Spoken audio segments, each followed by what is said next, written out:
Right. Online? Why do we have no screen? There you are. We just didn't want to actually pick up the game. Oh, presents. Oh, all right. Fixmas time again. Welcome. Welcome. Again, as usual, my name is Wakata, and today we are back in Satisfactory, and we're going to get to work on our turbo motor. Turbo motors. I've been so excited about this. Um, can't wait. Wait. Oh, nighttime. Huh. So let's go to daytime. I was actually in between episodes. There's a tree missing right there, unfortunately, which is weird to me because I saved the game. Oh no, I know why. Uh, so I was playing around between preparing for the episodes and realized that Fixmas was a thing again, and so I was standing here. I was standing here just playing around with fireworks, which is why it's nighttime. You don't normally see nighttime in my game because of, visibility in the game.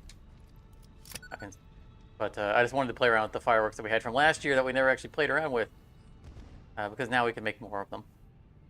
And with update 8, a lot of the trees respawned, and there was a tree right in the middle of our front yard that respawned, and I accidentally threw an obelisk instead of a firework. And when I loaded the game up, it blew up immediately. So apparently the obelisk was still there from the save. I saved and left hoping that it would despawn, and it auto detonated itself when I loaded up. So we lost a tree. Sad panda. Okay. So much I want to get done today. So today we are going to move into actual working on construction for the turbo motor factory. There has been a slight addition to what I want to do with the project. That I still have to sort of work out. Not really. So there's going to be water in this facility because we have to do aluminum, a very small scale. And I was cognizant of the fact that I was going to have to resolve how I was going to bring water into the facility. And when I started thinking about the floor plans and the layouts, I decided that I wanted to go with packaged water. It's a small scale, very small scale, but it'll give us a couple more machines to run. I love the packaged water loop. And ultimately it came down to I wasn't convinced that daytime here. I wasn't convinced that we would be able to get away with just one.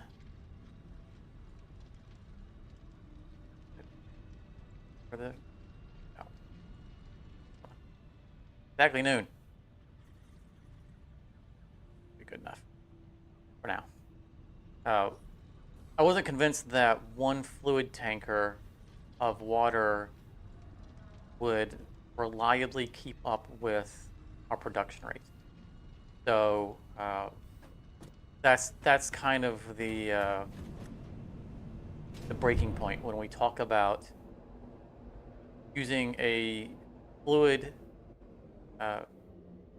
train versus a sorry about the frame loss here, versus using packaged water loop. And the reason that is because using fluid versus packaging is literally the exact same amount of carrying capacity of water or fluid of any type. One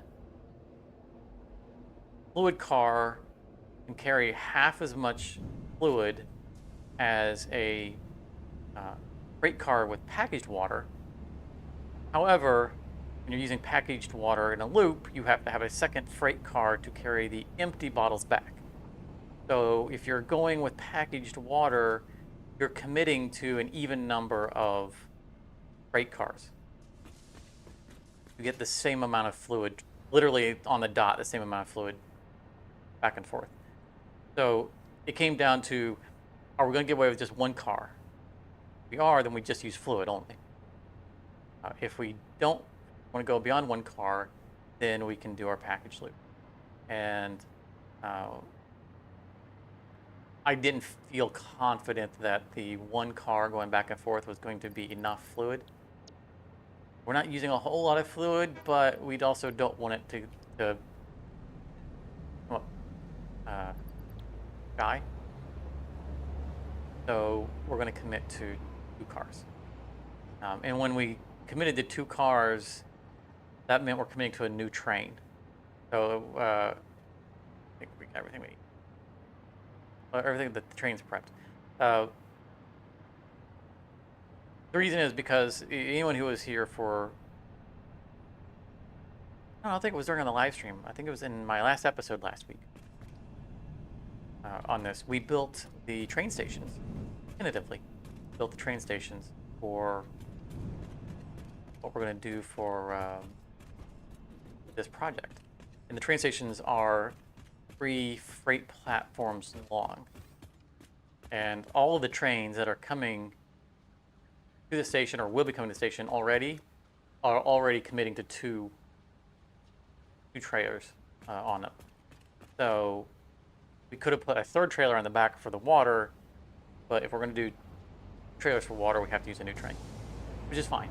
Perfectly fine. We're set for that capacity, but this is that knock-on effect.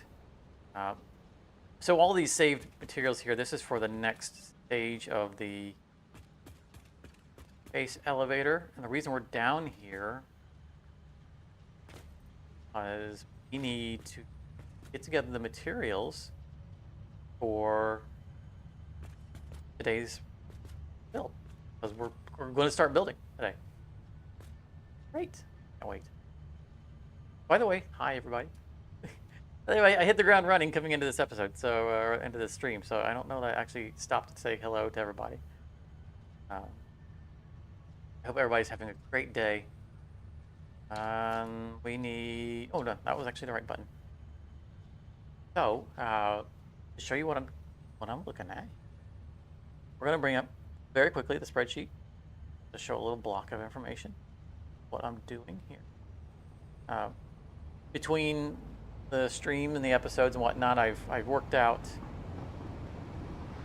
the kind of logical grouping that our machines should be in, probably be in. That kind of makes sense. And then I kind of tried to work out how the floors are going to maybe be. So here's the logical grouping, and I color coded them to match the project. So like motors ended up with some of the things that are going to be grouped in a logical group because they use water, and the output of the water from the aluminum production, what's going to fuel our production of copper sheeting. So however we come up with the floors, we want to have our copper sheeting being produced with the aluminum, then we can transport elsewhere. So that's what that is, but that's not what we'll look at right now. That's the new stuff. What we're looking at right now is just literally this right here. So I'm gonna plug all this into our list of things, our production queue. And this is going to tell us the materials we need for production. So for manufacturers, 34 assemblers. Now this can be a little bit off because, like, for assemblers, we might have multiple projects that are using partial assemblers. So shaders are exactly 15 assemblers, but like if it was like 15 and 0.25, then that would be 16. But we could have another one that is 15.25, and that would, and then the formula would not show us that we have 2 extra we need instead of 1 extra. So that's okay. It could be off just an error, but we'd be off by 1 machine. And we have general build materials already on trains. That would make up for it. So 34, so we're always going to round up. 34 are on assemblers, 36 constructors, 3.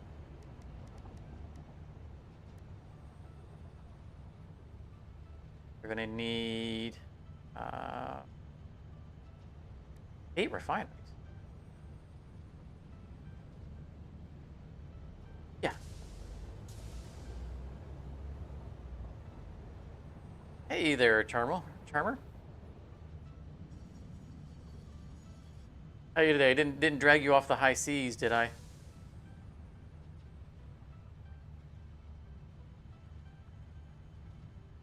We need to get back. It's been a couple of weeks, right? A couple of weeks since we've sailed. I've been busy with, mostly been busy with it. Back to sailing. We have so much fun on the high seas. For anyone else watching, that's the references Sea of Thieves. Farmer is in a guild with me. For Sea of Thieves. One more thing, Foundries. That was... Can't move the window. Constructors. Did I not get the refineries? I didn't get the refineries. Why am I not? 8 refineries. 8 foundries. 32 smelters. Smelter. 3, 1, 2. And 3 packagers. So actually 6 because we need to. So again, we're going to go with a water loop. So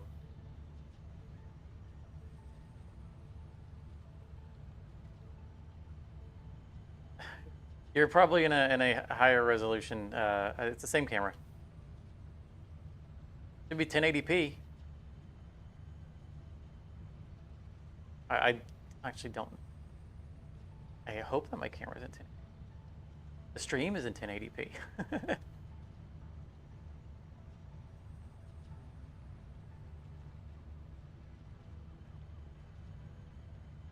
Cruising Xbox Game Pass games. So let's go 6 packages. Also, we're gonna need. I don't have it on the spreadsheet, but we need 200 water per minute. If I remember correctly, water pumps are 120 per minute. So let's throw 2 water extractors down.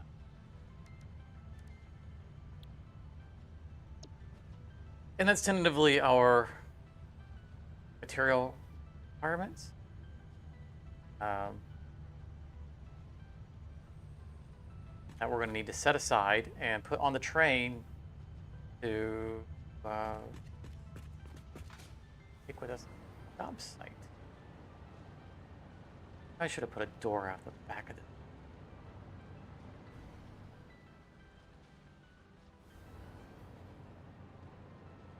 I never put a door out of the back. What color was that? I painted this thing like 2 years ago. I don't remember what color I used. But if I replace it with a door, I need to make sure I have the right color.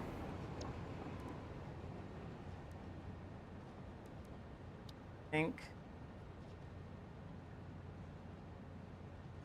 Aqua blue. The fixed secondary.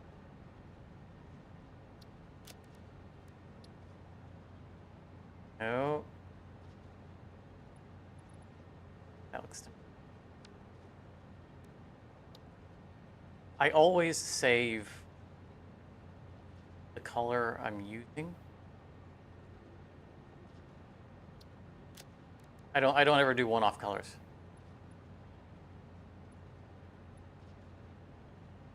I mean, it's highlighted. We're gonna.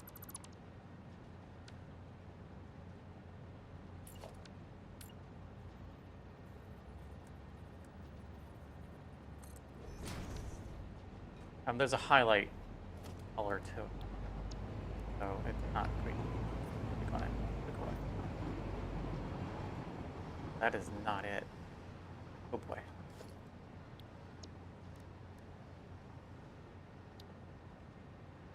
Also, for those who are not familiar with it, when you have too many colors in your save list, at some point, it always takes the color above the one you click on. So that's why you'll see I'll click down here on the foundation primary, and it'll give me the color above it. Higher up in the color wheel, it doesn't do that. No, definitely not it. Well, we only have one more saved blue. That's way too bright. Ah, that was it. Awesome. Okay.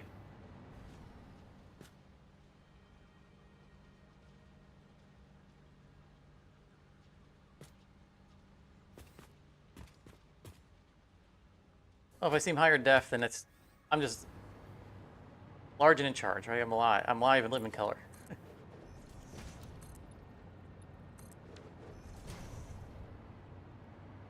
All right. At least now we have a way in and out from the back, and then we can get up to it.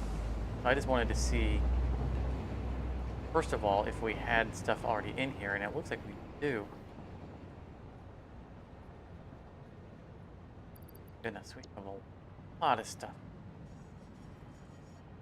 This is probably in preparation. This is what happens when you get away from the game for a short period. You forget what you're doing.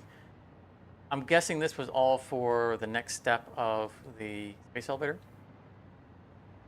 Don't know why I put all the rubber up here already. Maybe just because it was so much rubber. These are empty. Good. Okay. And more importantly, it's not connected to the station. Okay. We can... We need to come out of the basement, right? All this stuff that we're going to need. Right there is the normal way up. Rubber in it. How much rubber did we need?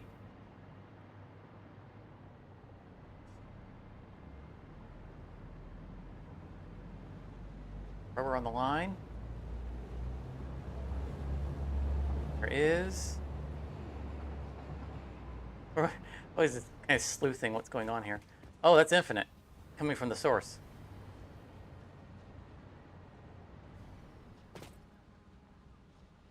What in the world was I doing? Fortunately, we have a spreadsheet that tracks all that stuff. I'm not going to bring it up on the screen, but I am going to go look at the space elevator tab.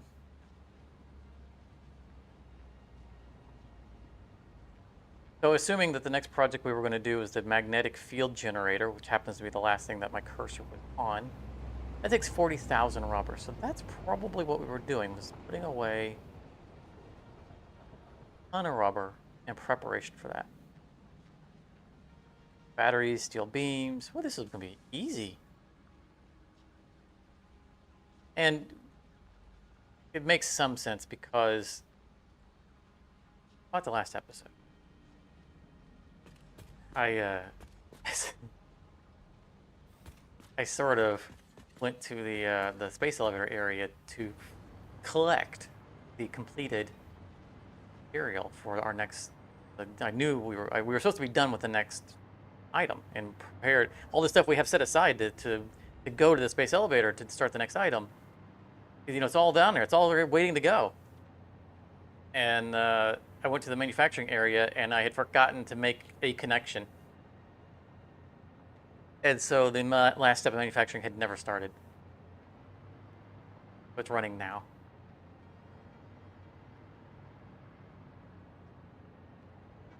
Just silly. So the stuff isn't ready to go yet. So let's do that. Let's disconnect the rubber.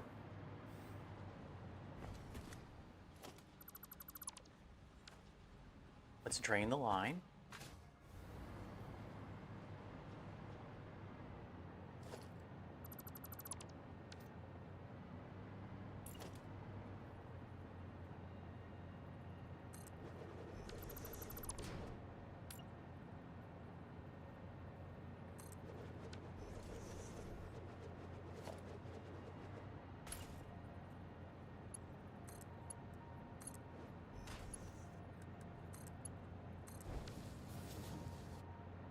we'll get the line emptied out, and then we will delete this, run it around to here. That can take us into our stations. And it'll go into here and around and into there. So, we have 2 stations worth of material coming down one line. That's good.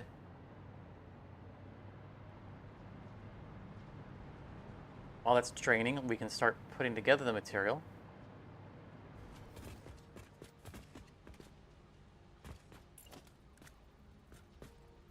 I'm gonna go out.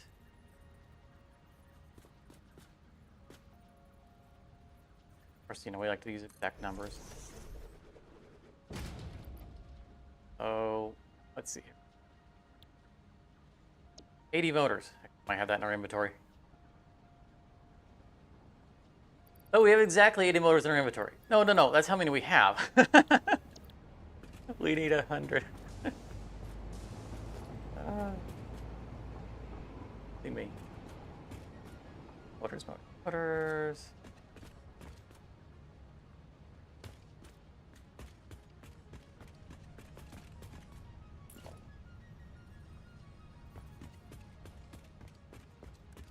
Our inventory.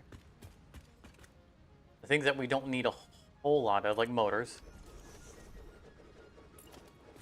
we'll just go up to the roof and pick them up. And then anything that's larger scale, we'll tap the line, bring them back down, and we'll put them in here. I do have a door out the front, and I have a ramp, so that's accessible.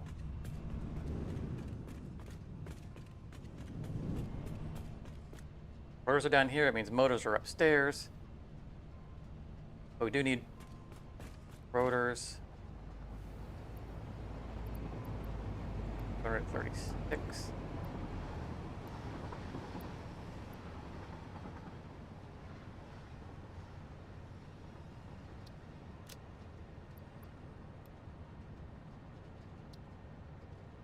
I like that it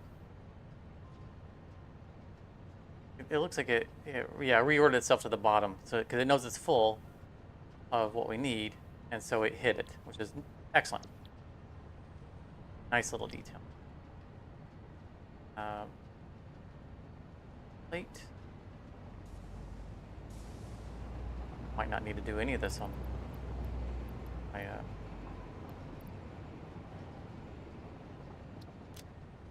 for automation. 64, right? 64.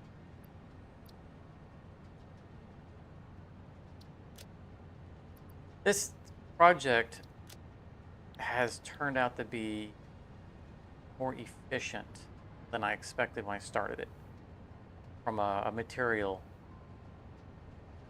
standpoint. Like I thought there was going to be a lot more involved. I mean, we're doing a lot, but to accomplish that,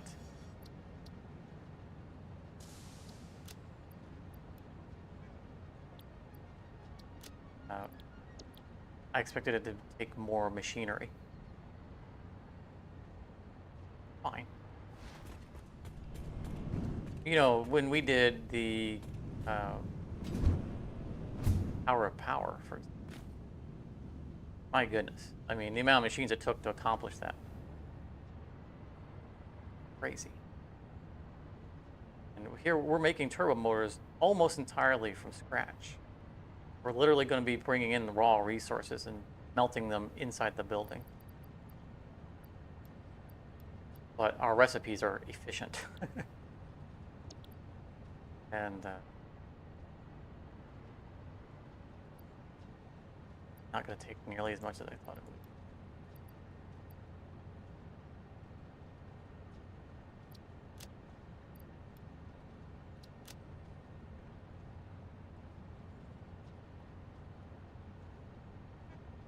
So cables and wire we'll have to go across the yard to get.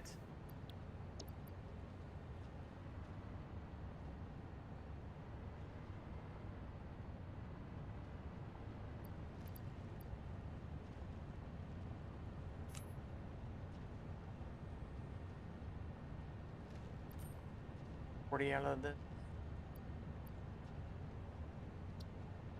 Backfill.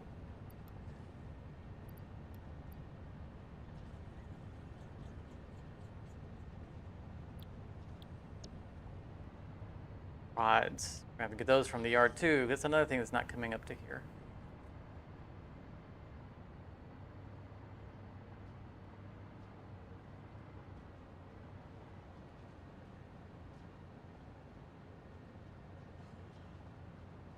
Over.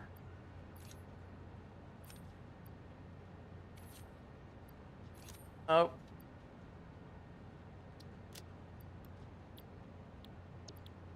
I'm trying to rush when I pull them out because there's only one open slot in the container, and if I take too long splitting the stack, I won't be able to put them back.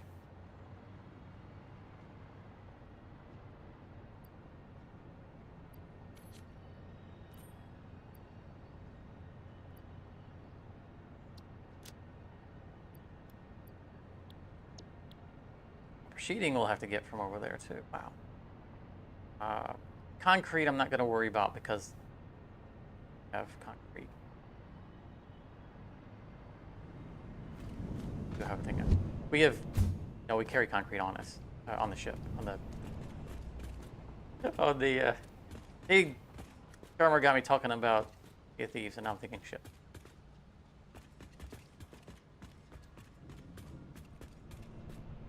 On the tree.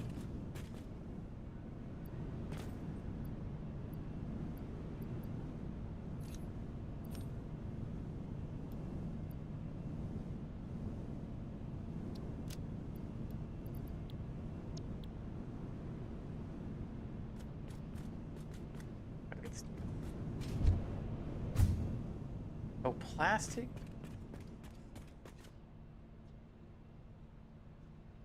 Not sure that we're actually, I know we have, I think we have plastic here. I'm not sure if we're actually in plastic.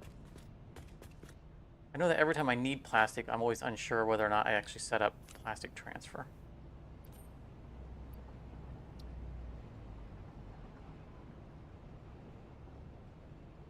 Lost the number. 160.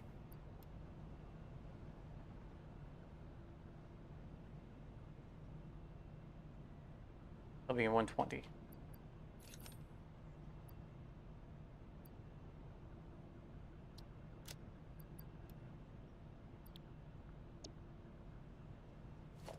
The moment I put it in my inventory, it automatically puts it down to the bottom of the list.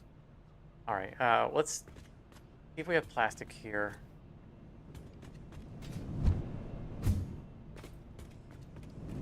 Then everything else we have to go out into the yard and get.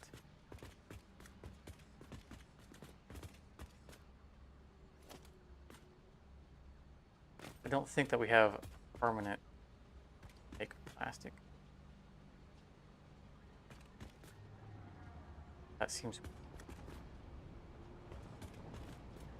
Because surely we have the overflow at the electronics hub.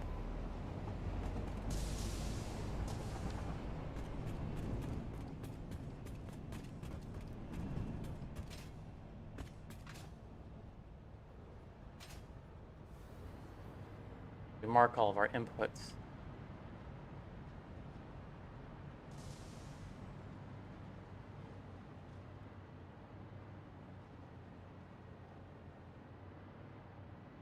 No line for plastic. Don't have it coming.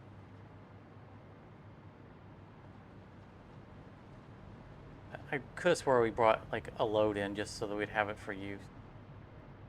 Not see.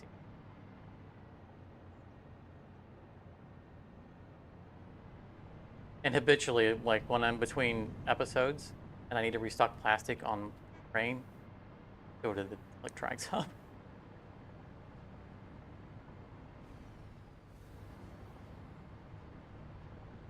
Huh.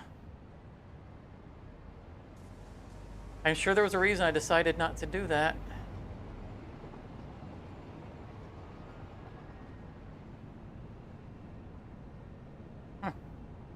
Alrighty.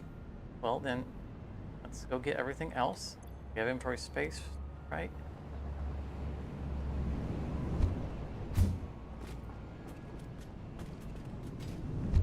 side window. Tuck under the spine. Around the blueprint building. Smack into the hub. Oh, and frame loss. It's like, it's not even like the whole area. It's like just the house. Just the house has a massive frame loss. Tragic.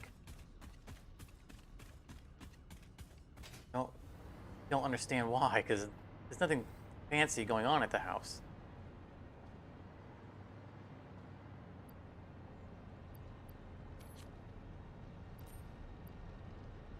I mean, there is a fair amount of manufacturing going on in the area, but it's our early game manufacturing, so it's not mega scale. And this is where the series started.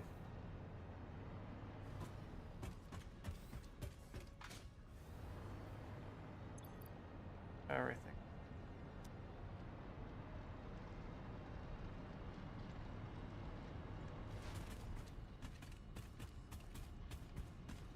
I forgot, I wanted to look also for a mod that would, I don't know if this exists.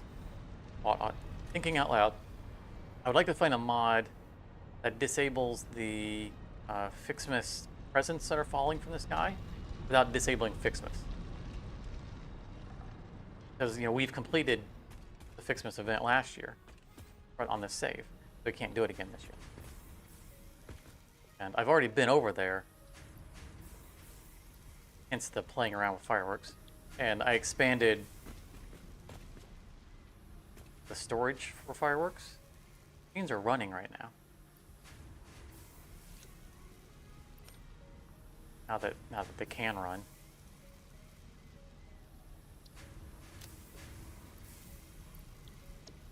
And I want that to, you know, because it took time last year to do all of that. And we kind of pushed it towards the edge. Didn't have a whole lot of time to do the final, you know, mass scale storage of things like snowballs and fireworks. So we had a just truly massive field of assemblers out front that I still haven't cleaned up entirely to get, you know, a stockpile of fireworks made before the event shut down. Because, you know, it's the last kind of, you know, the last steps of beating the event is having access to all that.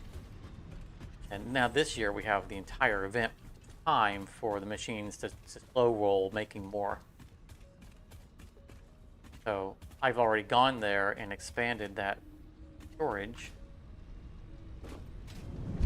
And I don't want to disable the event.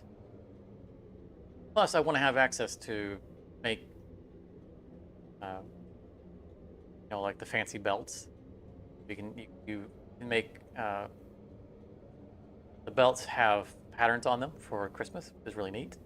And you can have the Christmas lights as the power lights. I want access to it. I don't want to disable Fixmas. But we don't need the packages to be falling from the sky because we're not ever going to pick any of them up. We don't need them. Oh, that's bad.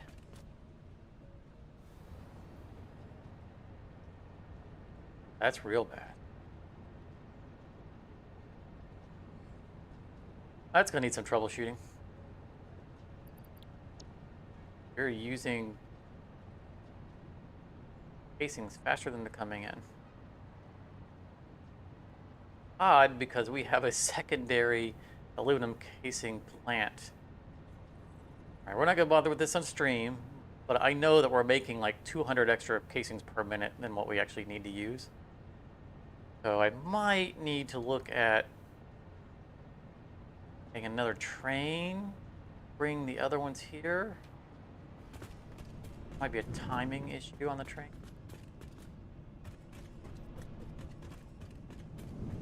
We'll do that later. It's not going to hurt anything right now. Ultimately, the stuff that it's making at the end of the line is just going into recycling.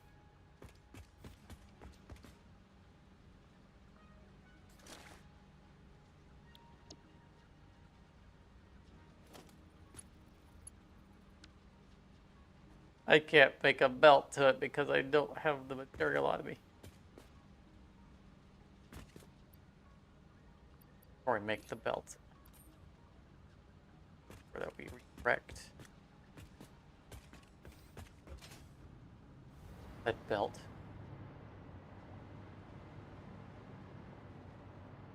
Where it's going. I'll come back and upgrade the speed. I just want to get the belts placed. That way I can get the inventory out, and then I can pick up our regular inventory, and then I can speed everything up. We're not going to sit here while all this transfers at Mark 1 belt speed.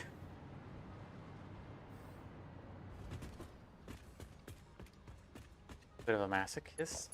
Not going to do it to you. Like, I love automation so much. I have no problem like sitting here and just watching this stuff go by. I have fun watching things go and do things on their own.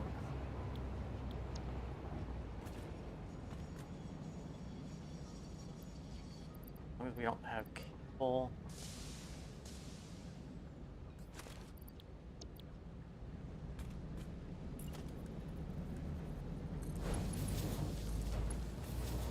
I hear more.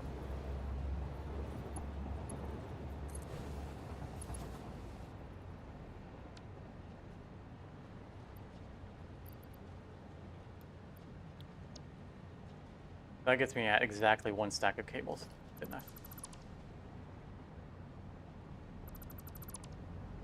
There we go. The material for the Mark V. Fortunately, we are at home.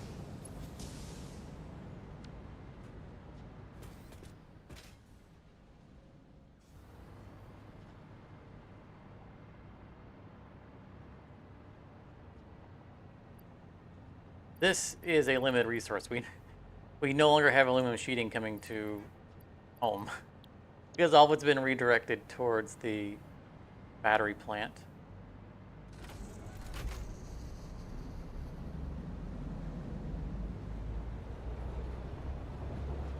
We use, for the aluminum products, we use, already upgraded? We use casings. Oh. Why are you not letting me? Oh, I must have clicked on it. So update 8 now allows us to start a belt without connecting it to anything, which is a long overdue feature.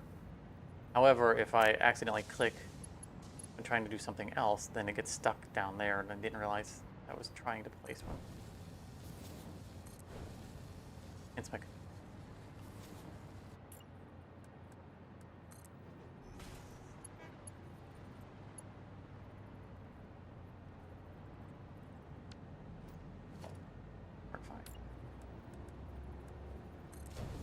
right, this clipping doesn't count. See this? All right.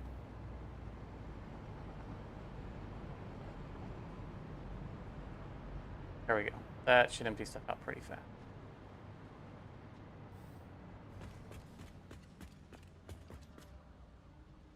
That's much better. We need one of those. Okay. I'll look at our own inventory. Need anything important. Another thing we need to do today is establish baseline support infrastructure. So normally when we go to a site that we're doing a large-scale production on or construction at, we look for a limestone node and we start producing concrete on site, and we look for an iron node and we produce sheeting, iron sheets and rods on site, because we need those for little things, making walls and like, you know, when we're doing belts, you know, the stand the belt goes on. So you see, this is a Mark IV belt, which should only take the reinforced beams, but you can see it takes rods and plating and all that stuff because it's actually making the little stand it's on. So we always establish a trickle feed of those support materials on site. because we can end up using a lot of them. Just like I said, on walls and stuff like that, it just takes so much.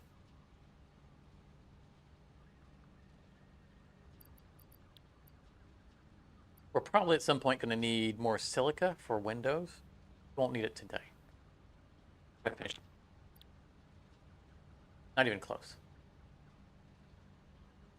But we do want to start manufacturing, or the construction of the building.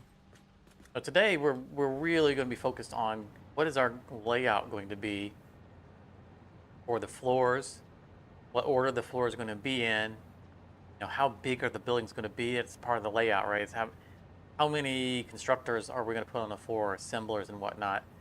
We need to be mindful of making the floors large enough for it to look decent, right? We don't want these tiny little poles and call them buildings. But we also don't want them so large that we end up with only like 5 floors, because we need the building to have a minimum height so they can get out of the mist. So that's going to be something that we're going to need to work out. And remember, we need twice as many floors because we're doing 2 buildings parallel.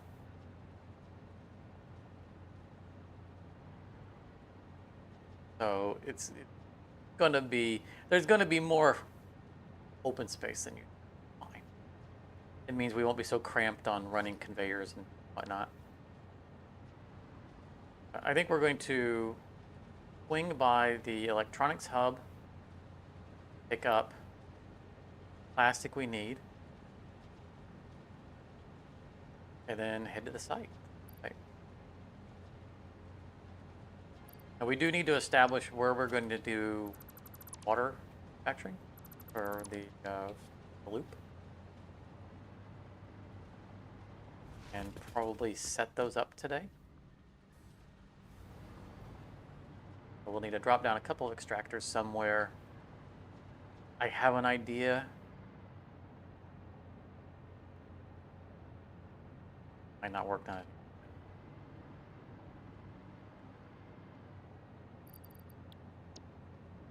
So originally I was going to extract water from the same place that we're getting our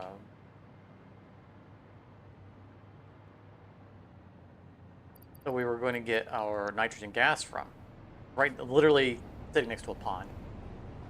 But that was when we only had one fluid container that I thought we were going to use. However, now, as we're going to do 2 containers, and I'm not sure that that station,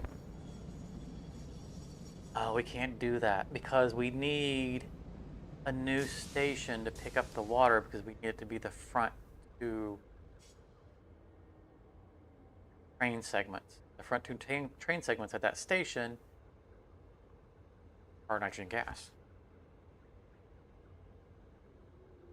We need a new station.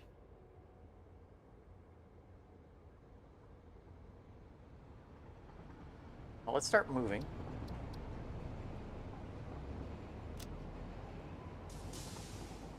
Electronics hub, E-hub.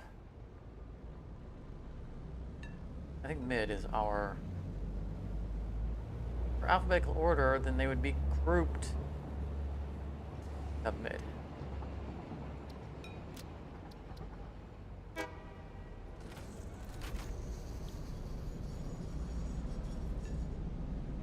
All right, so as the train is moving,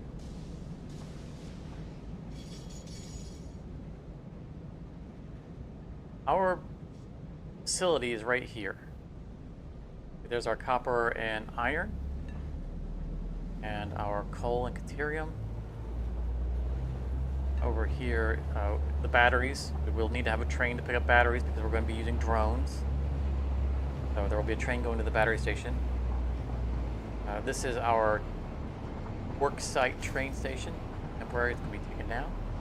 And then this is one of 5 stations that are actually at, this is the site. That's the pit down there in the mist. That looks weird. See, I expected this to be here. Oddly placed, because there's a thing.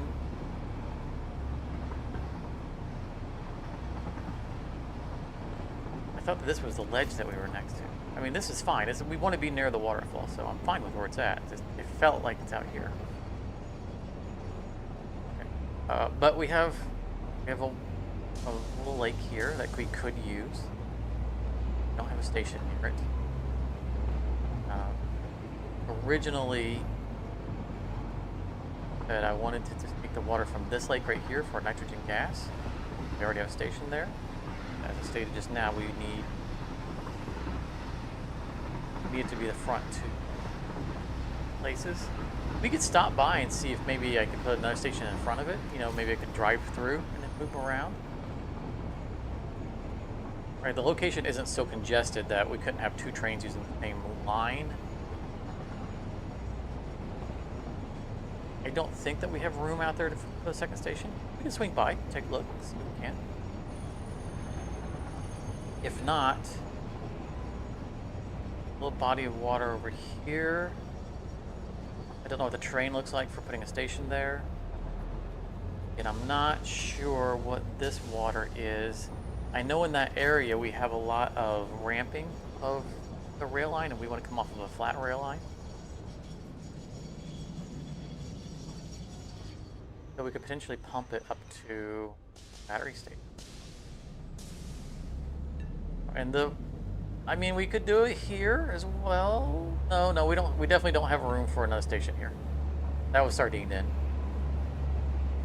But let's look for a little bit what this is about and figure out where we want to do our packaging.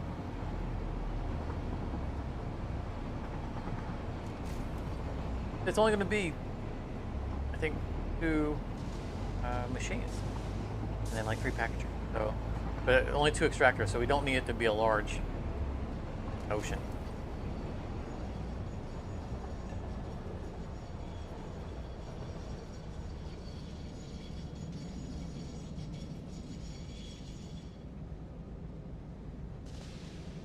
Hey there, Matthew. Good to see you again. Welcome back.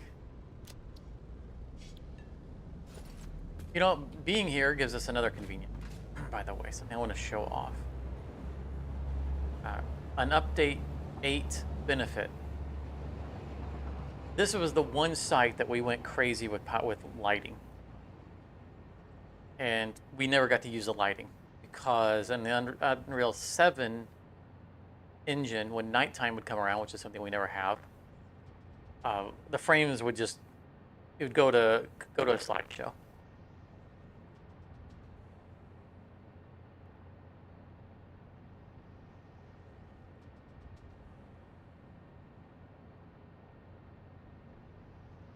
Audio is.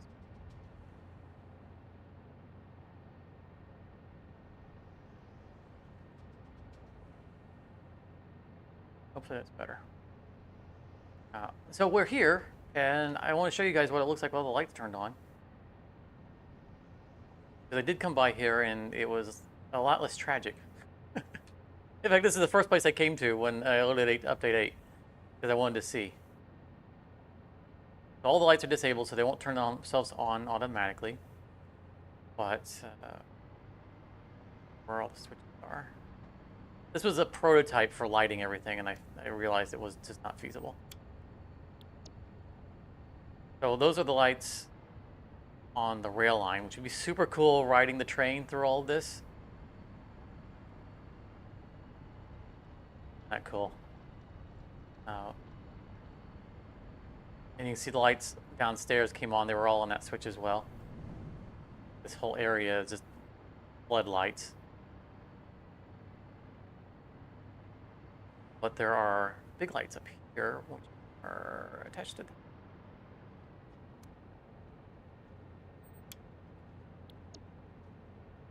And this was just, again, this was our test at the time, because they started, it was when they were adding lighting. It was this series is so old, it predates lighting. And so we tried flood lighting, you know, the entire station so that it wasn't dark at night. And there's a little bit of frame loss, but not bad. This is livable. It was a complete slideshow back when it first came out, so I had to disable all the lights. We do have lighting that is on in buildings. Not here. This is super cool. Very mood lighting. I love this. And this isn't default lighting. This is... That one is default lighting. Okay, this is the mood blue for this. I think this one right here is the outside lighting. But this, I love this floor. The little pattern we got going on here. Supposed to be an electronics floor, right? This is our electronics area. Doing this area was so satisfying to me because we spent many episodes building this out, and this floor was a lot shorter, and everything was just all willy-nilly all over the place. And I spent hours. I came down here and tore out all the conveyors and everything, expanded the height of the room, and built it all out and cleaned it all up, and it's so nice. Made me feel so good. Anyway, that's not why we're here. Go back to daytime. You guys can actually see what we're doing. All the lights should turn themselves off. Yeah, they did. And see this room, you can see it a lot better now. If anyone who's worked in a large-scale manufacturer for electronics, you'll be familiar with these coated floorings, and often they're kind of a grayish, bluish, because they're especially coated to dampen electrostatic discharge. And so this is something you might have seen, and that's why I did that. It feels like electronics floor to me. Awesome. All right, we came here for rubber. There's plenty of rubber. Plenty of rubber to send. Rubber do we need? Not rubber. Plastic. How much plastic do we need? There's...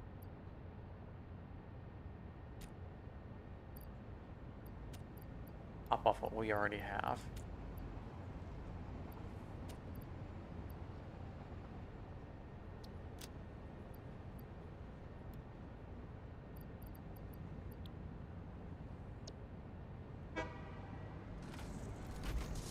On our train.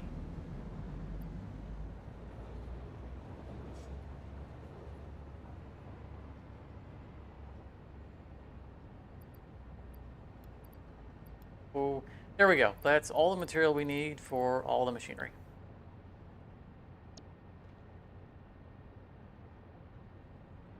You've been waiting to get back into Satisfactory when update 8 hits the main branch? Well, you're in luck because update 8 is on the main branch. I mean, this is the experimental branch, but right now, experimental and the main branch are identical, which is why the series got resumed, because it went live.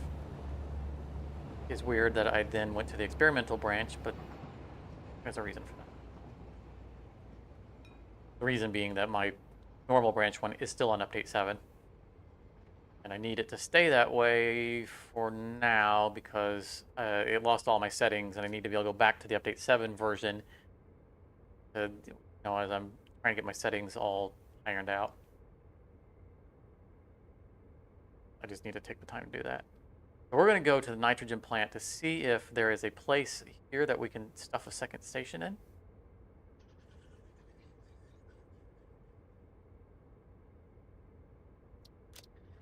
I'm going to say no, but maybe relatively flat around that area. We might be able to get another station there. There's certainly enough room for the production to build out what little that we need to build out there. But stations are not small. And I don't want to use drones just to carry water bottles.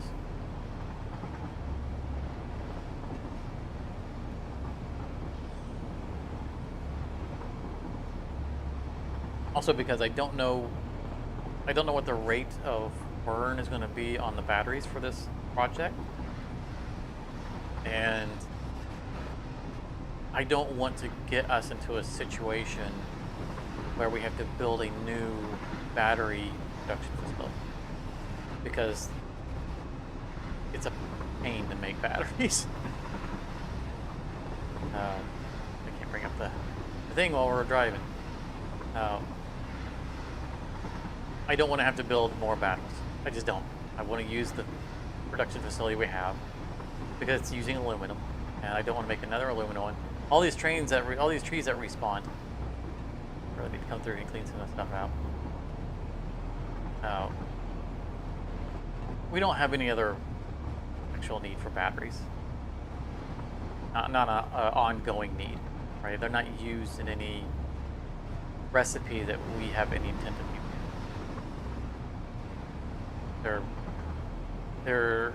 They're needed, I think, for one of the base elevator parts, but you know how we do that, right? We always set aside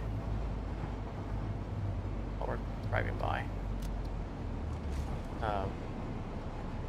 We always set aside the exact numbers we need to make the amount of parts we need. We're going to take a little detour here, just real quick, check on the status of our space elevator parts. I think it still has more hours to go before it's done. I don't expect us to come back to it during this. Probably going to be in my next episode. So that's, for those who didn't see it last year, that is Santa's workshop. That's not obvious enough. The last Fixmas event. Might not fly. Not working. Off. On.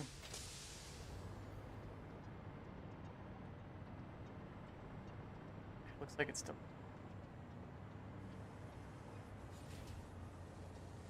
Assembly director system. They are slow. 400. So we're at 2864. 2660. 4,000. That's fine. Then once those are done, we'll load up the train with the next stage and start the next product. Yeah, this is our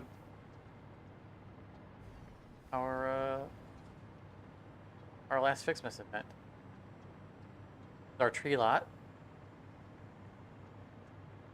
because these are the gift trees. This is how you fuel all of the manufacturing for the stuff. So we built a tree lot. For anyone who lives in a cold environment, a cold climate, you might be familiar with the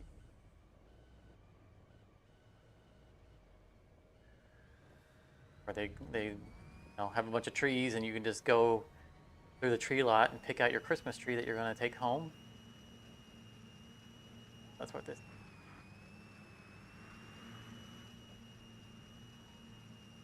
I always go the wrong direction. See, I even painted on the ground. Of course, we have to go through the autosave here. I even paint on the ground the direction that you're supposed to go in the car, and I always drive the wrong way through here.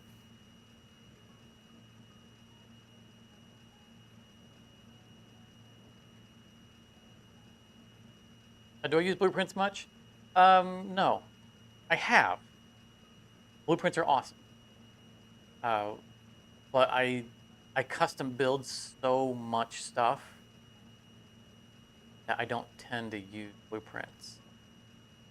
I like them, and I love the facility and the ability to do so, and I have used them to great effect. But since I'm always trying to do things differently, I end up with a custom design.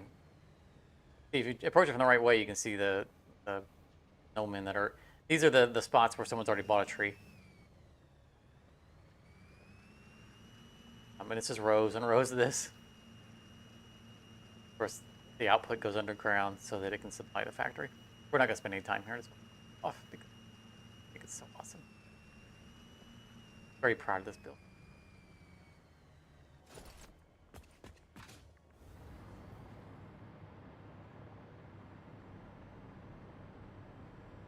Like when we did the Tower of Power, blueprints weren't in the game yet. And they introduced the blueprint manufacturer, or whatever they call it, like just after we finished that project. We spent, I think that project took us in excess of 100 hours. Build. A lot of it being on Livestream. And the blueprint thing was so great that I wanted to go and rebuild the entire thing over again just to see how much easier it would have been having a blueprint, fabricator to do it, because it was, a lot of it was very arduous. Yeah, I could, if blueprints would have probably halved the amount of time it took to do Tower of Power. No regrets. Tower of Power was awesome, and just another accomplishment. But it's definitely something that would have benefited greatly from blueprints. And like the assemblers we just walked past, or the manufacturing of those products. I think I put those down on blueprints. I do have a fairly extensive opening. Also, I need to deal with this. You know what? New feature in Update 8.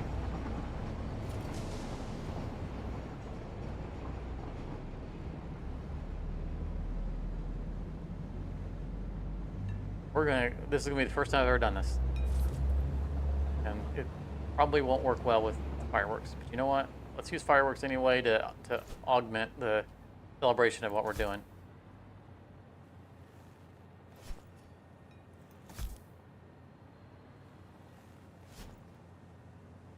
All right. Now these are supposedly destructible. This wasn't here when I first built the facility, by the way. I did not build this building on top of a art rock. These are new. Fire in the hole. Fireworks celebrating their destruction. Nice. We blew it up. Got any buddies around here? Oh, you do. This is a silica manufacturer, by the way. All this does is make ridiculous amounts of silica. It's 100% dedicated to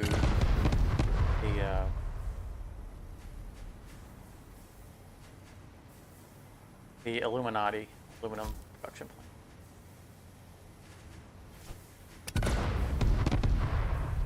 Could do this all day. All the grief that those things have given us all this time. That's new. So I have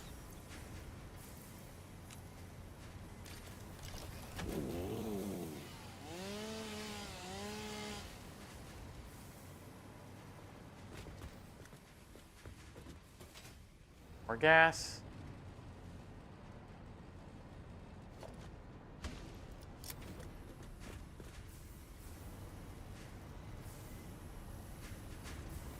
Where is...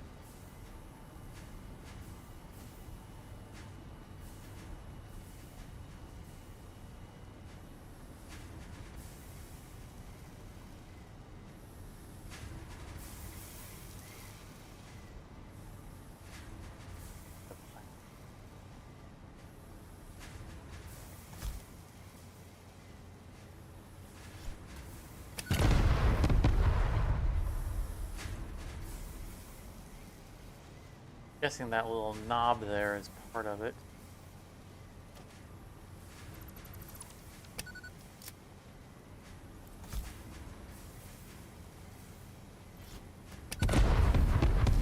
Bye-bye.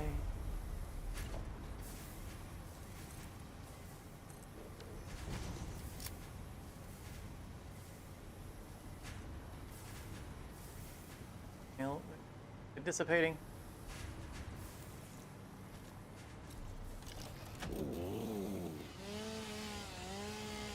I like these broken trees.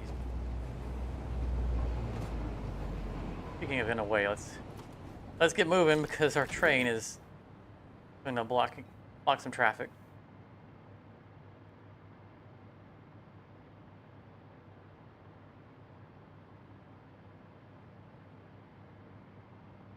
A moderately heavily used thoroughfare, and not a good idea to park here. Tow-away zone.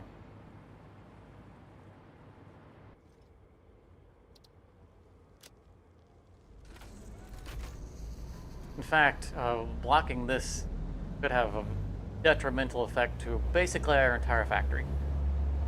And the reason is because of the way we have our aluminum done, Illuminati.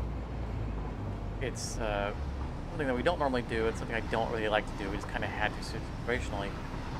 All of the output of the aluminum products are going down one belt and being split between two stations. So those two stations have a combination of all the aluminum sheeting.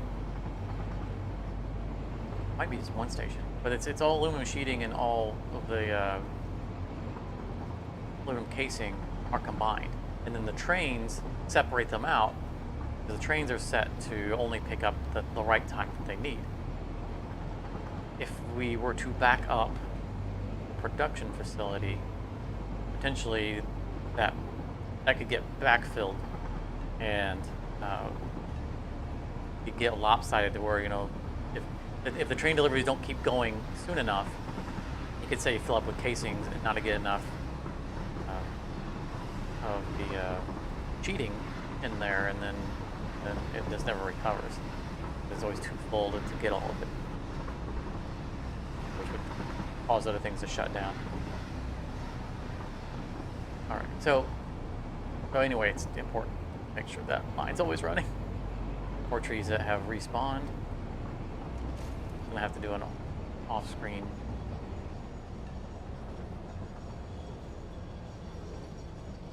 run around the track at some point. All right, so this would be a really good place to have our water extractors and our packagers, but I would have to have a second station. Widespread chaos and mayhem. World Because the President water urges all citizens to do bottles their part and to the harvest alien artifacts. empty bottles need to be the first two slots. These are taken up by nitrogen.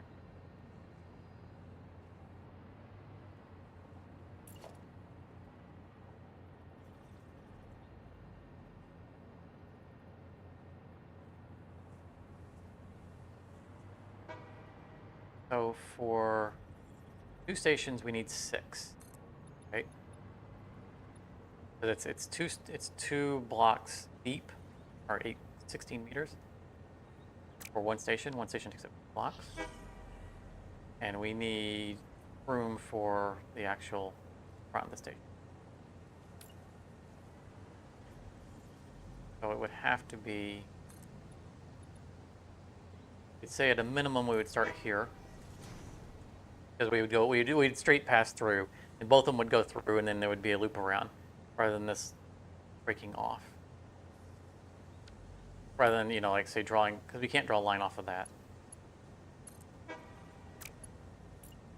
So this would have to pass through the air station, which wouldn't be a problem. But we'd need to go 6.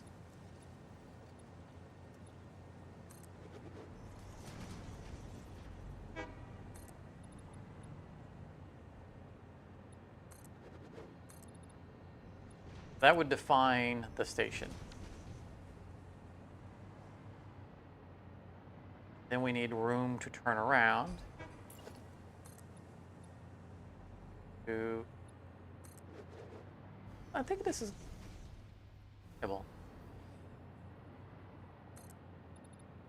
3, 4, 5, 6.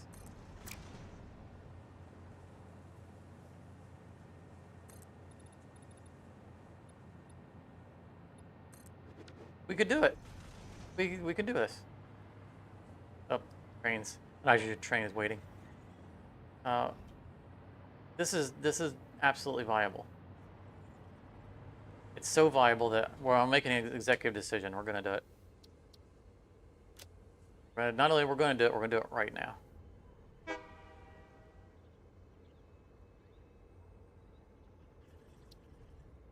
We need you to go somewhere else. Wonderful.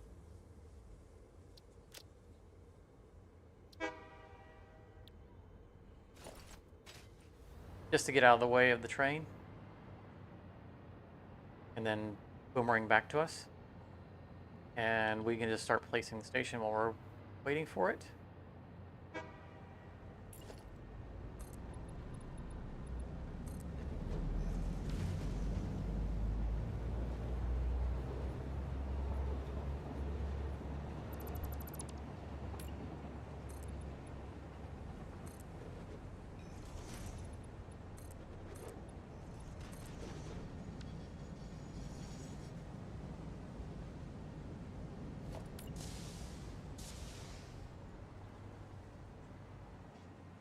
And then we're going to immediately discover that we don't have the materials we need to place the very first block, and our train just drove away from us.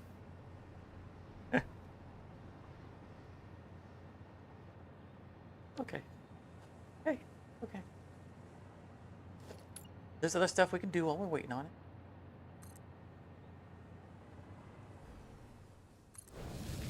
As I fell down it.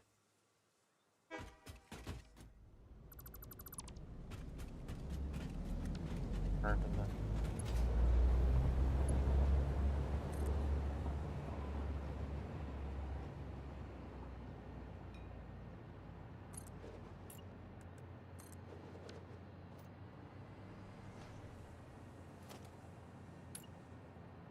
This is where the station will end.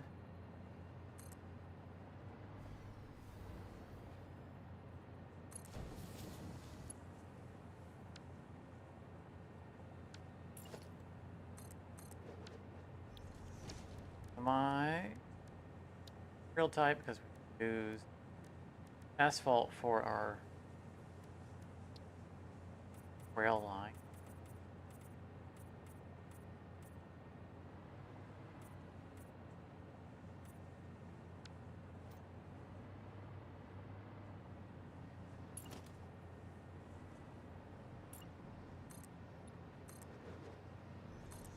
Repeat, turn, a half, that, temporary piece here,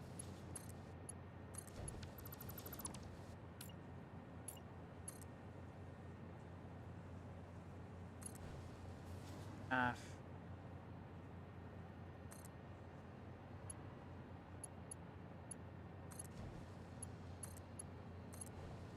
there we go. Now when our train comes back and we can get computers off of it, we can start placing the actual station right there. Boom, boom, boom, boom. Connect that through. Bob's your uncle.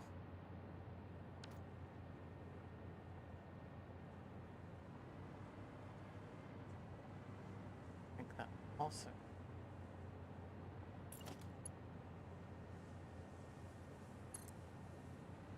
I was gonna take a line off the side just so we can park it somewhere. Harvest. However, we need to build over here because we're gonna do our fluid pumps. Start doing that now.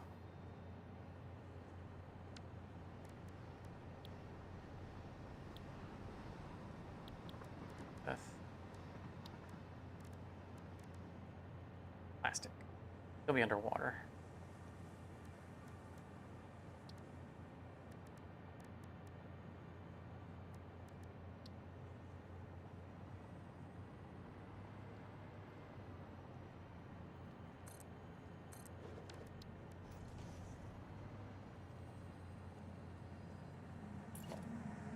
contract legally compels you to harvest this artifact.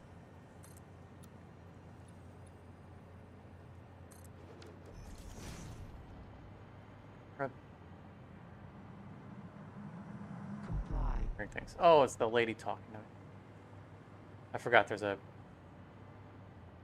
cursor sphere out there. Breaking news from Earth. Widespread chaos and Oh, mayhem. by World even President numbers. urges all citizens to do their part and harvest alien artifacts.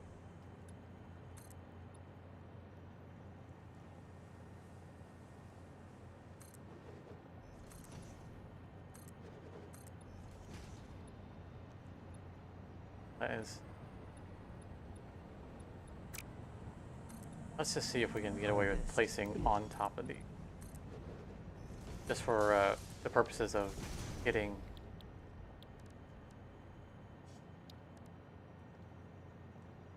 Getting the lined up. What am I looking for?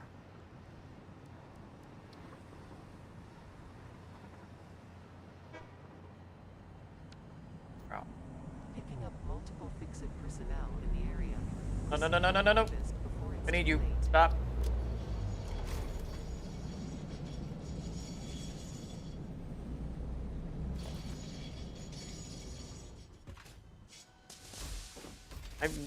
I'll be thrilled when they fix this bug, so I can't fly again.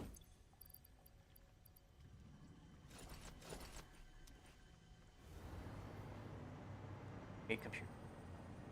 I forgot to replenish the computers. Look. I literally put the saving spot for it. Although I think that's all we need.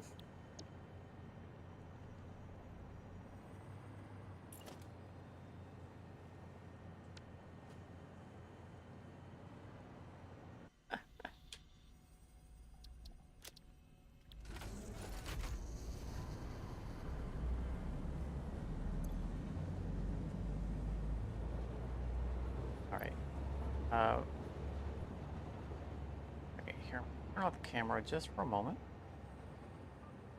And we're going to record a bit for our upcoming episode.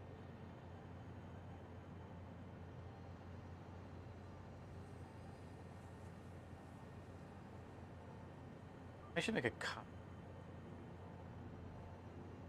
Of course.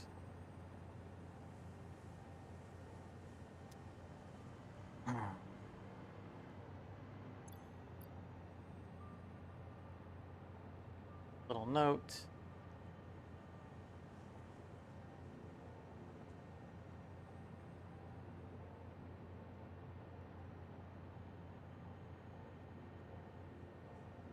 We're in the recording.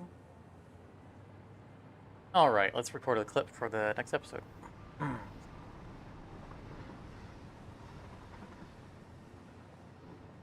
All right, so here we are at the nitrogen area. And we've been goofing around a little bit here because we made a decision that we wanted to go with packaged water as part of the turbo motor facility production. And we needed a place to actually water. And this is where I decided I wanted. Because we're only going to use 2 tractors worth of water. That's it. We don't need like a big lake or anything like that. We're just the one little pond. However, we can't piggyback on an existing train station because we need the front 2 platforms. As such, we are actually going to place them here. And as you can see, I am out of computer. Okay, that's great. Just great. Now, do it later because we're not at the point to where we actually need the materials. Platforms. There we go. Placeholder.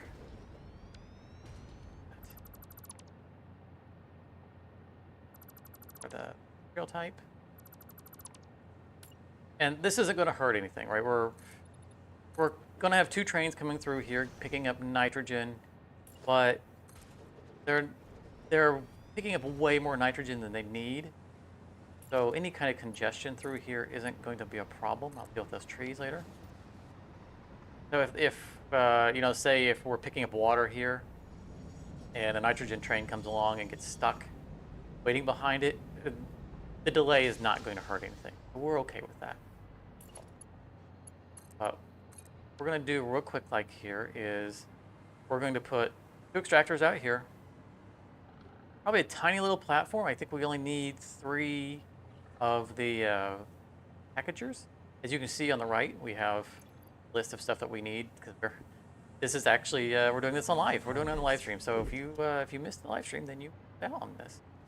But that's the list of stuff that we need for the project. I'll go through. All right, so I'm going to get to getting the pumps out here in the water somewhere, wherever it is that we can fit them. And we're just going to use these temporarily for a snap 2. They're not deep enough, so I'm going to have to lower the platforms into the water a little bit more. Okay, we now have a basis on 1. We'll go vertical, down. I strongly advise you to harvest this specimen.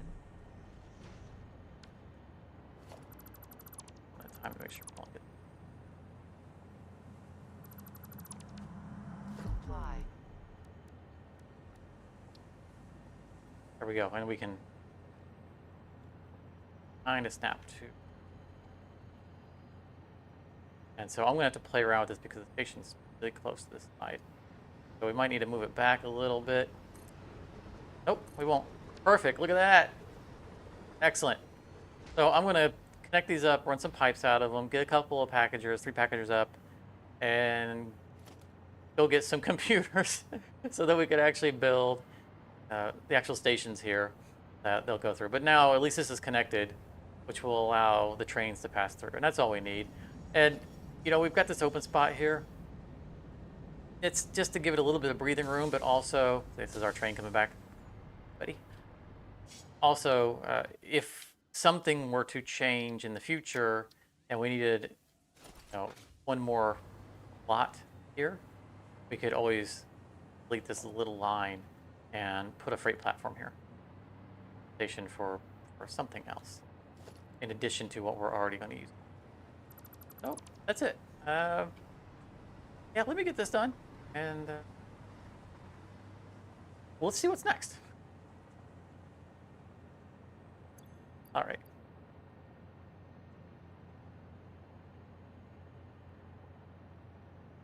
We're back to live. Hello, everybody. Right down. Good. Because we are, you know, I'm recording, of course, the entire stream. And normally I would do these in you know, when I'm actually doing this with clips. But so that it would just be a small file. I just load the file, and that's the thing. I don't have to go digging for the bit that I need. We're gonna need more. I think we go back and get them.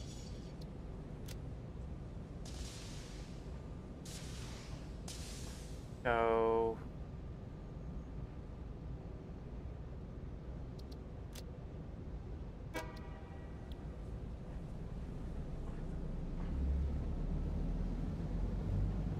heading back home. But this is perfect. I mean, look, those fit exactly what we needed. That was excellent. It's going to be easy to run piping from them. We're going to probably just put a little platform down because, again, 3 extractors, 3 packagers. What is the packager? I think it's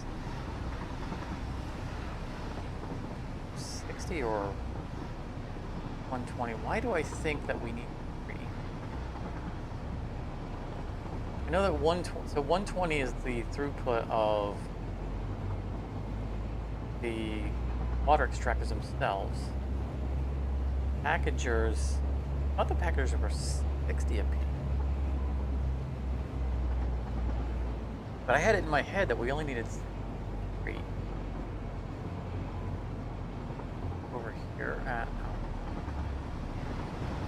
Does anybody know off the top of their head what... Because I can't check in-game because we're in a train. What the packager throughput is for water?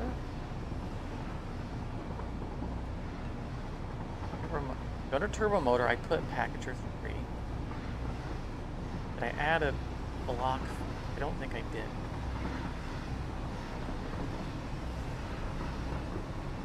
There was a afterthought. I always knew that it was possible that we would use packaged water, but I just didn't bother adding the recipe. Didn't think I was actually going to do it. So like, we're on a waterfall, we'll just run pipes down the waterfall, but it was going to be awkward. And honestly, I want an excuse to have more trains going down into the mist and coming back out.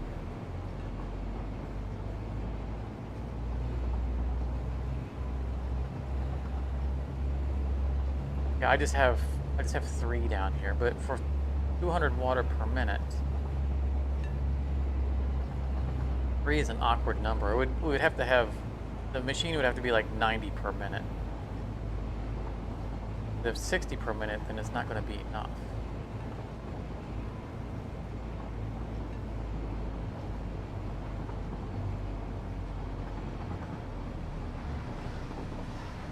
We'll find out when we get where we're going.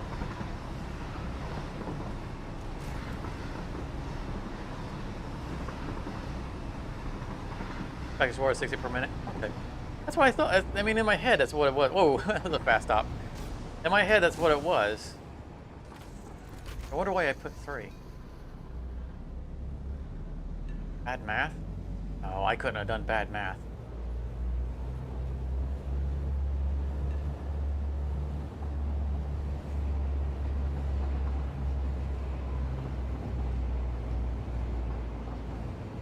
Yeah, that's strange. Thanks for confirming. I mean, it's just 1 extra, well, 2 extra, because we need 1 on one side and 1 on the other. Possible the recipe has changed? Possible. We'll check when we get up there. Yeah, I could have... No, the recipe had changed. That would completely throw off... I mean, it wouldn't damage, but it would completely throw off, like, our tower of power, because it uses... like floors worth of packagers and unpackagers. That would be devastating. At least if it went, I mean, obviously if they increased the capacity, it would just cause them to all run yellow because they wouldn't be able to keep up. The income wouldn't be able to keep up with the output. But the output would still be enough. They would just all run at 66%, something like that. Be annoying, but it would still function.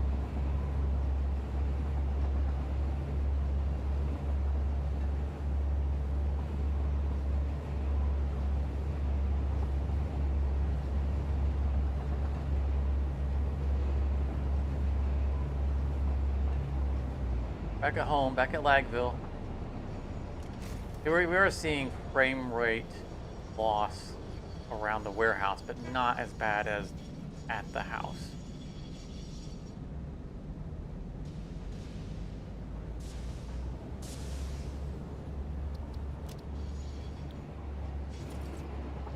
And this is the most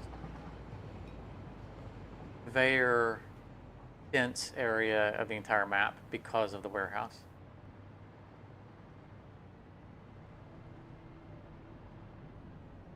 There's also a problem with it. See, if you look at the materials moving on the belt, you'll see they start to blur. That's something new about this after update Unreal Engine 5. So now it's all a blur unless we get close enough to it. There are potentially some settings that might be able to fix that. I'm not learned enough about it to really address it at this point. But it's something I'm aware of. through. We're going to put one stack back in the train. We probably should get AI limit. A bunch of smart conveyors, smart litters. Oh, look. Right here.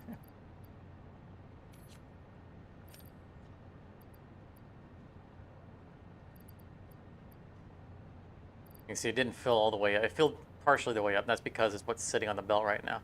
That's delivered from the exterior. Everything else is, overflows into this awesome sink. So next time a train comes through with the delivery, then it'll fill up.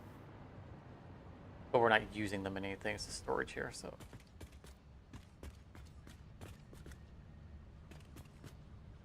Often.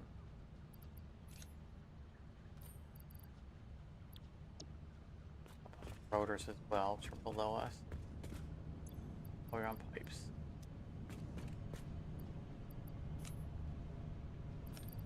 Some pipes making the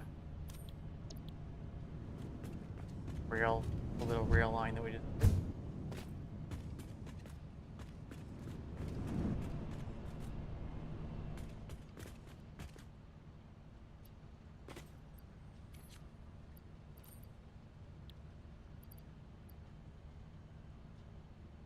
Actors, words.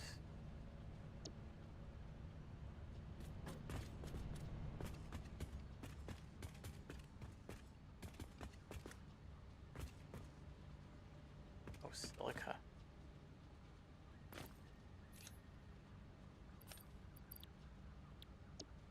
Out of inventory space.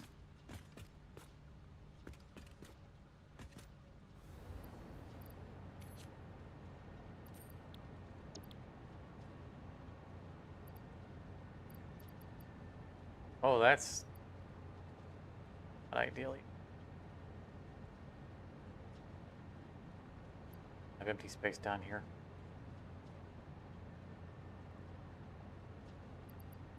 Check on that. It'll be at a very, very low deficit. I mean, we have the spreadsheet. We know that we shouldn't be at a deficit. But that comes down to train scheduling.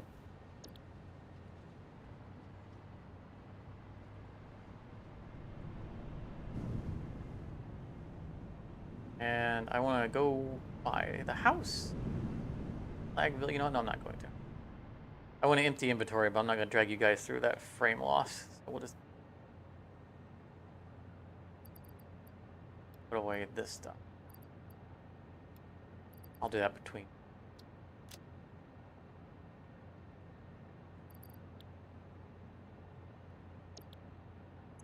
Anything else? That. Oh, the recipe. Right. Dude. I got all these extra, like, the zipline stuff that we don't normally have on us, and the parachute just because it's update 8 stuff.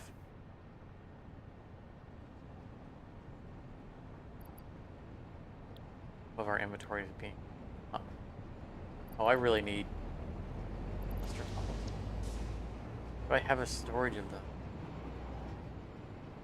That I do.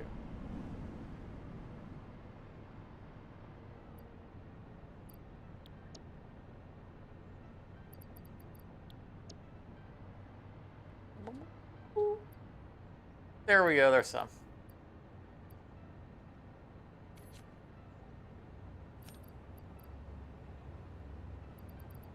Rebar that I'll at some point will need to upgrade into explosive rebar. Our rebar.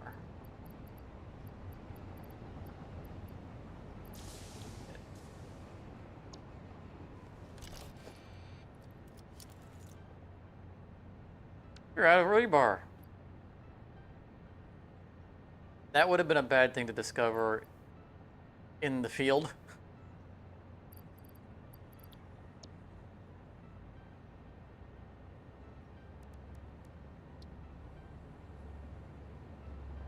Steel pipe. Smokeless powder. Pipe permit.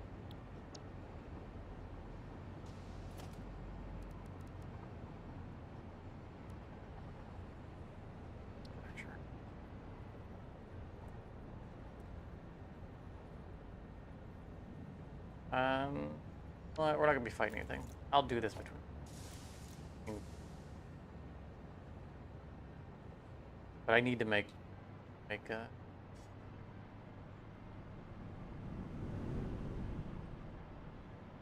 I might have some in storage.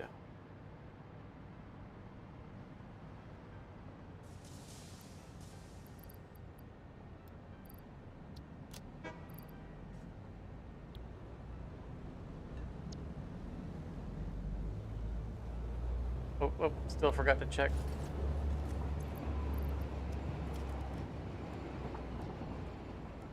Packager.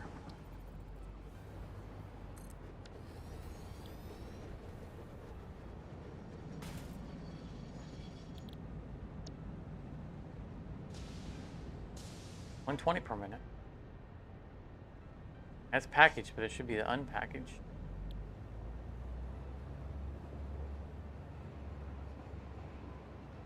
Yeah, unpackaged water, right. Yeah, I could have swore it was 60 per minute also, but if it is 120 per minute, then why did they put 3 instead of 2? What was I thinking? I felt like 120 was what I saw, and I expected it to be 60. Okay, packing is 60, unpacking, that seems weird. I don't remember those two not lining up. So we need 2 of them for the unpacking process, 4 of them for the packing process. This really makes me want to go back and look at the Tower of Power. Because I don't remember. I could have swore they were 1 for 1. I'm not going to drag you guys through. I'll not make any promises. Okay, so 2 to pack, 2 to unpack, 4 to pack, and materials to make. Getting way. Okay, this is basic stuff. Nope. No.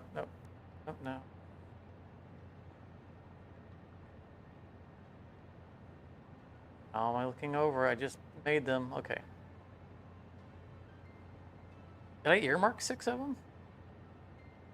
I did. Oh, that's funny. For the wrong reason. Because I had 3. Okay. I had 3 on the spreadsheet because I thought that was how many it was going to take for the unpacking process. And so I took twice as many because I thought it would take, the same amount for the packing versus the unpacking. And so by chance, I ended up slating for the correct number for the wrong reason. It's 4 and 2 instead of 3 and 3. I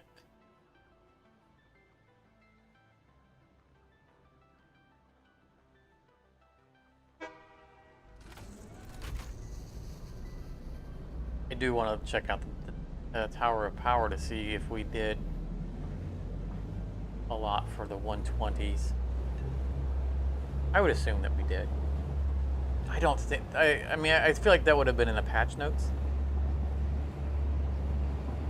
And I don't know of them changing any of the recipe recently. Check my spreadsheet for the Tower of Power layout.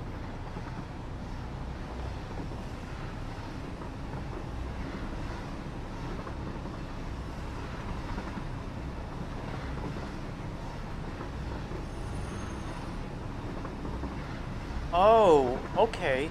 The diluted, right. Okay.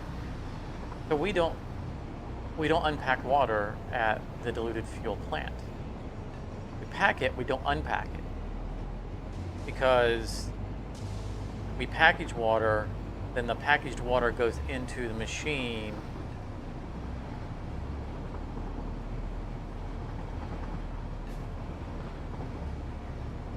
Goes into the refinery with the heavy oil residue, become diluted fuel. So the container converts from being packaged water to packaged fuel.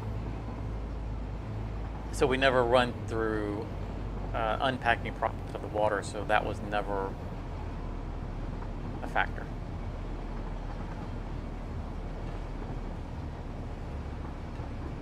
Only the packing was. The packing has its.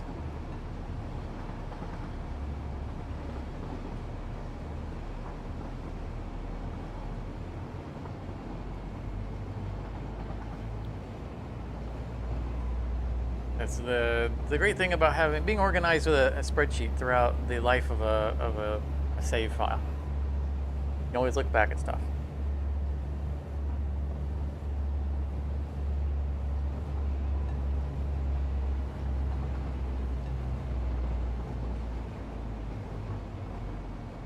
I'm also, this is a long-term thing because we'll have a lot to do in this save. I mean, we're at end game, but we still have a lot to do. The things that we have left to do are going to take time. I'm already looking at what I want to do post Pixel Perfect. What happens once we have beaten, this save? I don't want to start up Pixel Perfect Season 2 and start over. But I also don't want to leave Satisfactory behind. I have so much fun playing this game. Well, I've been kind of glancing around at mods, because this, specifically Pixel Perfect was meant to be a vanilla experience for people who are getting introduced to this game and being able to illustrate what can be done in this game. You don't have to. A lot of people don't feel comfortable running mods in games, and I fully back that approach. In most games I play, I don't run mods, and I don't rely on mods in playing this. I am playing vanilla, though there are mods in here, but they don't change the content. It's mostly content creation mods. Make it easier for me to make videos, like the day-night mod. And then there's a couple of quality of life mods, like one that extends the range of your hover pack based on the tier of the power pole that you're closest to. So a Mark 1 power pole is the regular pack, distance for your hover pack. Whereas a Mark 3 gives extended range. Little quality of life stuff like that. But after the amount of hours I've put into this game, not just in this save, but just in the game in general, I want to explore some of the awesome, incredible mods that are out there. And this will always be my vanilla vanilla run-through series that people who are still learning the game, who are interested in what can they do without mods, will still, it'll always be out there. They can always watch it. And after this, I want to look into what kind of modded things I can. I'm gonna move this forward, at least get it out of the. And we'll bounce it away if we need. Rain comes real soon.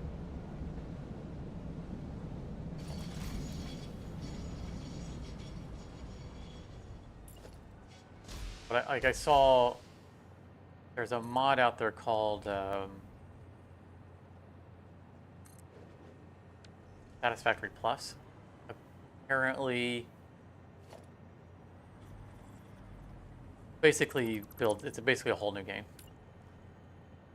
Like new machines, new recipe, new everything. Existing recipes are reworked.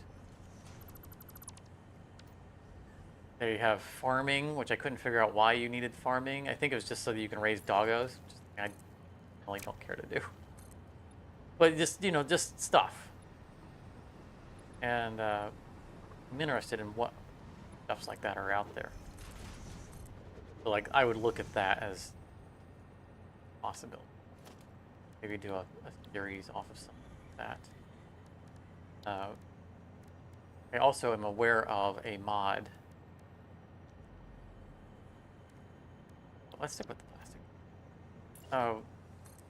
That randomizes every recipe in the game. I think it even randomizes the like where the nodes are and what the grade is and everything. Like it's completely broken. And I mean truly randomizes, like screws could take uranium. It's every time you create a new world with it, it randomizes it. So they didn't preset any of it. Every playthrough is different. You know, on the other hand, you could have like computers that require 5 screws per minute and a piece of coal, and it could completely trivialize some of the things. And it's just all random everything, and that really appeals to try out. I think that might be pretty neat. It could be really masochistic because you come across, you know, something that you need that is brutally inaccessible. You know, like it could turn out that steel requires, you know, 500 something per minute. So you only come up with enough material to make like constructors worth. And so your entire steel manufacturing is stunted. And it would just be that way for the whole game. Let's just live with it. You know, hunt out alternate recipes and hope that you find something better. All right, let's think this out.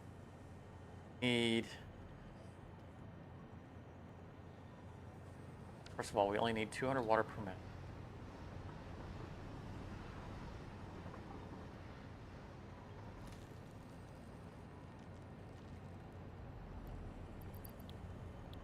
Normally you know what? Not what?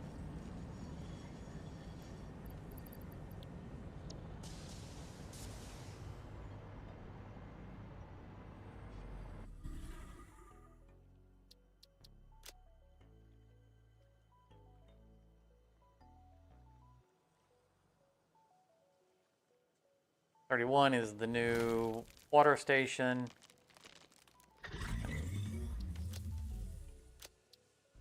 Waterfall temp station, which is our new job site. Perfectly good for a point to bounce it off. It won't interfere with any other trains because other trains. Okay. How do we want to do it?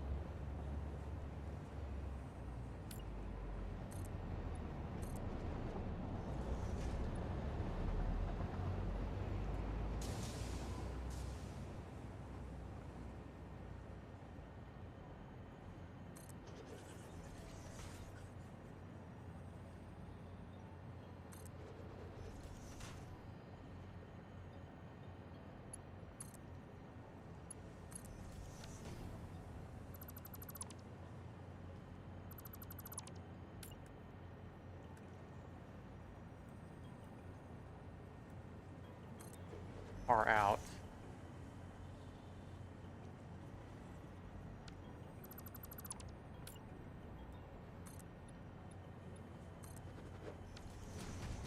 Move it in.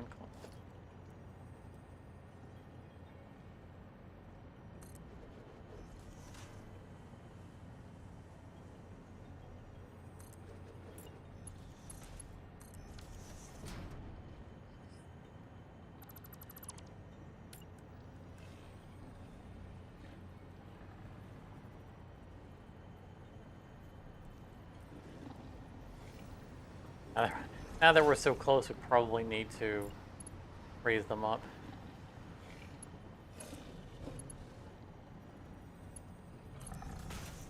Oh, that looks terrible.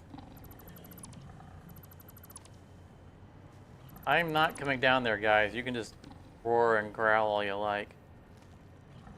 You're not scaring me.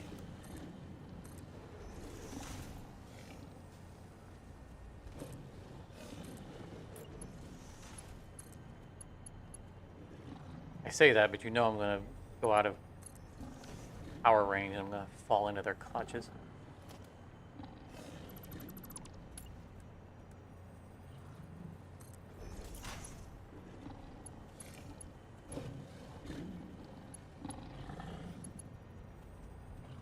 I'm trying not to go down far enough for him to get a bite on me. Go to vertical mode. From there down.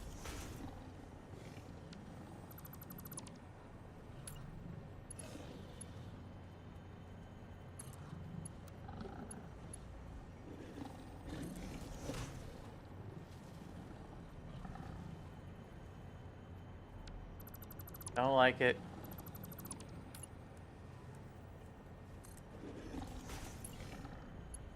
Not gonna work out either, but we're gonna.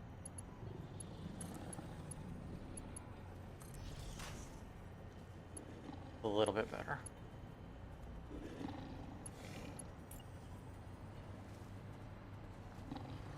Yeah, there it is. There it is. Go, power. No. I knew it was gonna happen.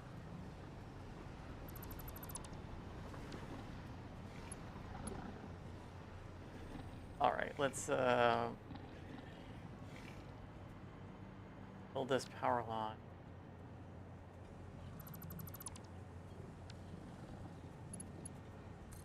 New one.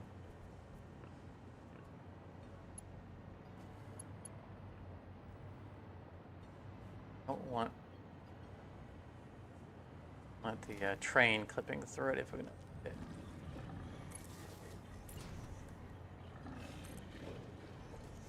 Better pull means it will be higher up. Oh, and looky, we get the. I'm going to put this one here just to keep me in the air. Then we're going to delete it and we'll actually connect them straight to the.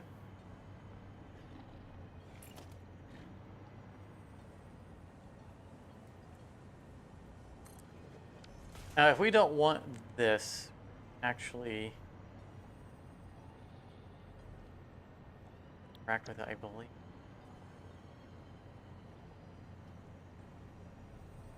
I thought there was a way of getting rid of it. I'm fine with it being there, but or there was a way of read off.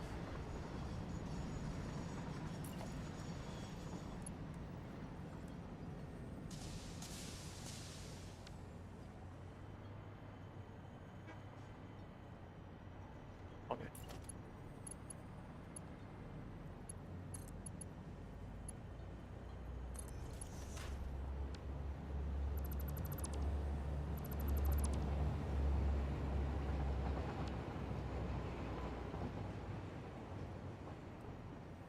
That is the middle point. So we go off by 1. Right, unlike with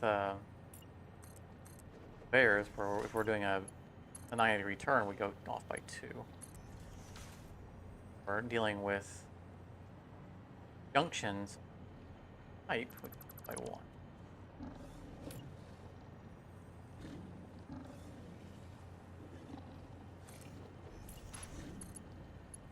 Although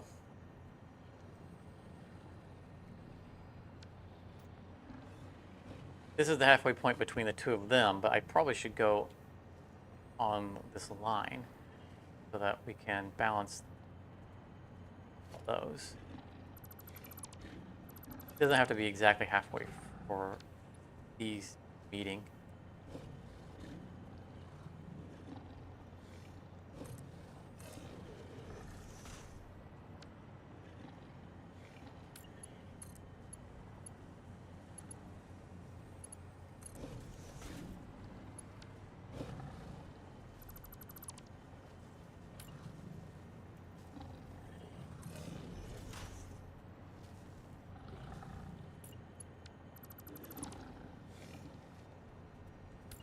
guess I didn't mean. That's a habit from if you place a junction on an existing line. Pop it in the middle. A lot of times I like to delete both sides and then rebuild them so they're actually connecting to the pipe, the junction itself, instead of it being a one line that's been split. I think you don't have to do.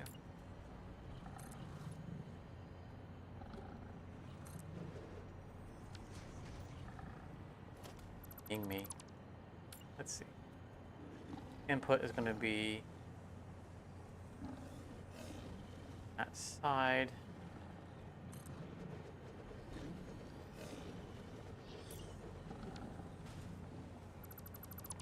Running into terrains. Let's forward instead.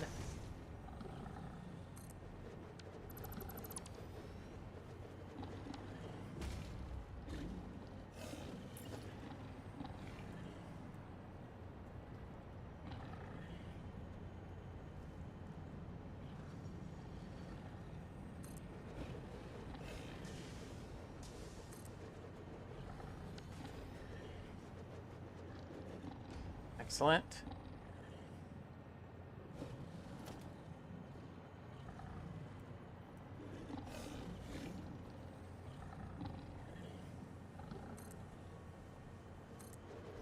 I'm going to play this kind of by ear because of height.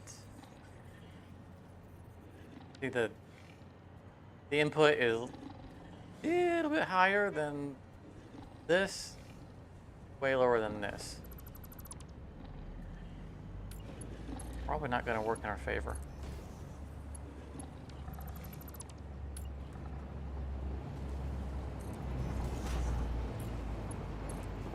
Good. Okay, it's working. Okay.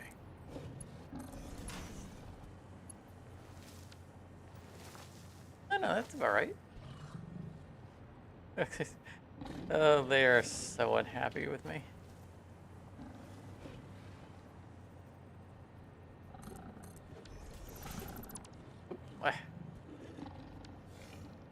It would help if I draw the pipe before I delete the end.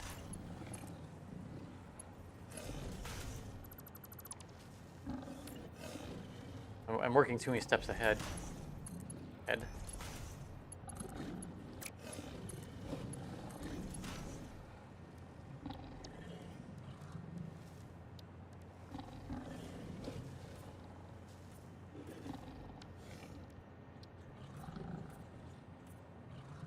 Which conveniently I happen to have on the watch already. Had to repaint that wall. Door.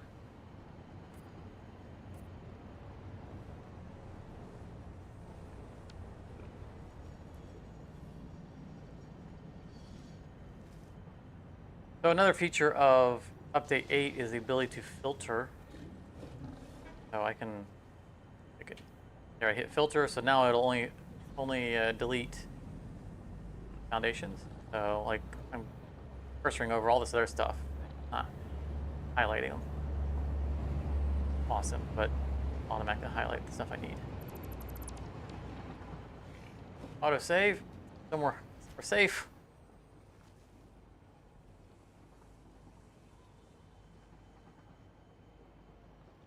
Now's the time for a restroom break or whatever you need to do because the autosave takes like 10 minutes.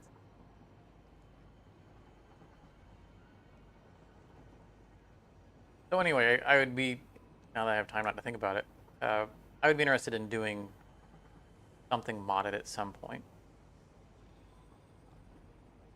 I don't find it likely that I'll leap straight into a new series once Ficsit Perfect finishes.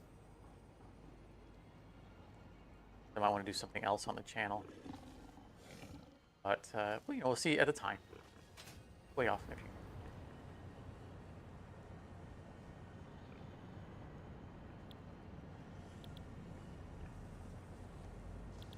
Extra. Guessing I can't not load on my mouse. There we go.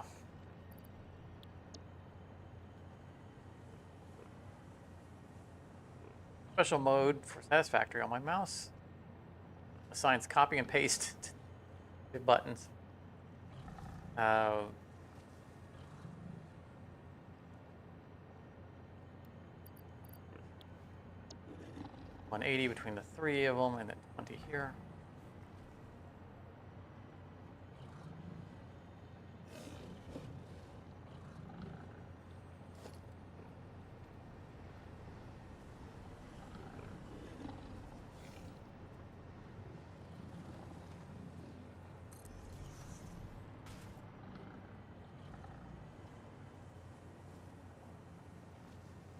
Buddy? Yeah, right. Other way. I know we usually mergers outside of all of them. A really tight fit.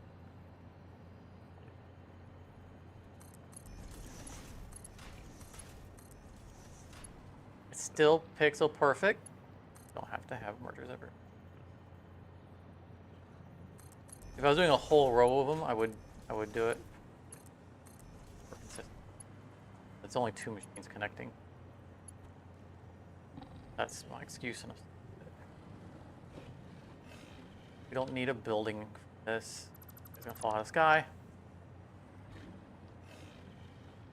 We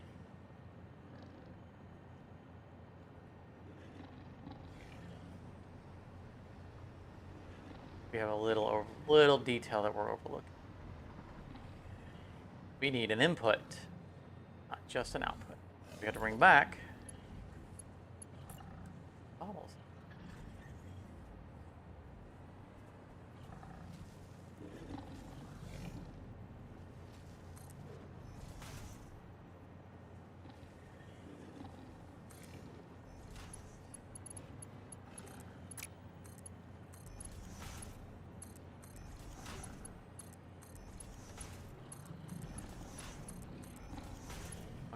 We're going to have 200 per minute production. So 200 per minute is going to be coming in. We're taking 60 off of each one. So it'll be a Mark III belt coming in. We'll take 120 off of that Mark III, off of the 100 per minute, leaving only 80 per minute. So this needs to be more. Both of those. And the output on these are going to be, that's 120 per minute. I'm going to do something I don't know. Because we always go one belt speed above what's required if we're on the line. So right now, these together are exactly 120 per minute. So instead of using a Mark II belt, we'd use a Mark III belt because we want, if there's a backup, we want it to be able to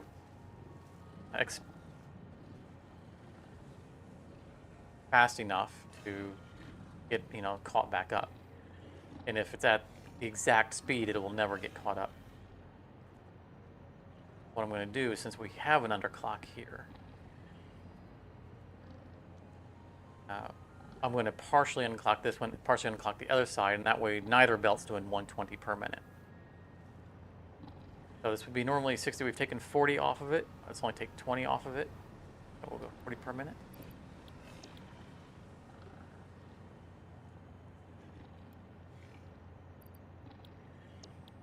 That way both sides is carrying 100 per minute, so both of them can do just a Mark II belt coming out.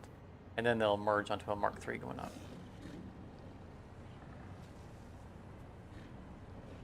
And we need room for one to come back down.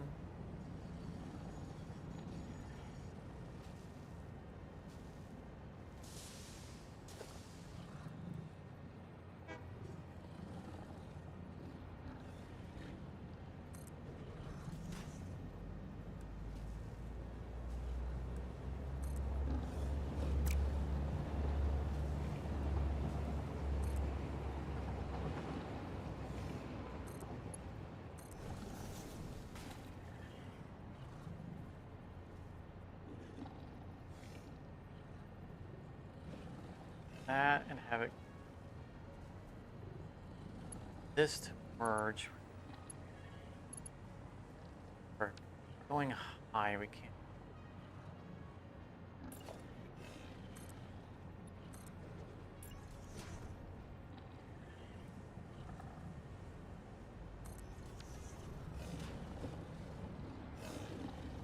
Going that high, we can't fit a belt under that rail line.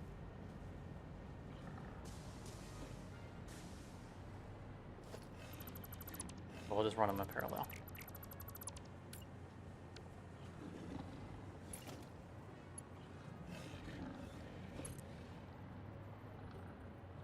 Oh, that's annoying. I can't mark this perfectly because of the terrain. No.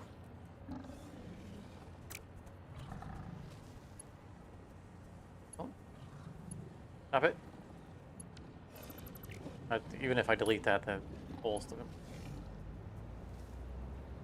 What? You know what? I can solve this. Yeah. There we go.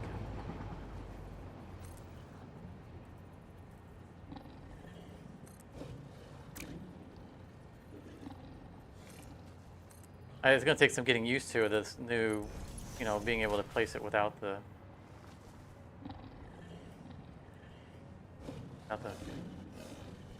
being an existing connector. So I'm having, the interface is a little weird. Nothing wrong with it, just being a little.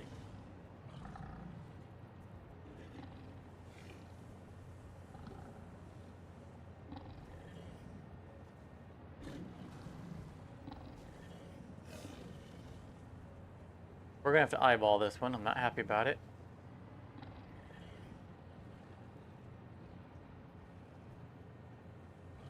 Won't record this on the episodes. No one who's not here knows about this.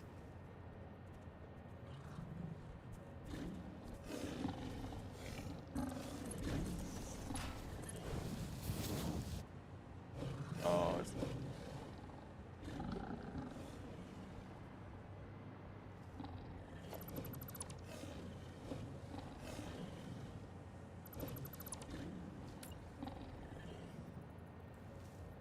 close.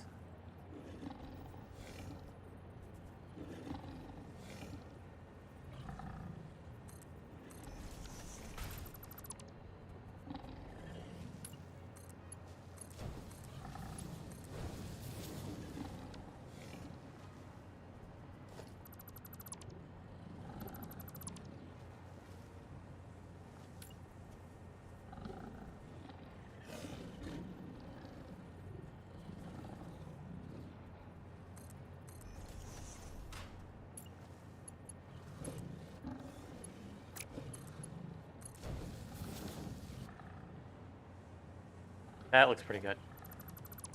I mean, it's like a hair off. That's way better. That's almost perfect.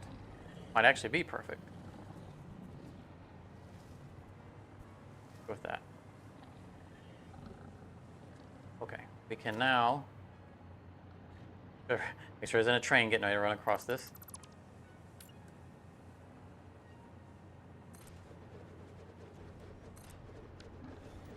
Not do that, because now we have computers. Oh, I shouldn't have put that so.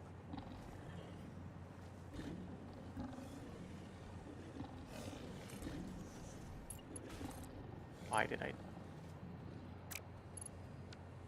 That's okay. This doesn't have to come out to here. This I am not rerouting because we got that so good.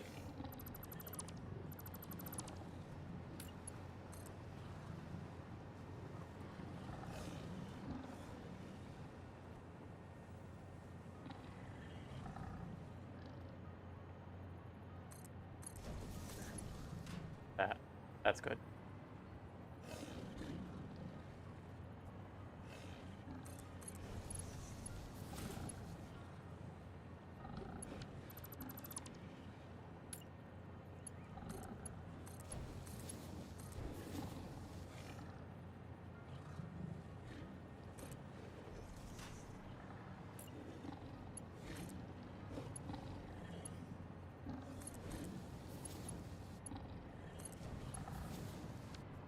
There we go.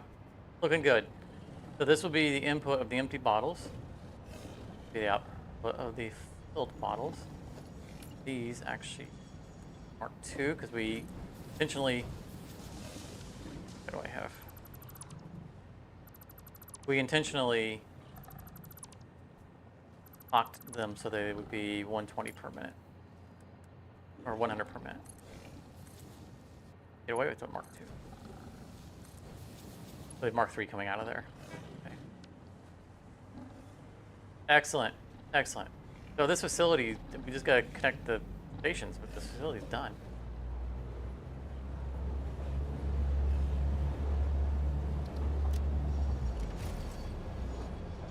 Ah! Broke my jetpack again. Overpack.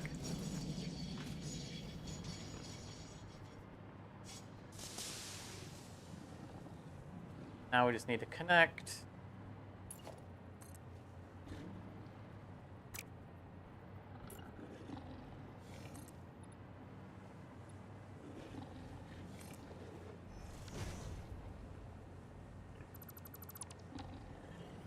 That. That's the output, so we need there.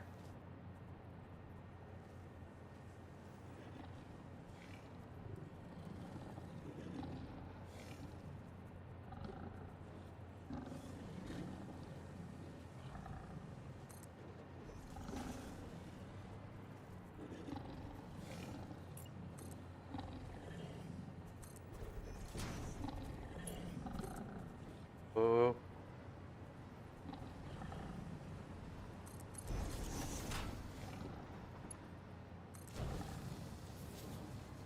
Look at that, right around the tree.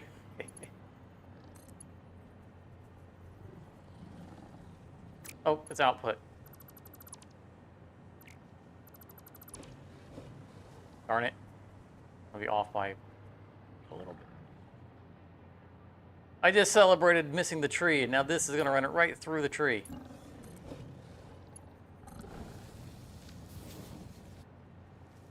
The tree's leaning against it.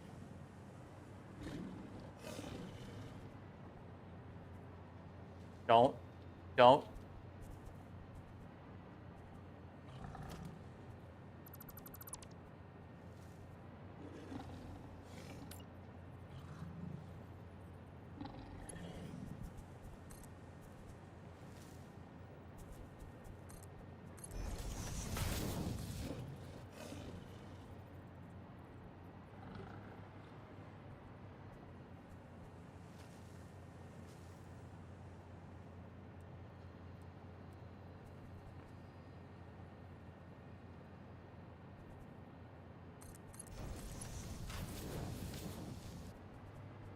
Yeah, a perfect turn. Nice. Okay, so right.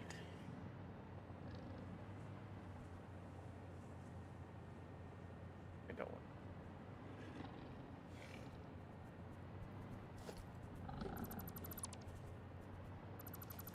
Can be.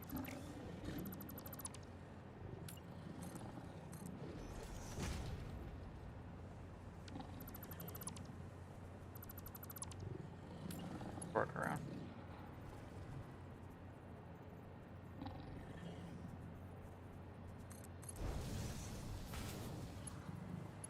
Super easy to work around.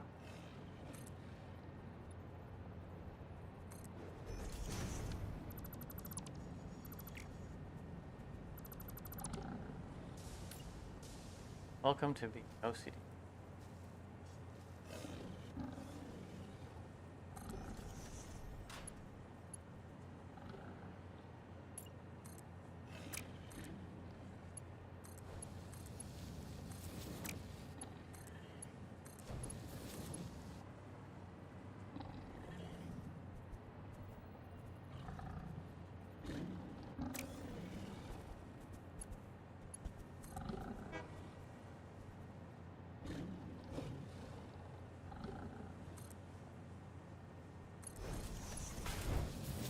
Ta-da! No trees were harmed in the making of this. I mean, except for the one that blew up at the beginning that you guys didn't see because the recording wasn't turned on when it happened. Still unhappy. All right.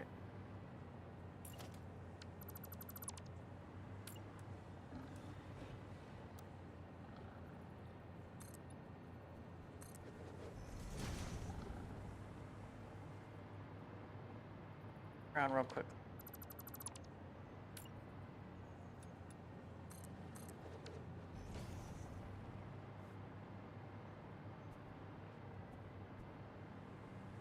Excellent. We're holding up the train, so we need to get a move on. But that should be it. Now this won't start working until we start, sending things down here, empty bottles down here. This should be enough head lift to come up. In fact, I'll tell you what, we're gonna record a bit for the episode. And then we're gonna get the heck out of here.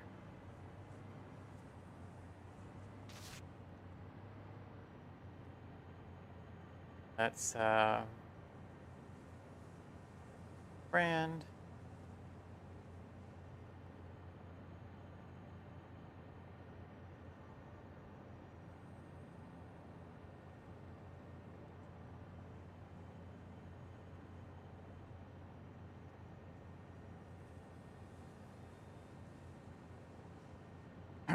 All right.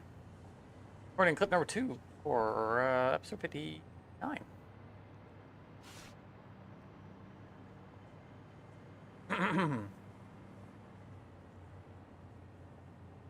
All right, here we are. We're done. That wasn't too complicated, right? I love the way all the conveyors are kind of over and undering and a little racetrack to me for some reason. I don't know why. Why does this look like a racetrack to me? And it does. Anyway, everything's lined up nicely, and we get all painted. And maybe I should paint that. No, I don't know. But we're set up for packaged water now, and my math was off a little bit.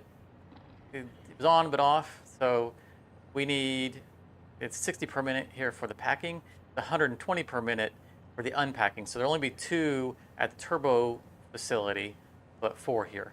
But we still had planned on 6. For some reason, I thought it was 3, and then it's 3 and 3, so it was still 6. Anyway, we have the conveyors for the empty stuff to come in, the empty canisters. Yeah, that's what they are. And it's all mathed out on the belt speed. And those will come in, and then the water and mix around, and then they will come out and re-merge, go back to the station. So all we need to do is power these. And nothing's going to actually happen right now other than these are going to fill up with water because we don't have the empty containers yet to fill them up, which is fine. We don't need them yet. But now we don't have to come back here. All we have to do is drop off the empty containers in our future station at the work site, and they'll come here, and eventually, after a couple of cycles, this will start churning out a bunch of packaged water. But we have our station in place because we did go back and get computers, and I have to cut that down. I'll come back and cut that down later. Poor nitrogen train is waiting for us to leave. Okay, well, we're going to head on to what is next. Probably the actual facility. Anyway, we're on live stream, so I'm going to continue talking to the live folks. And we'll pick back up where we pick back up. All right, I'll see you at the next site.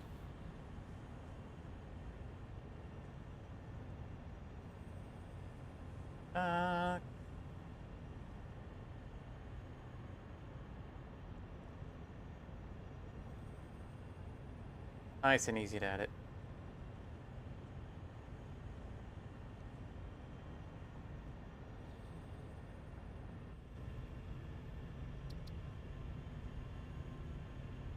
We're going to get out of here first and then figure out where we're actually going. I mean, we might actually be going to where we need to go.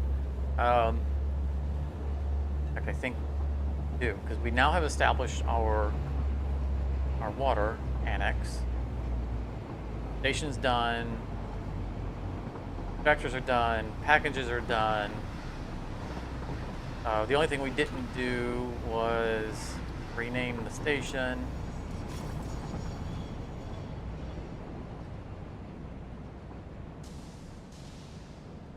Quick like station.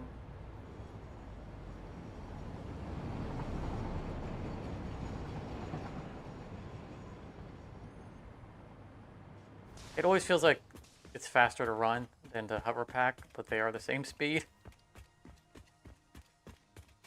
Like it's the on the ground, you know, parallaxing of things going by. Oh, being popped into existence. Just, you know, makes the optical illusion that we're moving faster. And it feels better that way. So, no, we're going with it.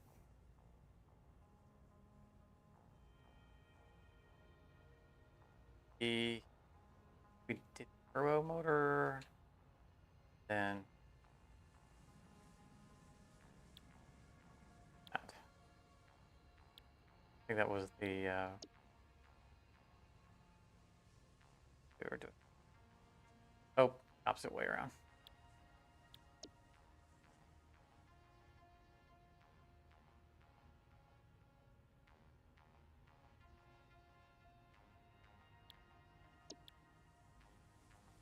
And real quick.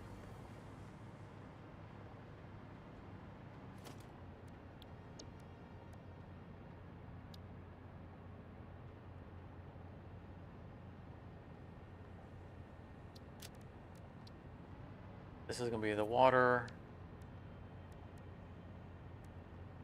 And the containers are gray.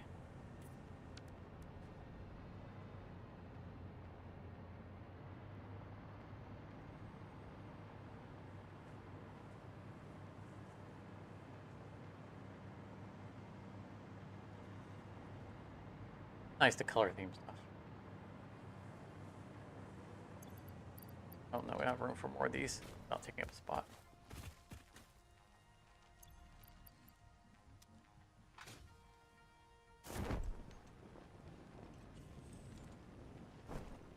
Woo.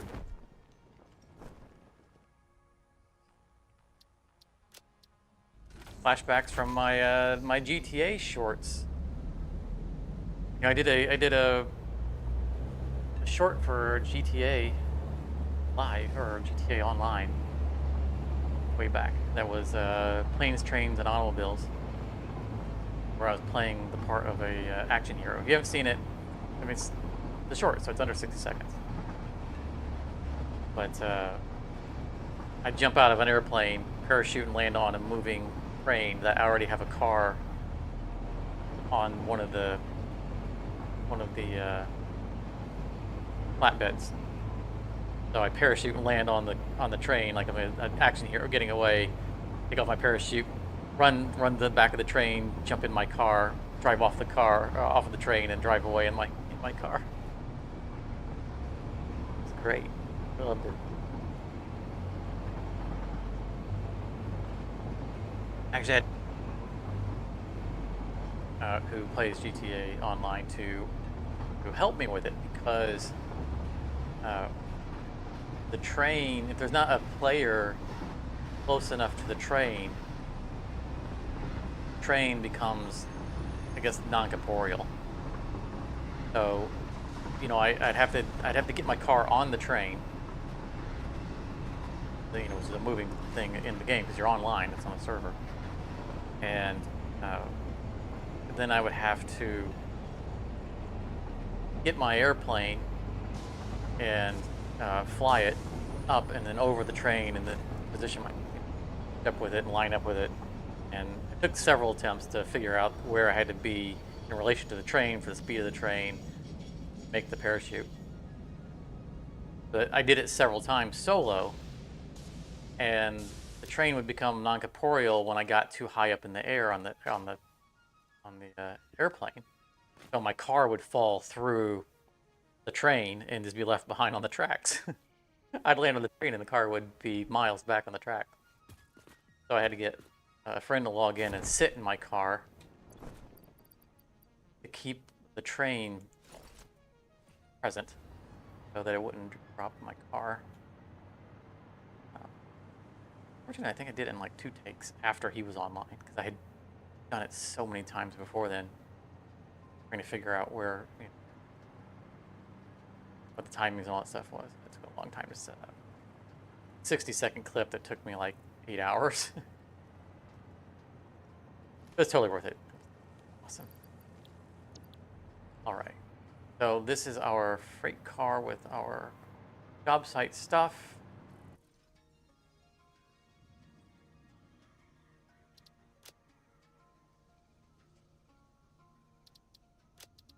We need to establish manufacturing for concrete, which I see limestone right there. So that's perfect because we're going to do a lot of floors and walls and stuff like that.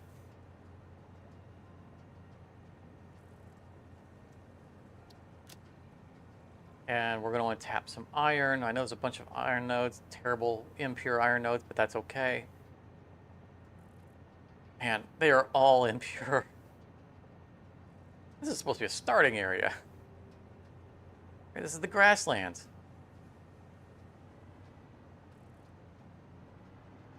Right there is a bunch of iron. We can definitely just bring some up here and throw down, a couple of stumblers, a couple of smelters, a couple of constructors, and just produce some plate and rods that we're going to need just for the general use.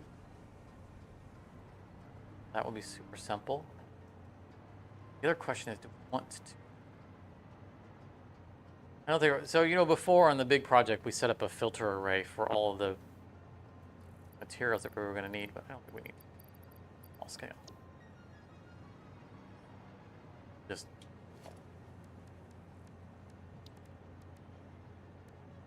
large container.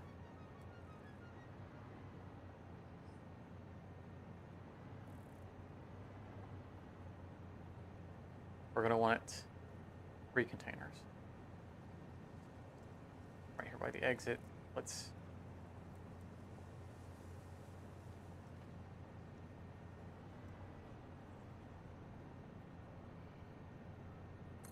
here.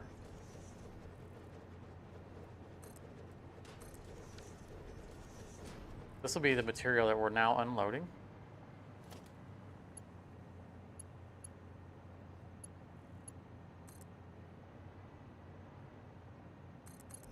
We're going to delete this belt almost immediately, so I'm not worried about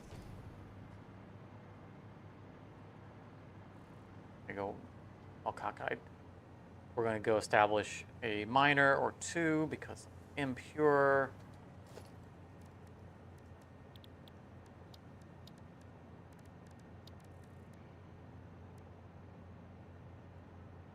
Workshop.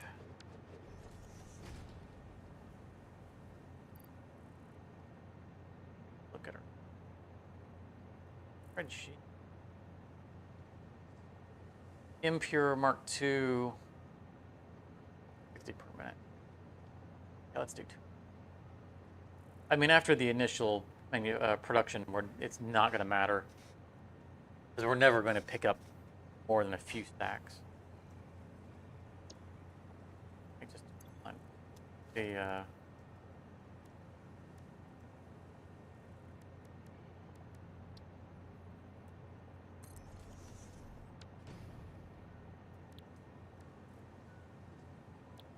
we will need 30 per minute of the ingots. That's 1 for 1 in the smelting, right? So I think, right, one ore is 1 ingot. Before so that, let's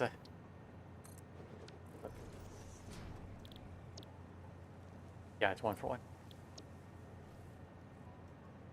So we'd be producing 20 iron per minute. We're not going to be up here for a long time to pick it up. So we just 1's fine.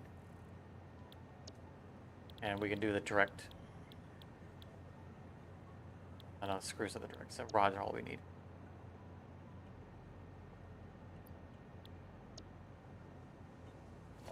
This is fine.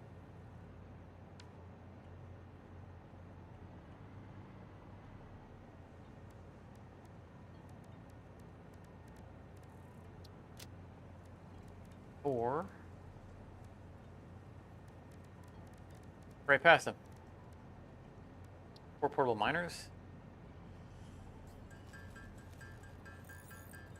Thanks to the spacebar, we can do it hands-free. This wasn't a thing at the beginning when the game was first released.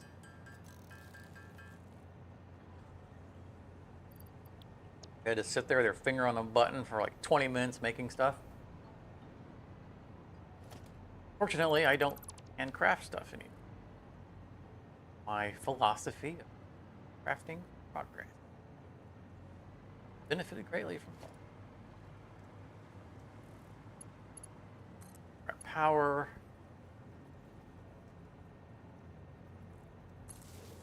Limestone right below. We don't even have to go over to that limestone. There's one right there. Although, oh, that's it.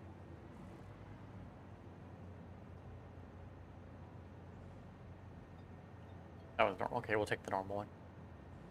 Also, this one probably bump into the platform. Bad.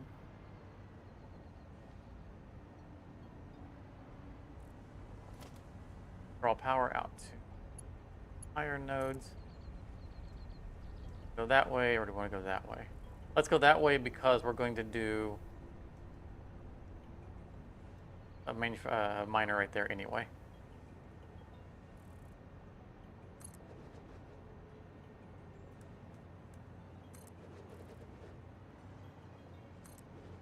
Upgrade the gear of our holes so we have better flight capacity.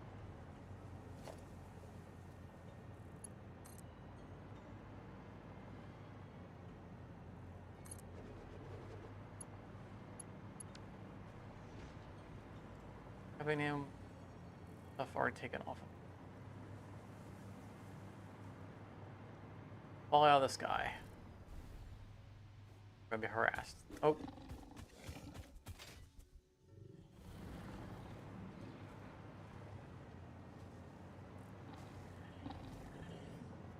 Grab the one on the end so that the belts can run kind of parallel with limestone.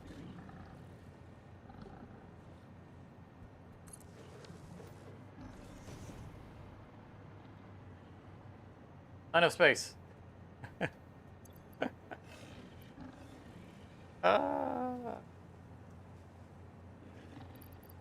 We can't consolidate anything.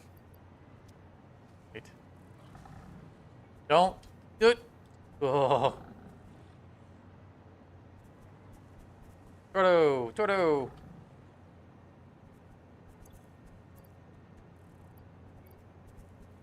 Have extra high speed.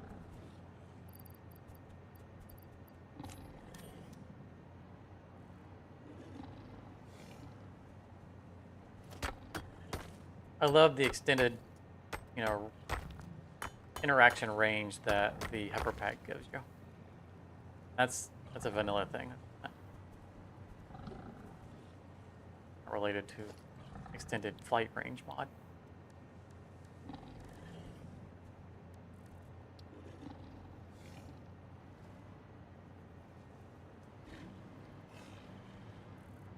That way.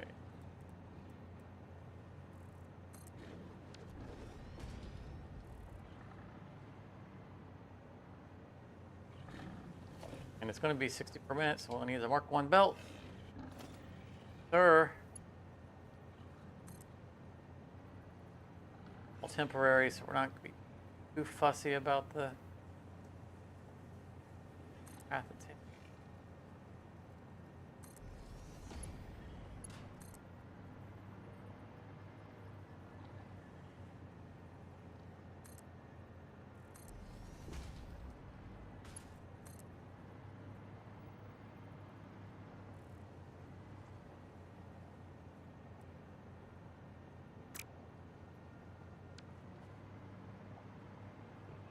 I think we're going to drop the smelter.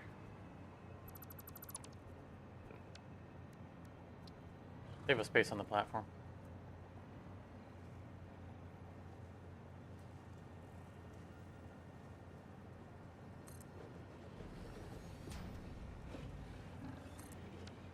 Feels So dirty putting these in the grass.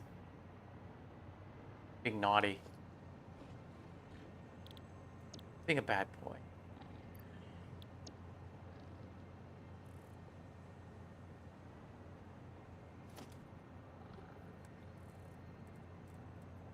I like it.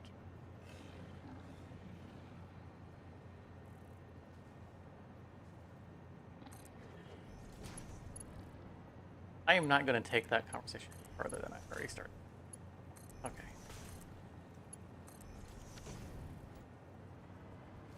It reminded me of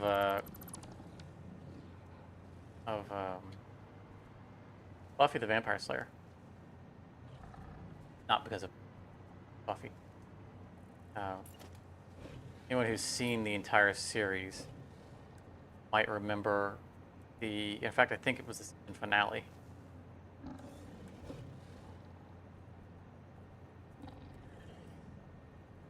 Where, no, it was not Buffy the Vampire Slayer, it was Angel. Angel series finale. It was the spinoff from Buffy the Vampire Slayer. And I don't want to spoil anything for anyone who hasn't seen, even though the show is old. Maybe 20 at this point. Basically, things are going to go bad, and the crew is told to go and spend a day doing whatever they want and have fun and enjoy life. And one of the main characters is from Buffy. Spends it tending to the wounds of somebody else. Yeah, so why aren't you out? You're told to go have fun, and this tending to me can't be your idea of fun. And he's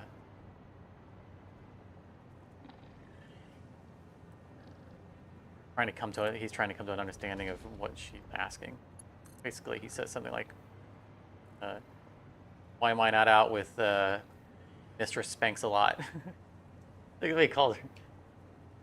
Are you asking why I'm not out with Mistress Spanks a lot? I'd rather be here. That's a great name. For Spanks a lot. Hearing it come from him was hilarious. He's British. It somehow seemed right. Repressed British. Mistress Spanks a lot.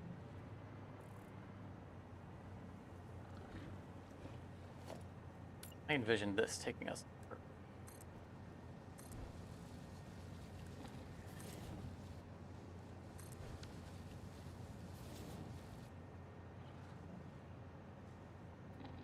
Need to establish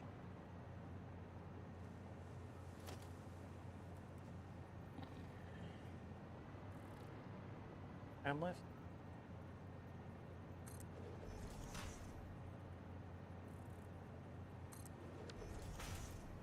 Originally, when we put those there, I was thinking we'd be coming from the end and do, melting and manufacturing and then pop them in there. So this is not a little weird.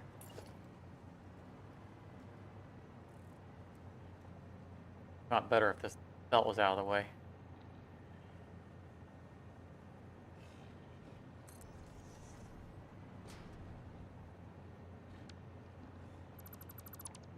Oh, we need to manufacture two separate things from the iron, which means split that.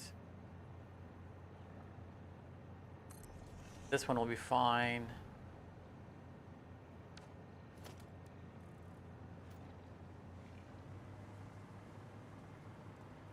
This is 120 per minute, I think. Is.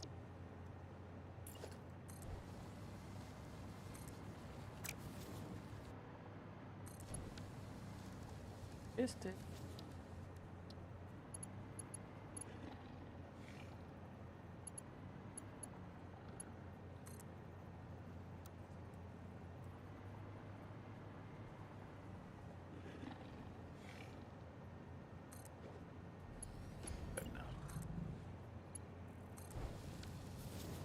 phrase that people who don't have a says. We're going to erase that sin. We know this.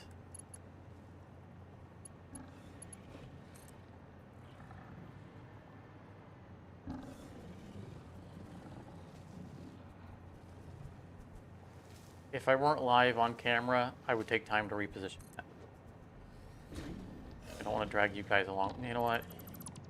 I get dragged along.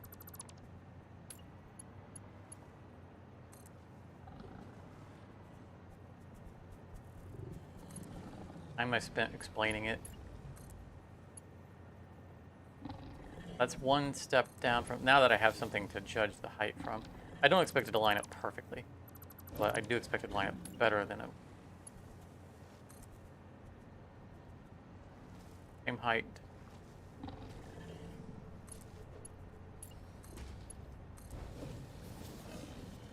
I guess that was the closest I could get to it. Pretty.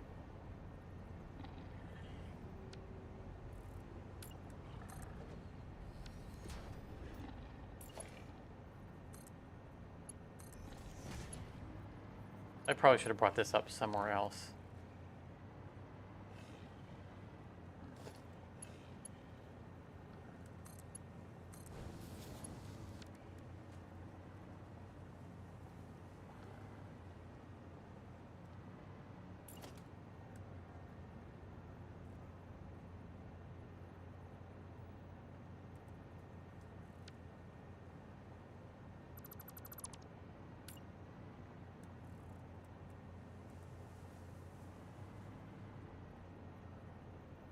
Okay, so doing. Try using nudge mode instead of. Right, anyway.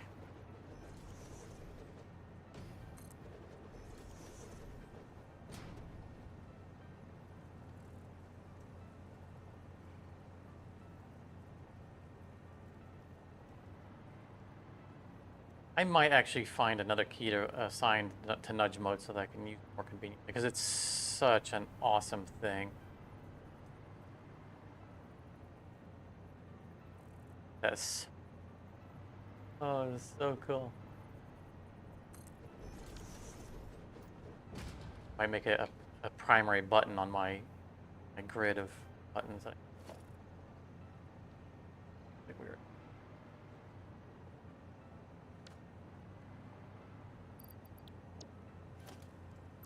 You can get out of the way.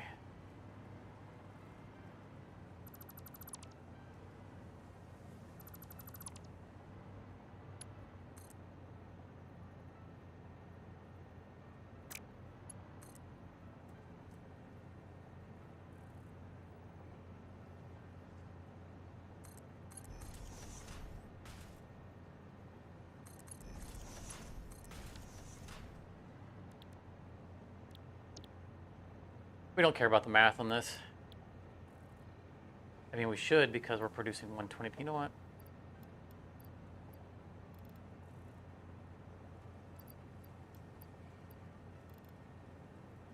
Good enough.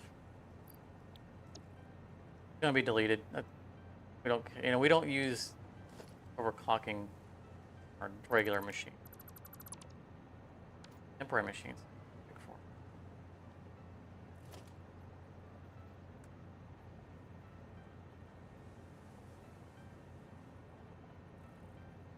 The whole reason why we have so many of those is because we had them last Fixmas in the multitude of assemblers making all of our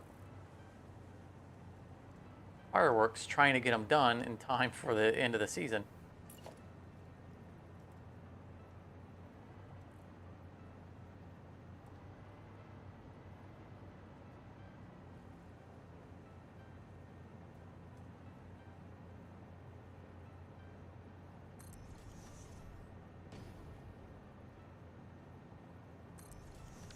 In order to beat the clock, because I don't AFK, then I don't want to. When I say that, I'm always concerned that I sound like I'm better than you. I don't AFK. I do stuff. So a sufficient output that doesn't require AFK. I always sound like that when I say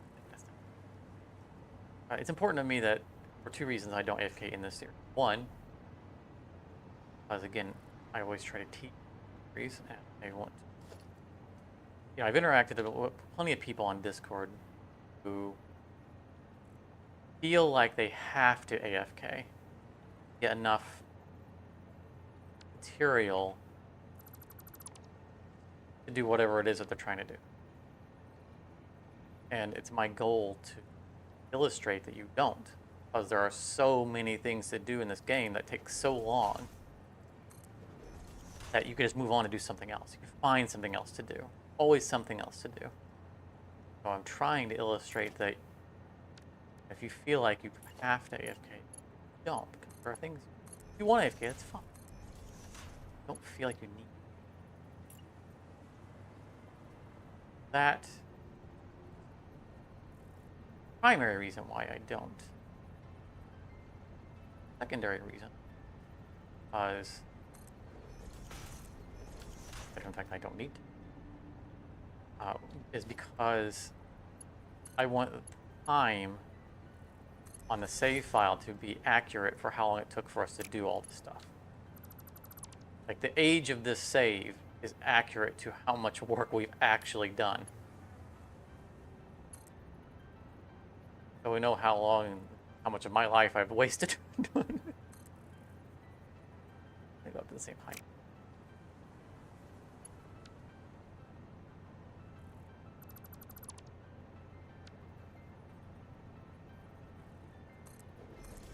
Which, if we wanted to take a quick look,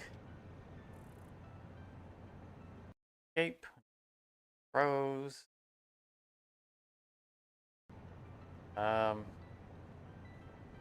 and the game just crashed.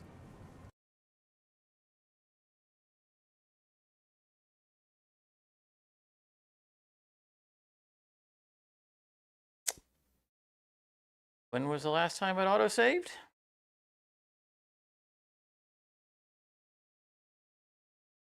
I pressed escape so I could show you guys how long this save has been. Game just crashed.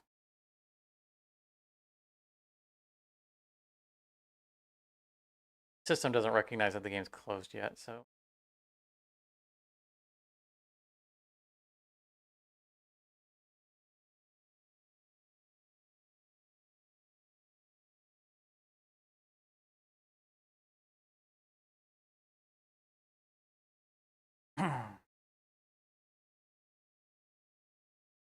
Bear with me for a minute.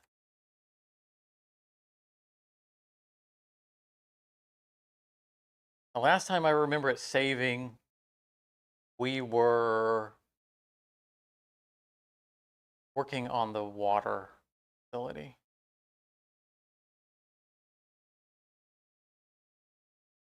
Not great, but there was a lot of talking and decision making between then and when it crashed that we don't have to repeat.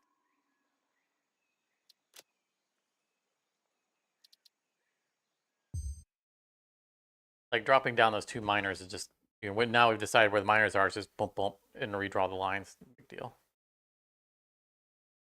But there shouldn't be much time replacing whatever has been lost by that crash.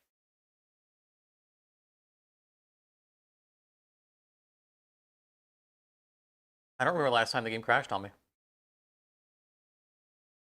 A long time. It's loading, by the way. I know you're seeing a beautiful blank screen. I apologize. So how is everybody today? Anything else you guys want to talk about?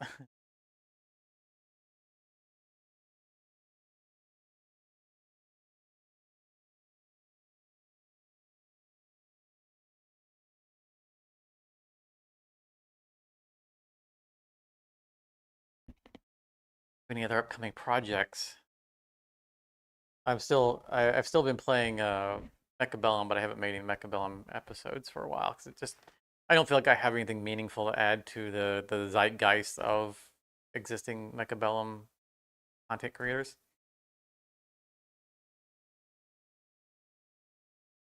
I just play a couple of rounds here and there and have fun doing it, and then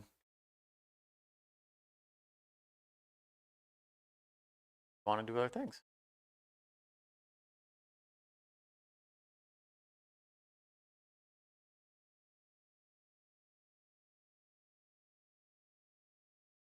I've been really itching to pick up Warhammer Dark Tide. I think that would be awesome for live streaming. And I think it'll be awesome to play. So that's something that might happen.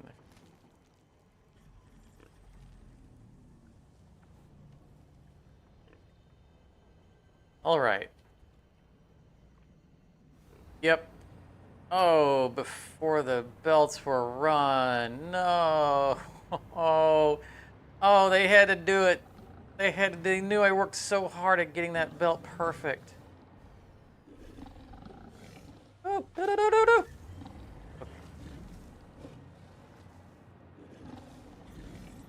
Okay.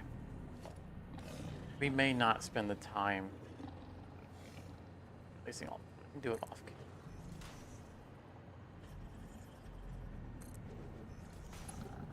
Gonna do a quick draw here. Basic stuff in it.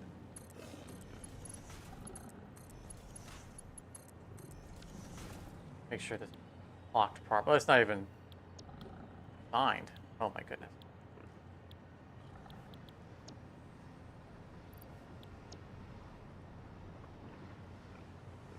Case. We did 40 per minute.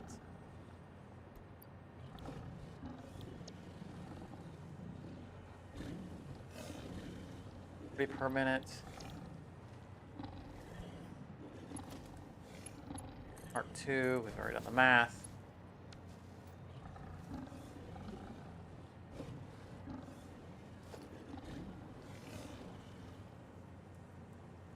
Mergers there.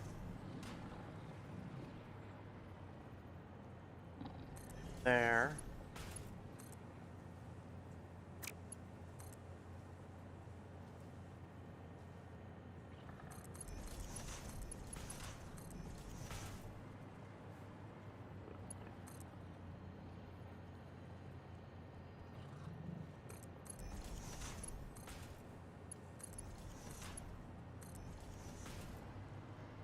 Know that we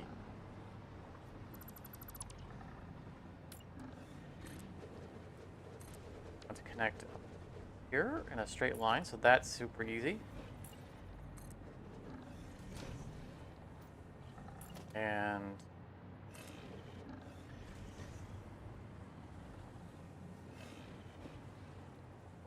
actually prove this.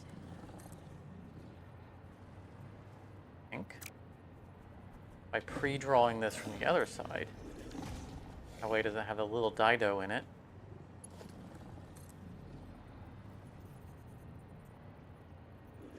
We went the little dido because it was getting us around that tree.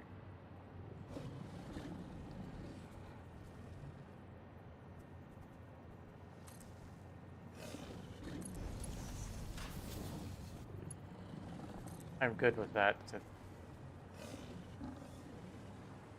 avoid going through it.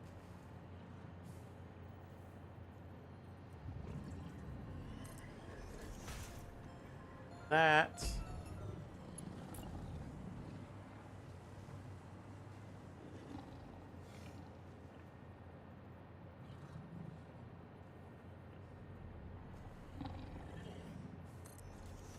That.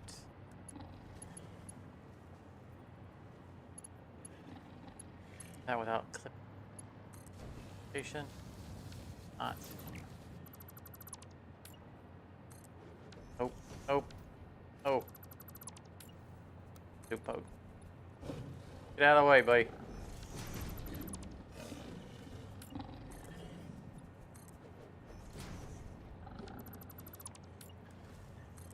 Merger bits.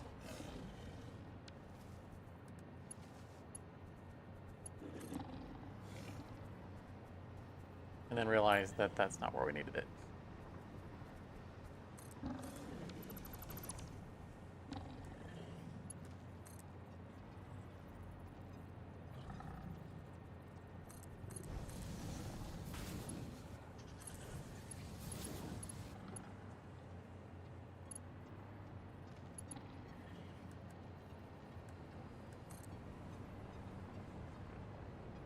Oh, and here it comes.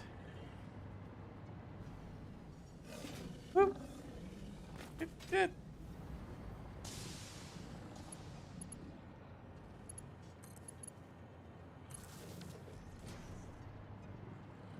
Not have your pound of flesh.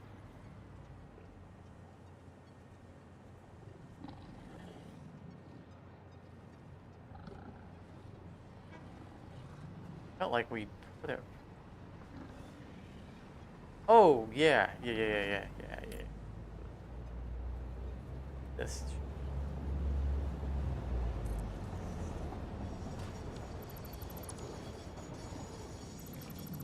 Got it.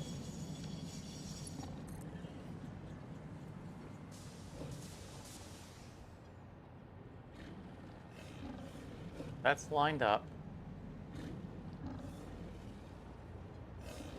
Both of them. I'm gonna go roughly that far. Back a little bit more, but we have our spacing established now.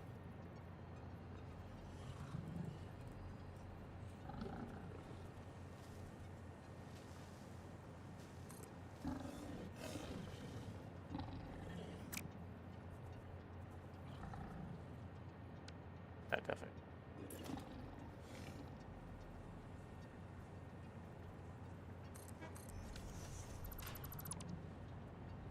I saw a game.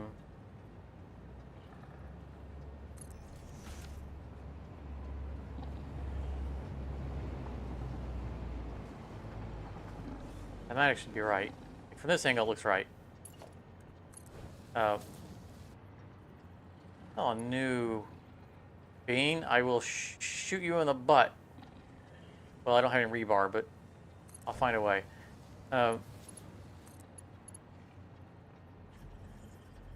Saw a game the other day. It's in early access, or it's entering early access soon. It was like space trash collector.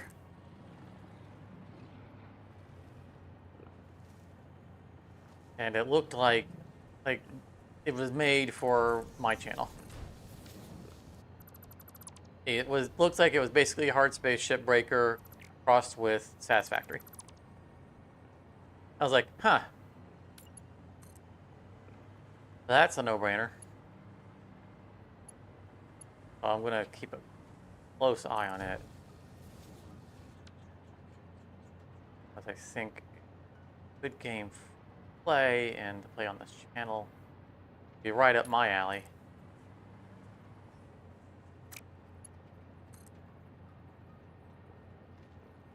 Kind of games I like.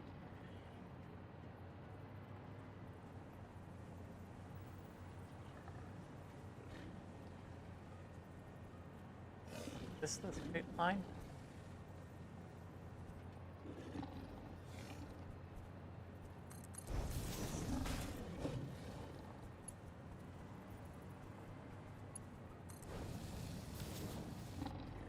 Yes. No. Yes. Yes. Yeah. Good. All right, look, we're done. We already fixed it.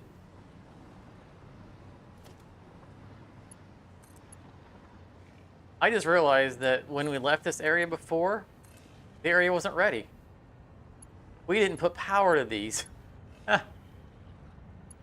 I left the area saying, oh, we never need to come back here. Once we start putting in the empty containers, it'll just all turn on.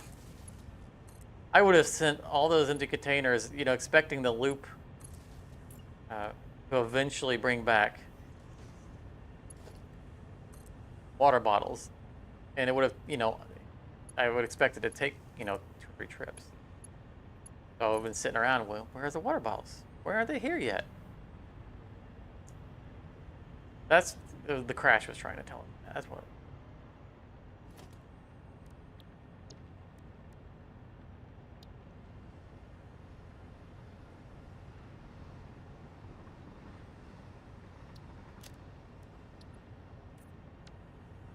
Water. Let's.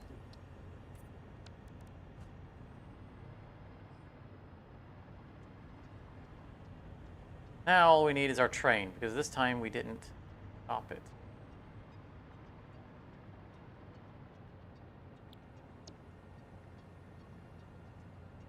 I want to rename this.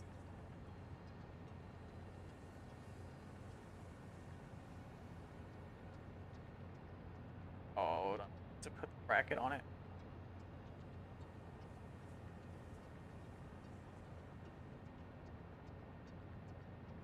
Like writing the entire package one. The names get too long, they get funny on some.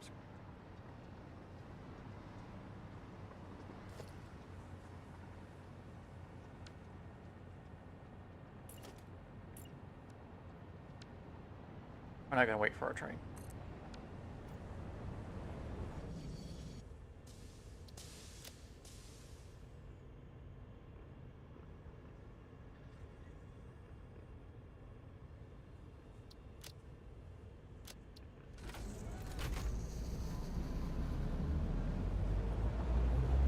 All right, we're going away.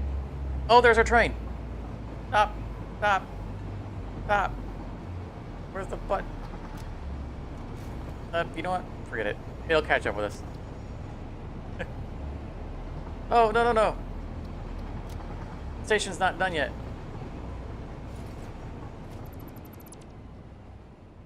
Up. Stop it. Can't fly because the things are broken. We didn't put blocking signals in, which is a mistake we made last time and didn't realize.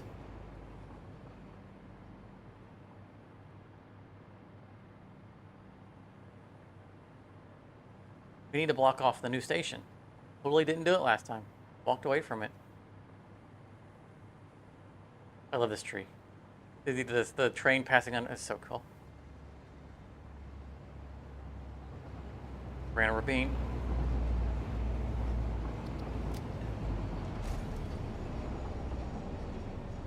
Brakes, brakes, brakes, brakes before we go downhill.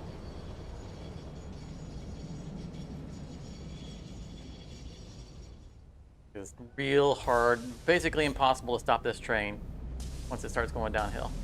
Whoa, whoa, whoa, whoa, there's a train behind us. Remember, this is the output channel for the Illuminati. Oh, I cannot spend time here. This cannot be allowed to back up. Be quick, quick, quick, quick.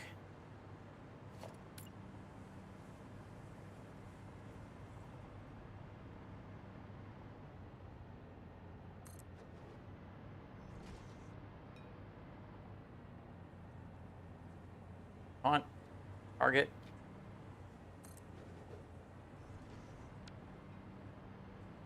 Arguably, we don't need this.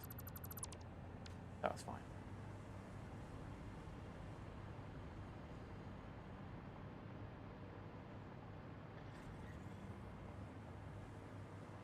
But that will allow the nitrogen train to actually pull into the nitrogen station.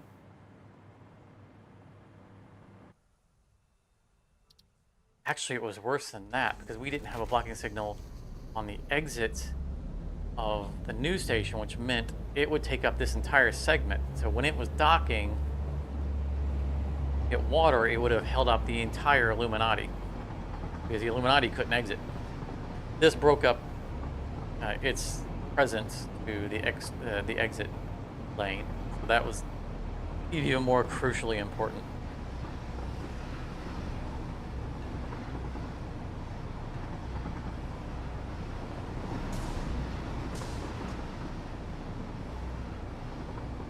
Because the Illuminati, I mean, I love the Illuminati. It's one of my favorite things that we did here. May be my favorite project of the series, even over the Tower of Power, which I absolutely adore. But in order to create the appearance that I did on the Tower, or the Illuminati, I had to use that single line behind it to hide the trains and the train stations, which just causes so much congestion because there are so many trains that go through it and have to share stations because There's just no room to put more stations. So it's very precarious. And you don't want anything external slowing down their throughput of getting through those stations as quickly as possible.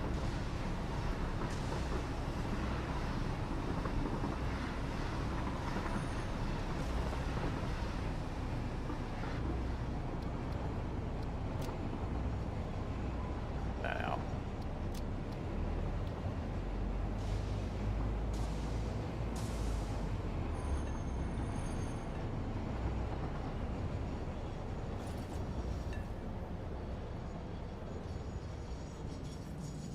Or unload. How this works. Already designed it all. Station. Large.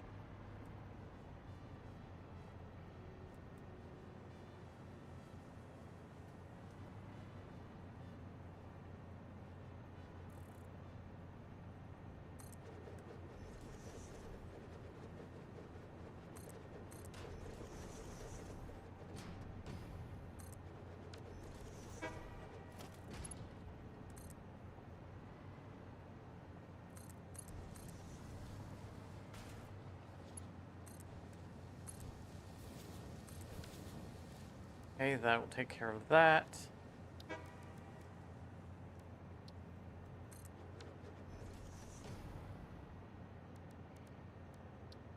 Four portable miners. Somehow we have more space in our inventory than we did last time we came through here. That's okay. Works in our favor.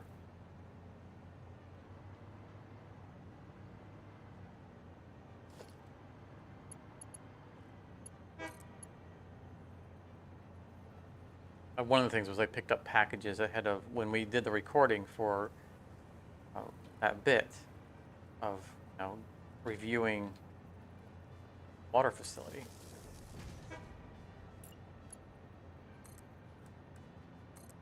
We had to pick up packages to get just to get them out of the scene. That's inventory. It's not being taken up right now. That's at least that counts for one thing. We might have emptied something else along the way because we placed like the blocking signals that could have just emptied one of our parcel stacks or something like that.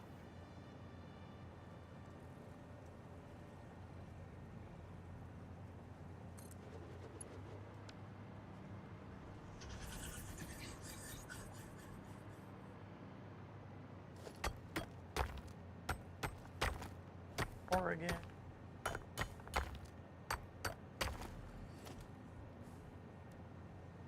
It's so much faster this time. Like we don't have to. We dropped the miners and stuff and did the math. Figured out what we were doing last time. We know what we're doing. Re-ending towards Cardinal. Earth.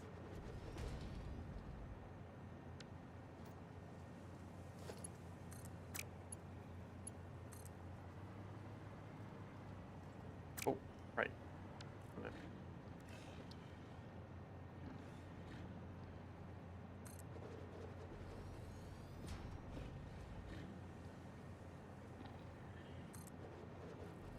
Led to the Mr. Spanks-alike conversation.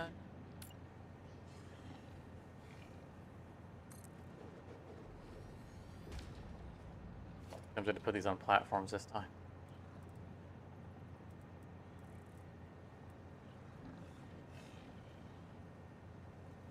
Wanting the nakedness of placing this in grass.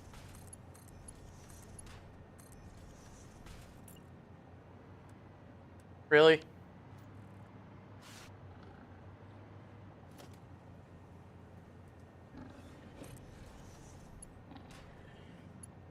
Putting this in the grass, not on the station, on a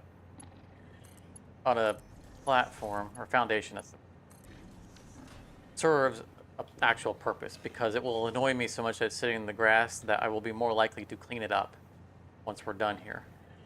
So I'm notoriously bad about leaving temporary stuff laying around. like a Minecrafter with chest monsters all over the place. Finish a project and you just move on because you have so many other things you're doing. They're always meant to be temporary, but yet end up not being temporary.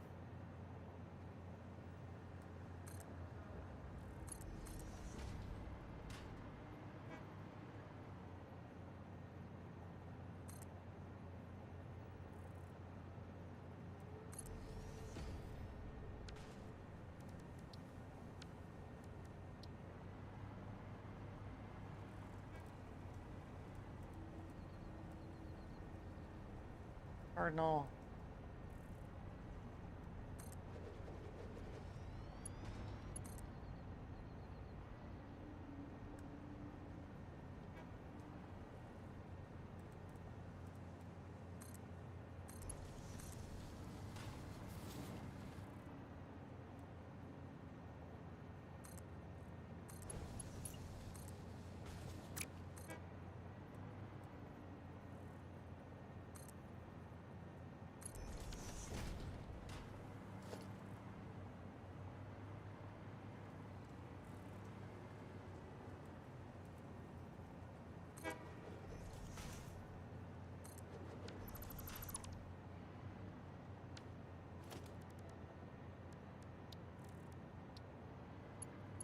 Fair.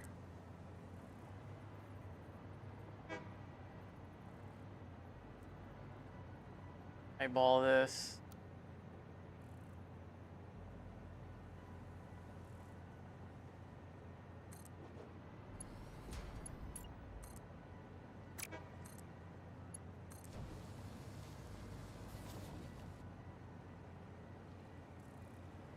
We already know it's not going to be even. We're placing on grass, not on measured platform.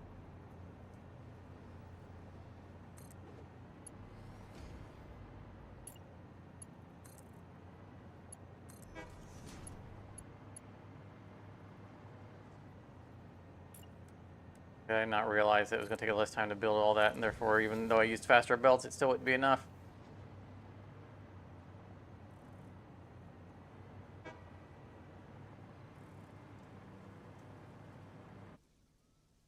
Docking over and over again, which is preventing my interaction.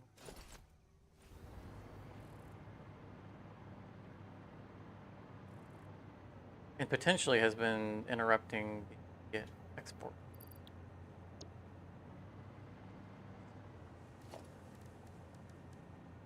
Prevent what we...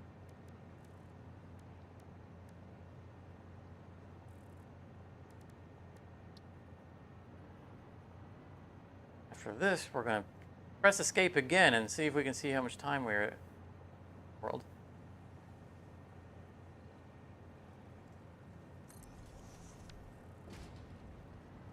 I really should bump up the autosave time. It takes so long for it to autosave.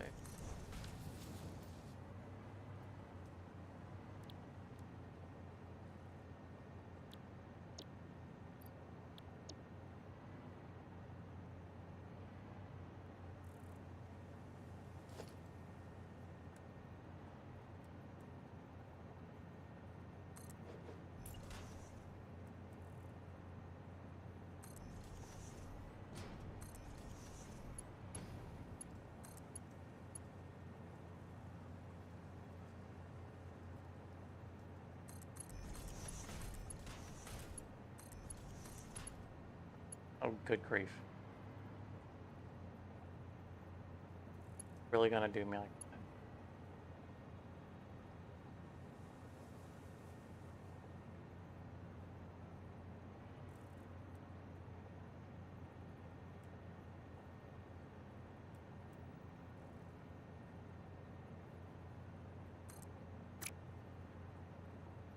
that? Oh, no. Are you doing that? Stop it.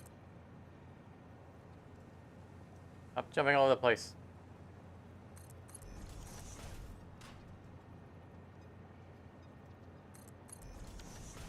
Here then remaking the splitter and all the station, all the machines is making the conveyor.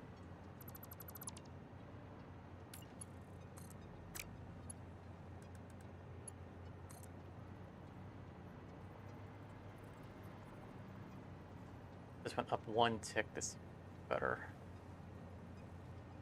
alignment.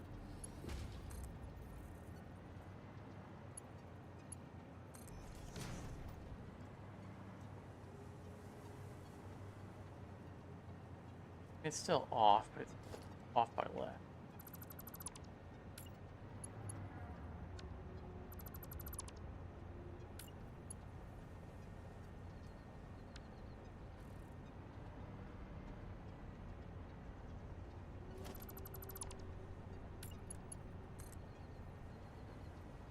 You can see.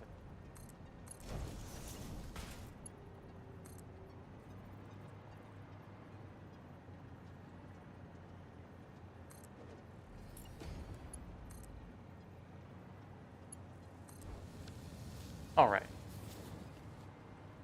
Much better. We need put plating on the bottom, 'cause likely to access plating. Rods on the top.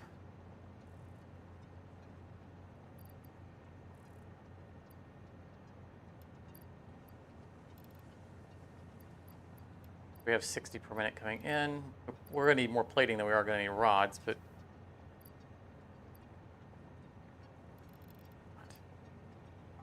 oh, give me that back. Apparently double clicking does not take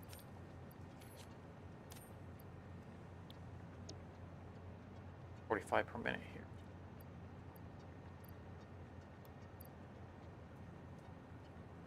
We can't interact with that. We need a increase, so that should be perfect right there. Yeah, 5.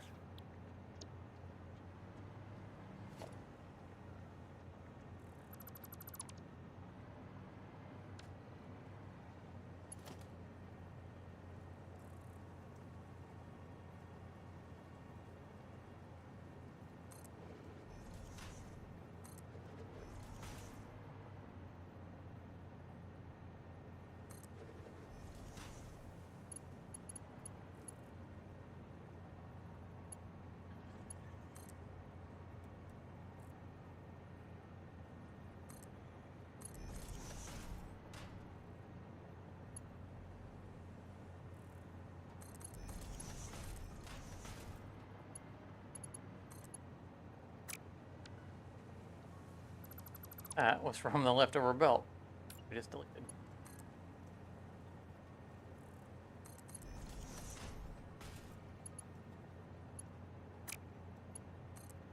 It's harder for me to target this. Top one.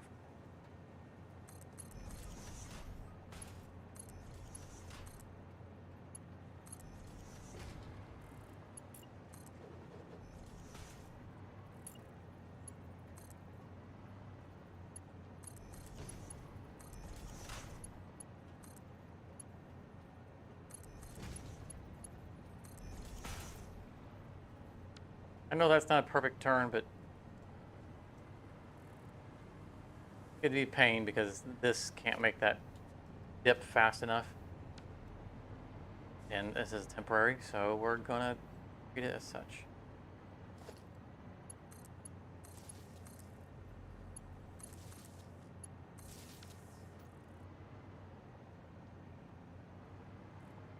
Turn everything on, and we'll have to probably math that a little bit. So we have 120 coming in. Doubt it's using the 120.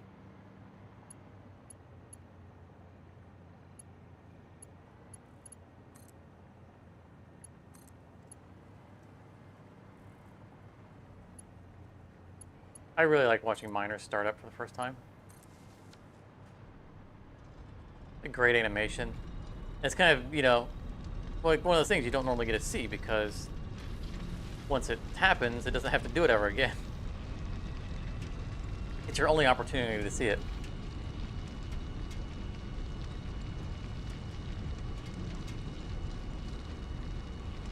Like, it would be cool if just randomly, every now and then, it has to pull it back up, like they're doing maintenance on the drill. You know, it could still output. Mentioned disbelief there that it was still producing. You know, like, but it'd be cool if it came up every now and then, like it was being repaired or repositioned or something, just so you can see the animation. But it'd have to be like really uncommon. All right, it's gonna have 120 coming in. It's only eating 45 per minute.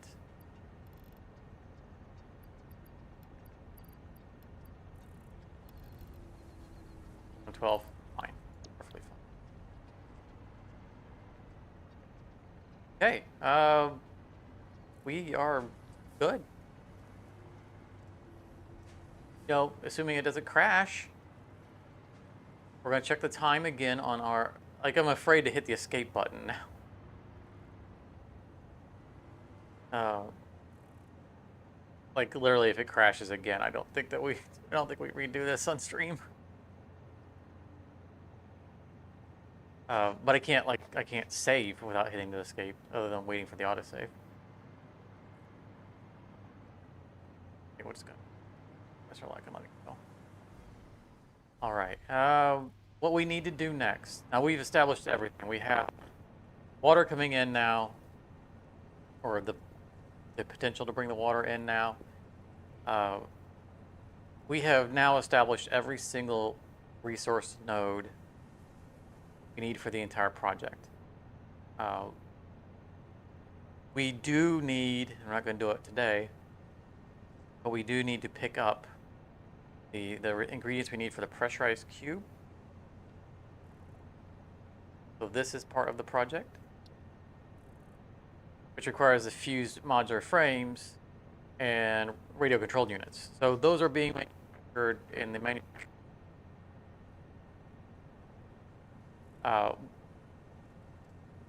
There's no way we're doing a new set of them here. Like, this is literally the only use we have for those materials. We're at the end game. So we're not going to manufacture them here. If we wanted to manufacture them here, we'd have to take them away from home, and it's our, you know, we want manufacturing area at home. So plus the home's at the storage, and so we can have them going into storage there for the warehouse. So this is the one thing that we're not doing from scratch on site. Everything else we're doing from scratch. But we will be combining them here on site. So we need to set up an output of these two items back at home. We're not going to do it right now. But we need to run them to a station so that we can have a train picking them up and bringing them here. That's the one thing that we have to establish remotely from here before we can have the whole thing running. Beyond that, we have the copper, the iron, the deuterium, coal, the water, bauxite. Can't miss anything else. All of those are live and feeding their stations or drone platforms. Batteries.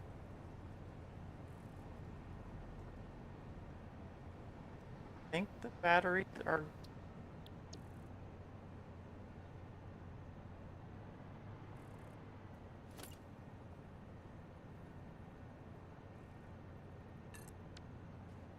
Oh, no, I don't want you.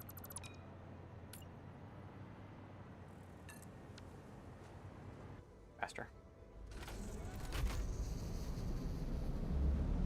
I don't know why I feel like this. I mean, the train is faster. For some reason, I didn't want to drag our train with us. We're just going to look at something and coming right back. Literally right here. Whoa, whoa, whoa. What was that? There's a wiggle in the track. There's no way that wiggle was there before.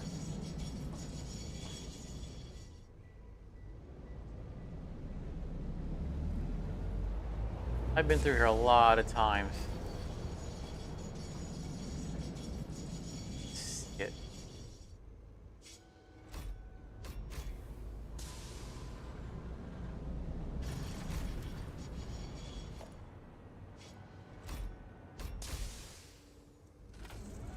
this off the track.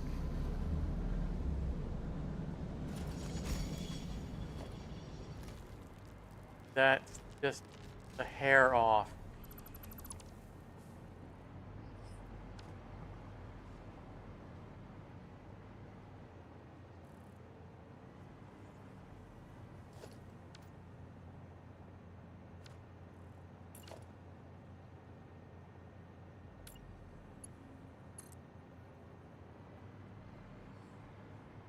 Dean, are you causing wiggles in the line when it's being drawn?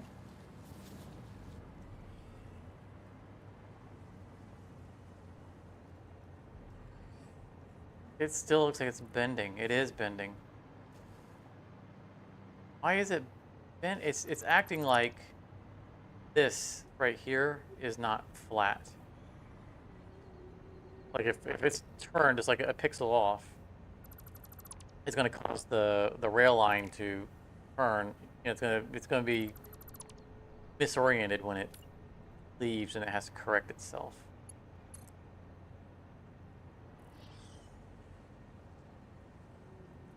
Here.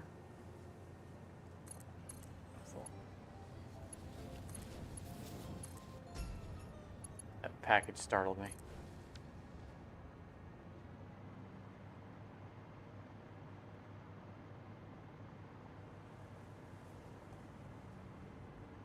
That's straight. Line past it looks like it's a little. This whole thing is, look at it. It propagated down the line. Something here was off. And when it connected, that caused that to be off by a degree, causing this to be off by a degree, and so forth. This is wrong right here. I can see it. That's not looking straight either. That's all right.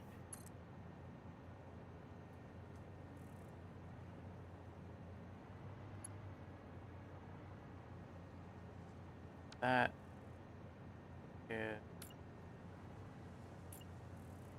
was on this line.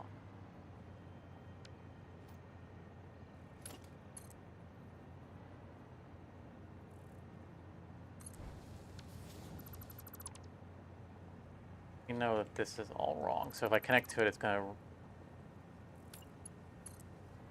do it wrong.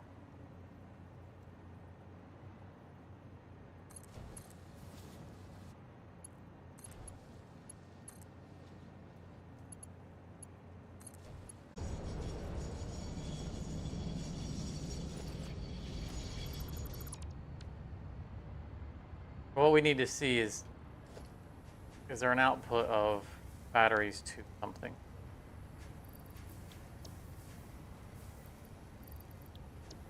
That's not a good sign either.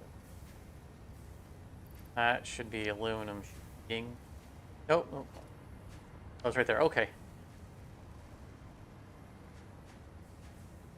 Are we sending batteries?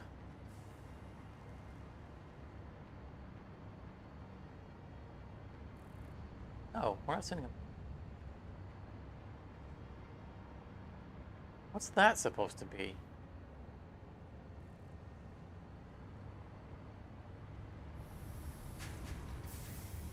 I may not be using it. It may have. I think that was originally where I was loading or intending to load the sheeting from, and then realized that, you know, this is where the loading is from the Illuminati. That might be an inactive platform.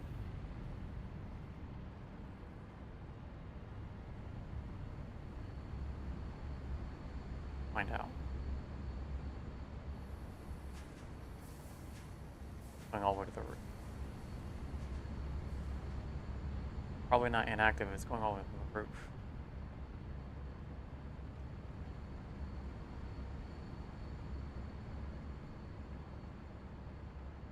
Okay, yes, that's what it was. It's not actually going to anything. That was originally going to be the aluminum sheeting input, and ended up not using it.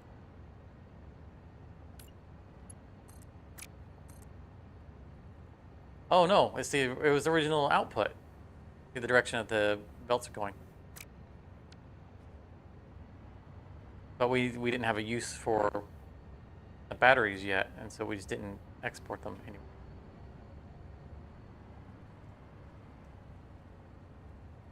Okay.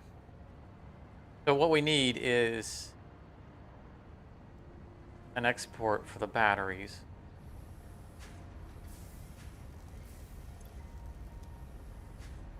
We look at the resources that we are going to be bringing in by train.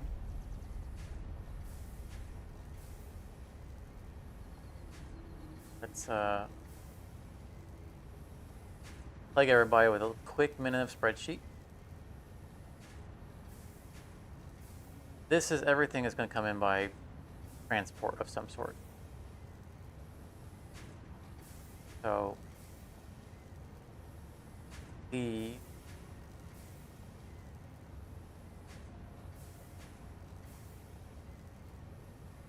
I originally colored these yellow because I was keeping track of the things that we had nodes already built for.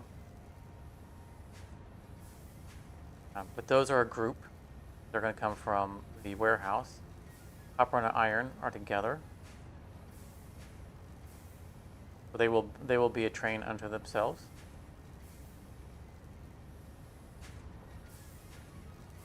Trim and coal are their own train.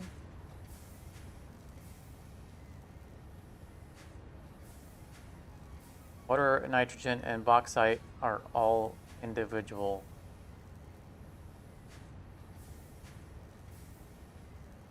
trains. We'll have two things coming in on the nitrogen train. So car 1, car 2 are the nitrogen train. Same goes for the water train. So we need to add to this.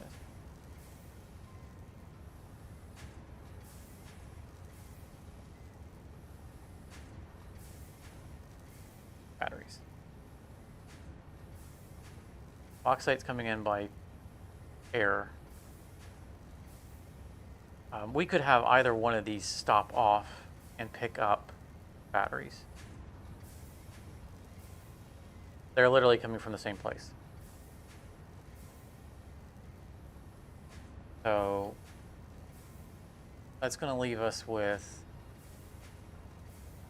1, 2, 3, 4, 5 trains. We have 5 stations, 5 trains. Okay. And then a drone platform. Perfect. So that means we need this to drop off on a station number 3. Here, I know that this isn't being used.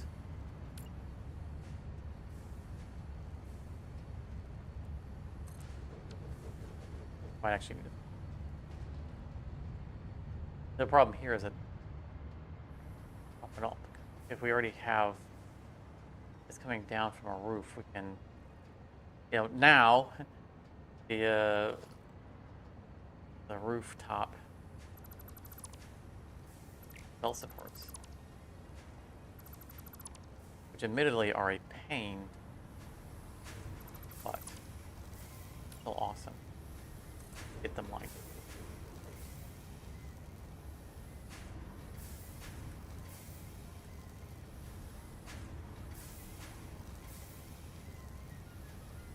I'm just going to drop one. This isn't going to be lined up.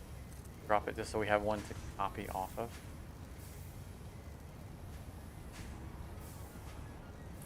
That was a Mark III conveyor. I don't know what our actual what it's going to be. This is going to establish our alignment. Grab this.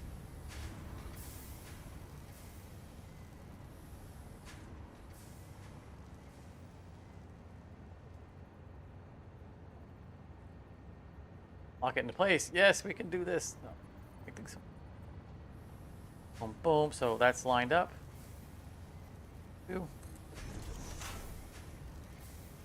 That's the first time that nudge has genuinely come in handy for us. The first of, I anticipate, many times. But it's the first time I've actually really needed it. Because I'm so practiced at lining everything up that I just don't need to do the nudge.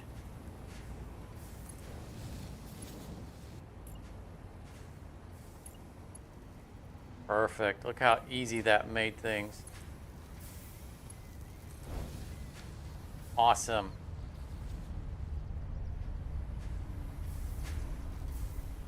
So to eliminate future confusion, that.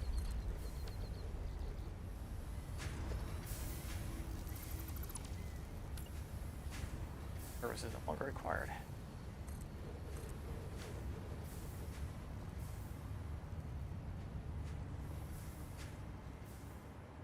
And what color do we want? Battery.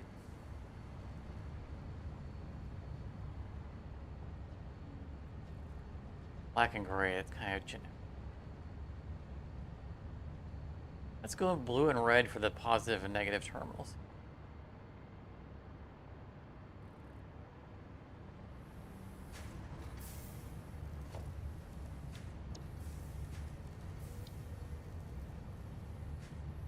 Oh, old brick red.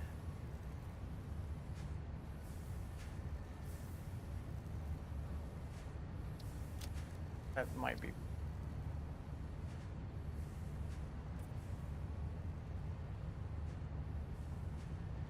Like it, but I don't think I like it for its.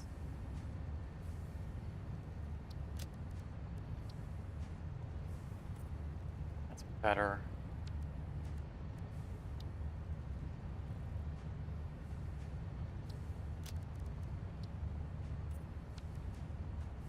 That's gonna do it.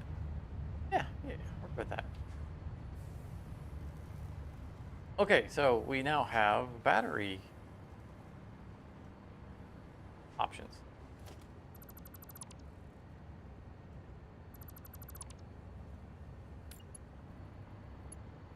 What speed is the incoming line? 3. Okay.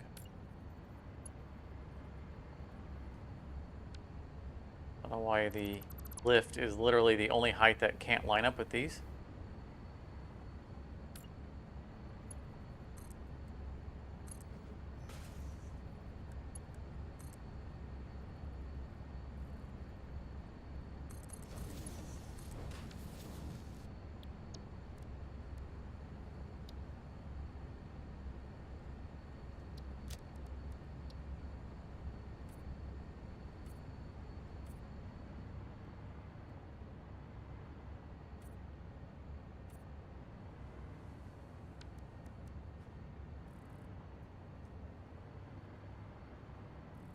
Excellent. I love the brown. Brown and green work so well together. So nature. And we need to make sure it's on load, which it should be by default. All right.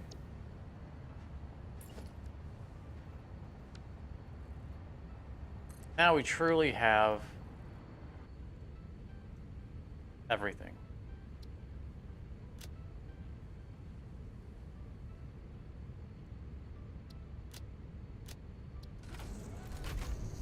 From a transport option, everything is established except for the stuff for the cubes.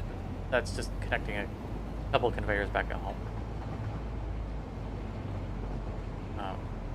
So I think what I want to do here.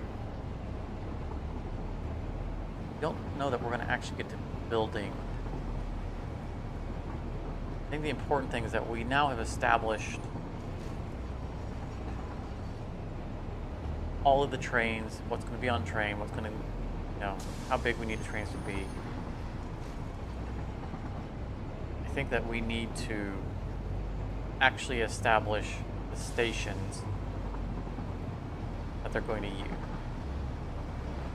Now, if you watched the episode, I placed stations down already, 5 of them in fact.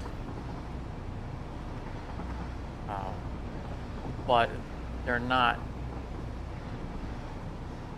following a scheme that would allow us to actually unload them. To let the trains go back up top. Just because of spacing.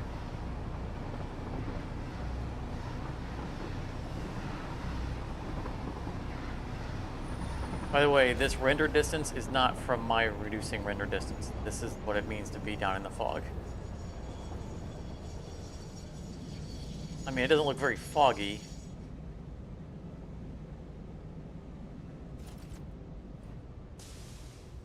Broke my jet.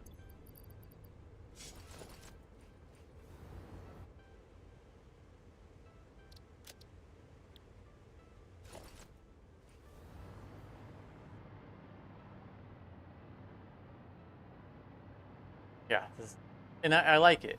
I mean, it could look a little more foggy, and it looked way more foggy before update 8. Like this was just like total Mistville. Now it's just blue haze around us. Little disappointing.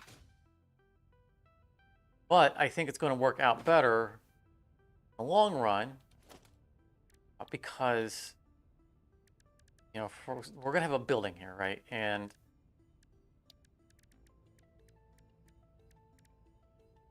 you know, imagine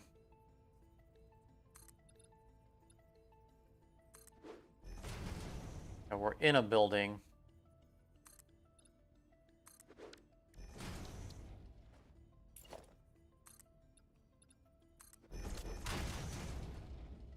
We don't want there to be a bunch of fog inside because this interior is closed off. So we'd be able to go to the windows and look out in the void.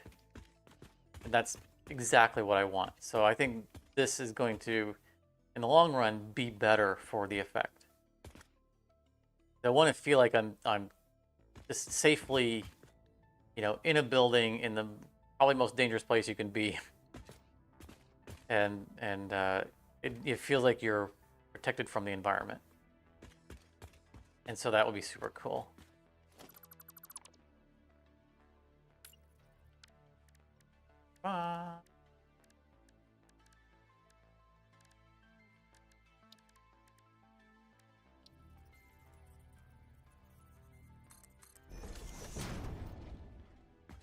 Yeah, we need to do this. I mean, it's only the bottom floor is going to be where the stations are, but this needs to happen. So we'll have walks.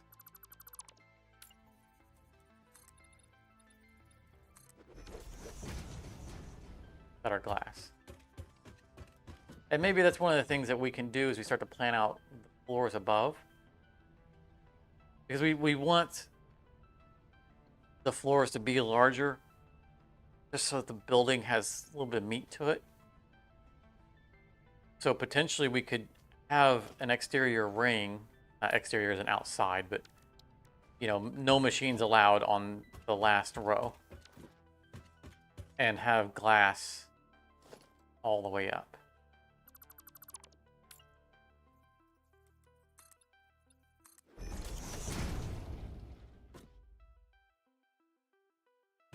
Now this isn't a fair representation of looking up because we'll have a building in the way, so we won't be able to just glance over and see like the waterfall, although that's a great effect. Oh, look.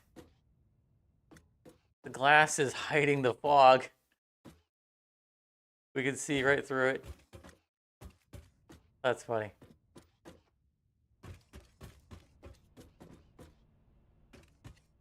But we would have...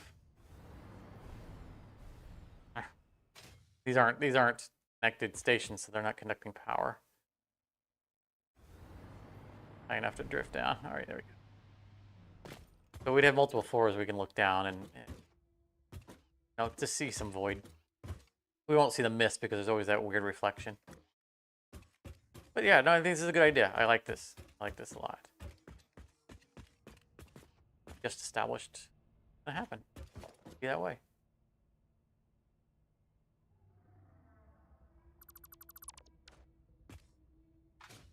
Now the thing is that we have these are lined up that if we want these to remain where they are, we can connect all of these eventually to this line.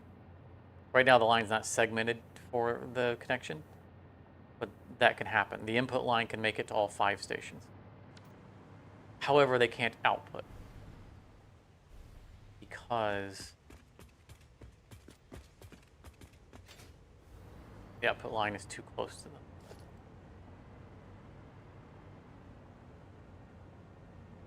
because they'll need to do a U-turn to get on the output. Because this is where the output is not aligned. See, it's coming down. It wouldn't be able to come down fast enough for them all to come out and turn and go its direction. It means they all need to turn the opposite direction, come back around, and then come up. And that's not ideal.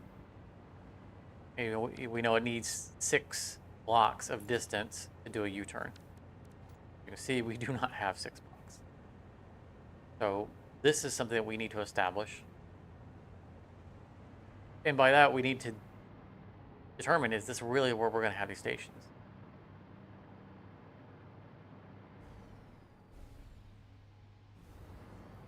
Also,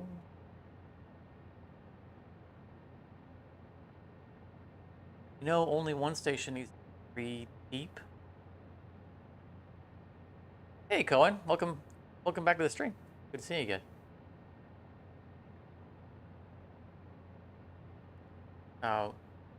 We could get away with shortening these, all but one. We now know we're only going to have one train that has 3 segments to it. Is the one that's bringing batteries. Everyone else is a 2-segment train.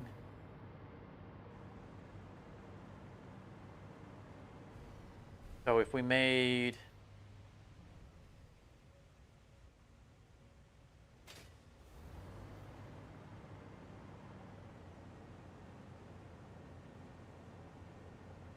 I don't think it's a good idea. If we shorten them by 1 station, that's only 2 blocks. It's not going to get us to our 6-block thing. It's just going to be weird. And we will not be able to expand in the future if we change our mind about something and need to put a 3rd train on something. Or a 3rd length. That's not the answer. The other that I just had, probably not a great idea. Actually, it's not a bad idea. We could turn all of them this way. Slow things down a lot. I need to finish a thought while I'm talking. If we, instead of going this way so that they could U-turn and come back up, we could meld all of them going this way. And they would go to the last, at the end of the last station, and they would just turn. And we could either have them meld with this, right? And then it could go past all the stations and turn and go out. We could do that. It's probably not the best solution because we're adding back to the incoming line, which can slow down incoming trains. But we could also build a parallel track. We could still do that and just have another line. So we'd probably do it as such, so that we have a dedicated outgoing line. But it would still add a lot of travel time for those trains going out and around before they go back up. That might not be an issue. Right? We don't know what the throughput times are going to be for trains making the round trip versus how much we're using per minute.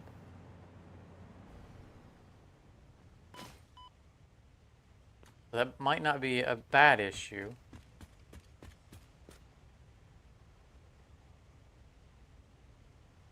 I'll wait for the autosave. And once it autosaves, we can now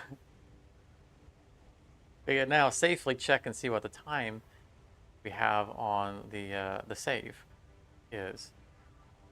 So we were looking earlier. Welcome again, Cohen. We got curious and we tried to look to see how many hours we have into this save because it's non-AFK hours. And when we hit the escape key to do so, the game crashed. And it only autosaves once every hour. So, had to redo a bunch of stuff. Okay, so now if it crashes, we don't care. Escape. That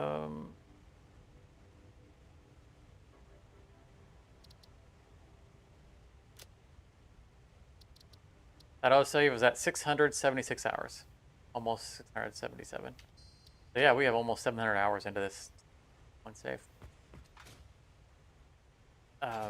We're no longer in that discussion, so it's not relevant to anything we're talking about now. But curiosity that we had earlier. I knew we were closing in on 700.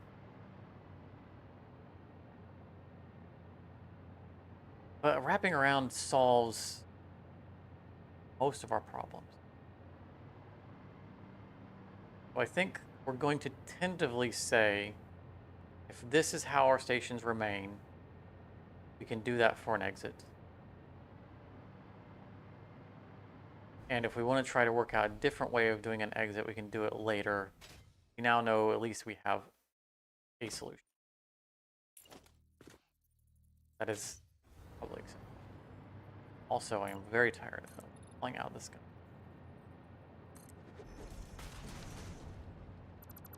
I'm also going to tentatively say that these are the stations we're going to keep.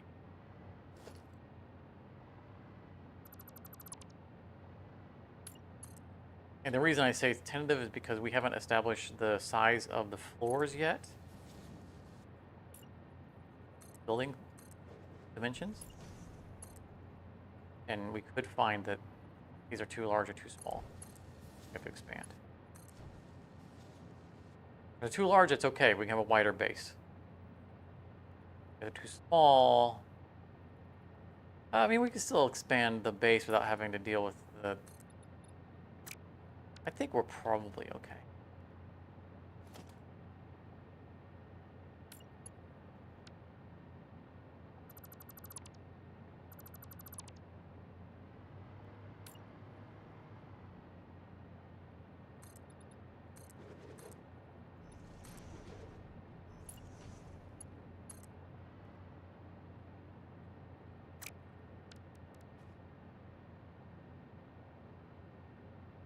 That's 4, not 3. This is Rumpf.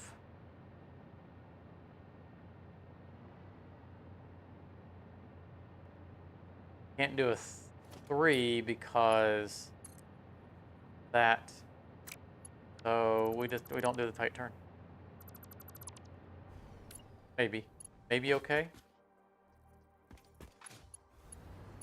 Enough space between the stations, we can do a 4 turn, and that's perfectly fine.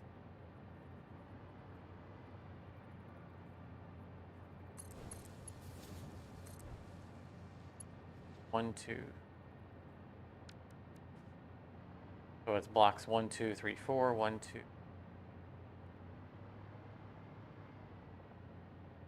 4, 1, 2, 4. Yeah. Plenty of space.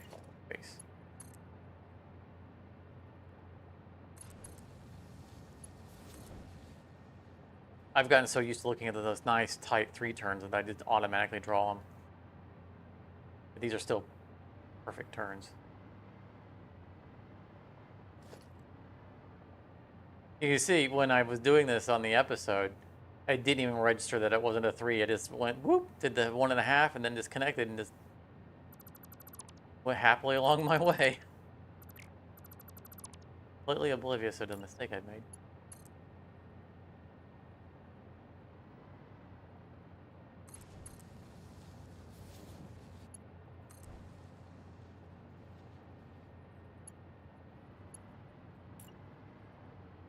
Or the...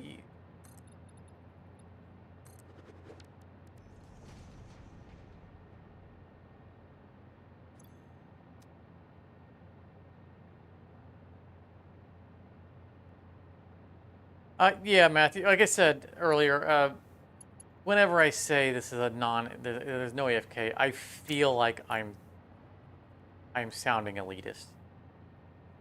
And it's absolutely not what I mean. Quiet. Nothing wrong with AFKing in the game. Again, I stress it because I want people to know that if they feel like they have to AFK to get enough manufacturing done for a project or whatever, no, they don't have to. Here are all the myriad of other things you could be doing while those things are building up. Or to encourage them to build, a little bit larger scale of whatever it is. It's entirely for that encouragement of people who feel like they have to AFK. Choosing the AFK versus feeling like you have to is a different thing. Oh, not a concrete. Also, there is a lot of time. I mean, in the save, there is a lot of time of not building in it. It's not 700 hours of constantly placing buildings. There is a lot of time of my driving across the map to get resources. Or doing math on stuff. So where, I'll drop down. Like between episodes, I have to figure out what am I going to do for the next project. What's it going to take to do it? And so there's time spent placing machines so I can look at recipes and start doing math and start examining everything. And that I can spend an hour easily just sitting there goofing around with, like right here. These are here off camera when I was looking at the recipes and looking up all my alternates and building the spreadsheet out. This easily took me an hour, if not more, probably two, because I had to fill the spreadsheet in as I went along on all of the ratios and the timings for everything. And then I'll be off in the other screen typing and filling in the formulas for automation of all that stuff. So there is time where the game is running in the background because I need to be here to be able to interact with stuff. So there is definitely time spent in it where nothing was happening. Why? Oh my goodness, I never set the smelters.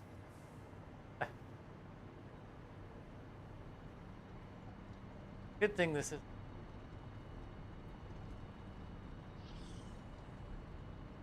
Billy Billy.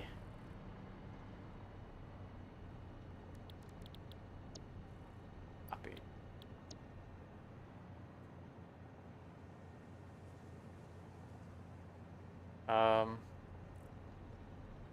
Oh, not only did I not set them, I didn't power them. I think I know how to play the game by now. Oh, what's the matter? Your little stubby legs can't make you jump up here? Huh? Huh? Bye-bye. Hey, just jump just a little bit. Just a little bit. Oh, your opportunity passed.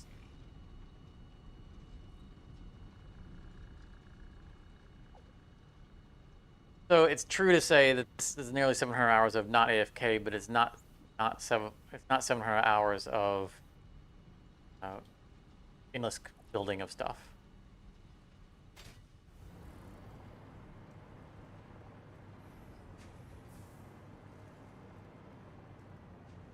And yeah, definitely, like, watching something in the other screen while you're playing the game is definitely a thing.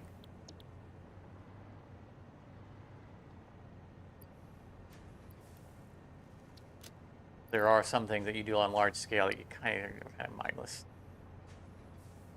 Nice to go back and over and back over. I tend not to do it because I will forget and miss like that, which I can do on my own without any help.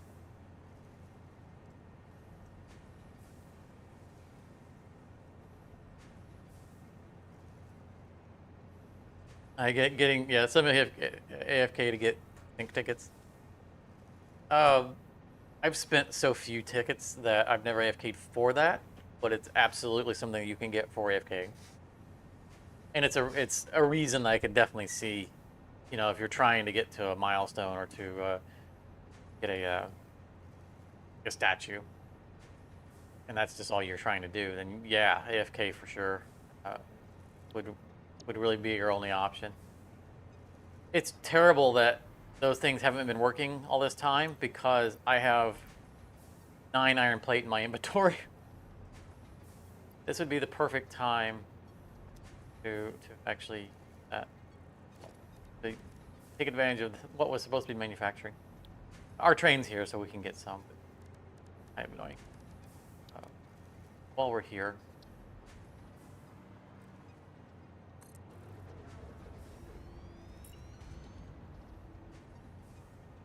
And I don't have the iron plate to do that. Just funny, aren't you?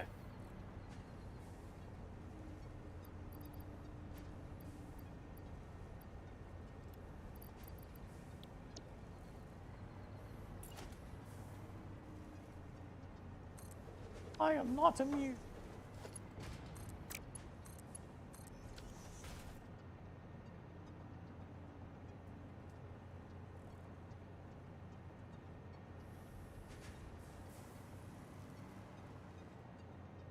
That's one of my favorite scenes back in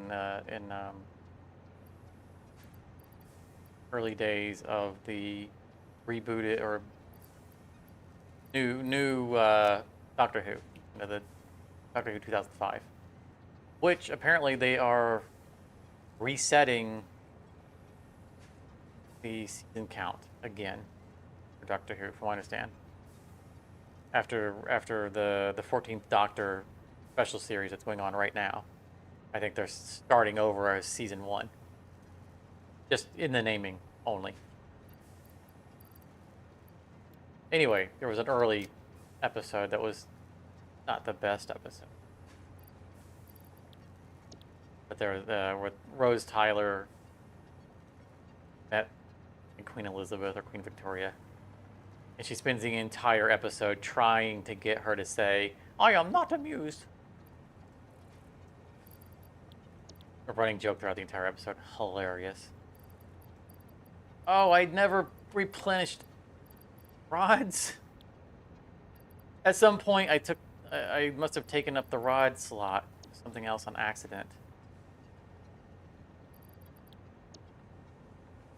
Now we have to wait for these. I mean, we don't have to wait for these, but we can't pick up rods right now. I mean, I don't think we need.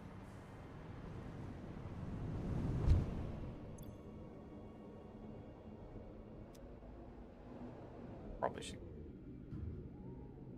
grab some more concrete from the train while the manufacturers are running.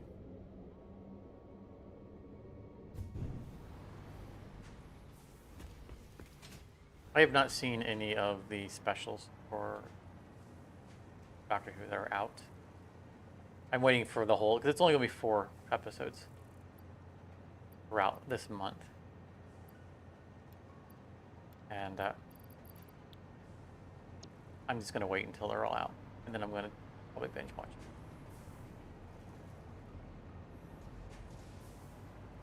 This would work better if I powered it.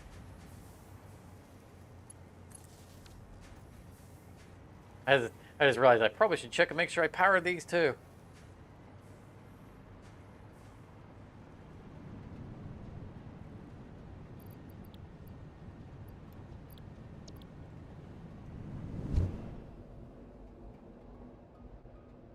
But they get Neil Patrick Harris is in the specials for Doctor Who that are going on right now, and it's going to be magnificent.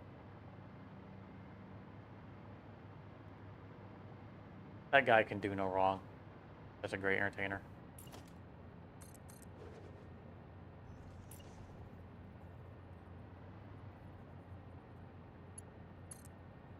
I already kind of cursory liked Neil Patrick Harris, but when he did Dr. Horrible, that sold me forever. Dr. Horrible sing-along blog. Hasn't seen that. Is really missing out on something in life.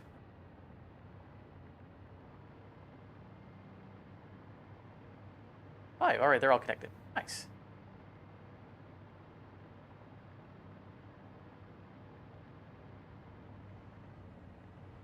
Yeah, yeah, exactly right. He was Doogie Howser. That is not a show I watched, but I know it was successful. And I bet it was really good.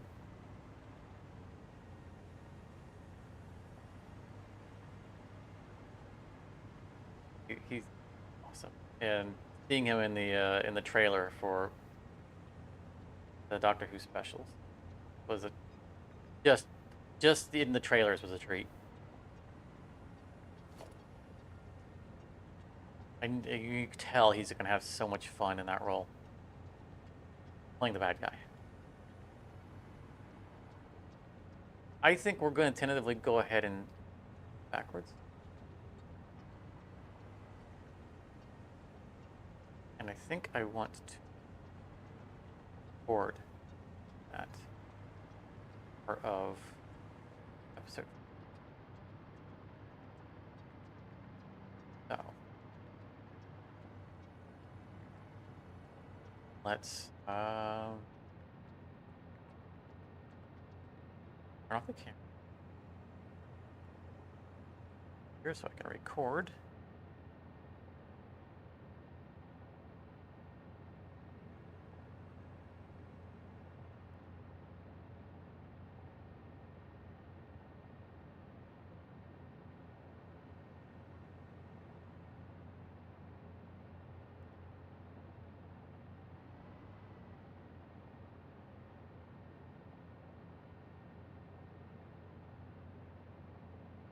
I said I should set up a scene that's like that. I could just switch to the scene, but I don't.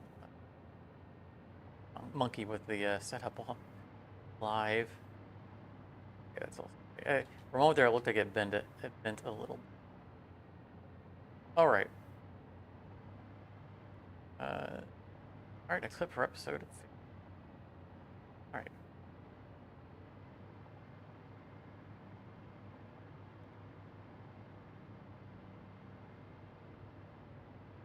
Okay, a bit of an update time here. We've been busy on Livestream, and we've established basically all the stuff we need to do before being here. Earlier we set up the water intake. Those trains are all ready.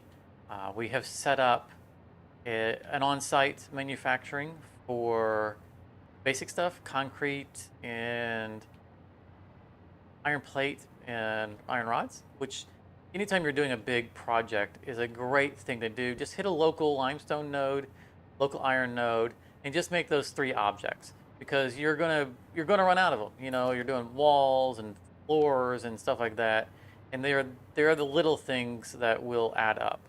So having a little trickle feed coming in is great. Even if you do like I do with having a personalized train that brings resources with you, when you're doing a big build like this, it's just better to have this as small things, and then you just delete them when you're done and clean up and walk away. But we can't see them from up there because they're way up in the mist. What I wanted to show you is, if you saw last episode, we established these train stations, and it was kind of a tentative thing. Are we going to really use these or not? It's because we needed to determine what the size of our buildings were going to be, the floors are going to be like, and so we weren't sure whether or not this was going to be the final idea. Ignore the temporary train here. And we also kind of left ourselves with a little cliffhanger problem here with the exit coming out. This was a problem that we were aware of. We didn't have a solution. We knew that we could come up with a solution, but we didn't have one yet. And it was just kind of the, problem for future me. That if we were going to go with this was going to be a problem, because we couldn't do a U-turn and come back up in this tight of a space. This is only like 3 blocks, 2.5 blocks. We need a 6-block gap to do that kind of U-turn. And we knew that worst case scenario, we could run it all the way down and just do some weird turnaround. It's not like we don't have the space. And then meet up with it. But we also could manipulate to some degree where this is coming down at, or maybe have it do a little dido over. We're not going to do that. We're not going to do that. You've decided here, we're doing this on live in case you missed the live stream. Check the channel. It's still there, the VOD. But we decided we like where the station is. And that we don't have to determine what the size of the floors is going to be to commit to this. And the reason is because if buildings, floors become smaller than this footprint, that's fine. It's fine if we have a larger footprint on the bottom and have it kind of go in a little bit as we go up. That's fine. If we find that the floors need to be larger than this, that's not a big deal, right? There's room here. That is not, even if we had to go past the rail line, they'll come in under the building, come in. So we don't have to worry about the size. It's not an issue. We know these are centered where we want to be. Good enough. So with that commitment, we have gone through and connected all of the stations. I can stop falling out of the sky every time I'm around these. And so that's nice and clean and super easy. And you can see they're all turning in just nice. And I think that what we're going to do tentatively is for the exit, instead of merging all of these down here and doing a U-turn, we're going to merge them going back this way. Or actually these, I'm thinking about this live. These can come out straight.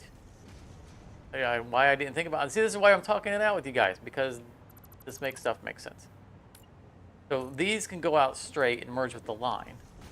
And then we're going to have a wraparound line that these other ones will, instead of turning left, they'll turn right. They'll turn right and they will go here, turn and skirt the outside of the building. And now, middle line, right? So 1, 2, 3, 4, 5. That will be their line. And they'll just cross this path, so we'll have, you know, some pathing stuff. And then they'll parallel. And we could merge them with this line, but if we do that, then there is more of a problem potentially with them getting stuck. Delayed, not stuck, but delayed, either trying to exit because we don't want them to stop for time that we don't have to, or they can stop things that are coming in. Now they are going to have to cross the line. I mean, they don't have to, right? We could slope this down and then turn and come back up, which we might do. But for today, we're not going to. Today, we're just going to draw the line now and be happy with it.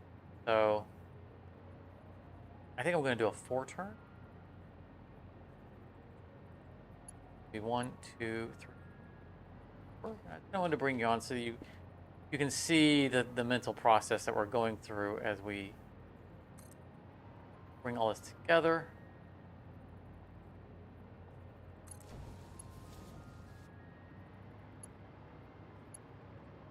Or I might go with a 3 turn.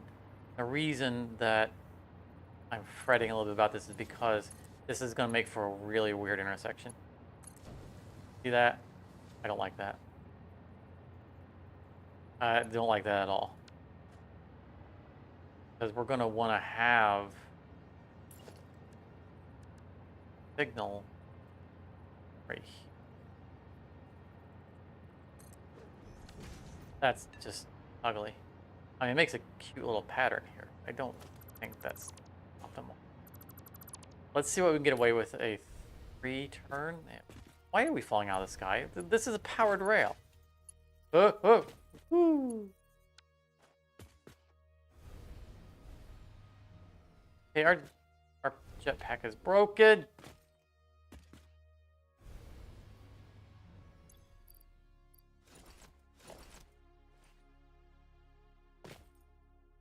Okay, somehow we've lost power coming down this rail.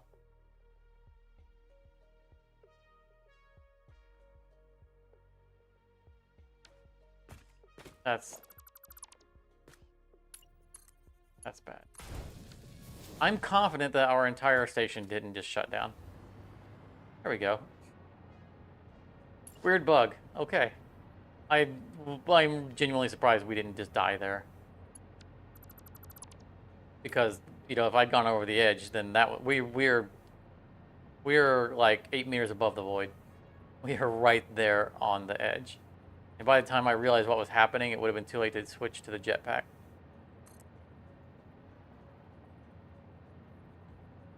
That would have been all she wrote.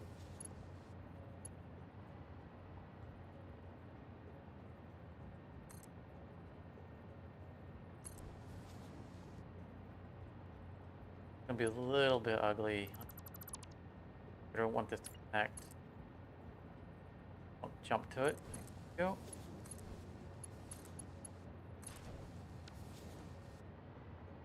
Yeah, that's better. That works. Okay with this. Because we can pathing signal that, blocking signal there, pathing signal in, and that's going to work for this intersection anyway.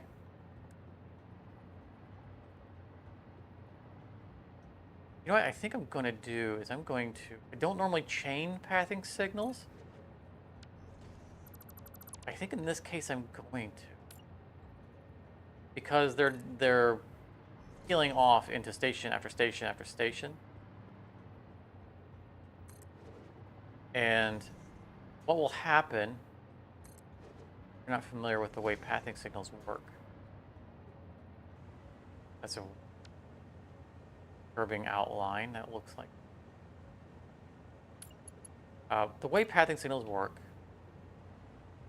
Trains 101, is that when a train is coming, you can see the colored line.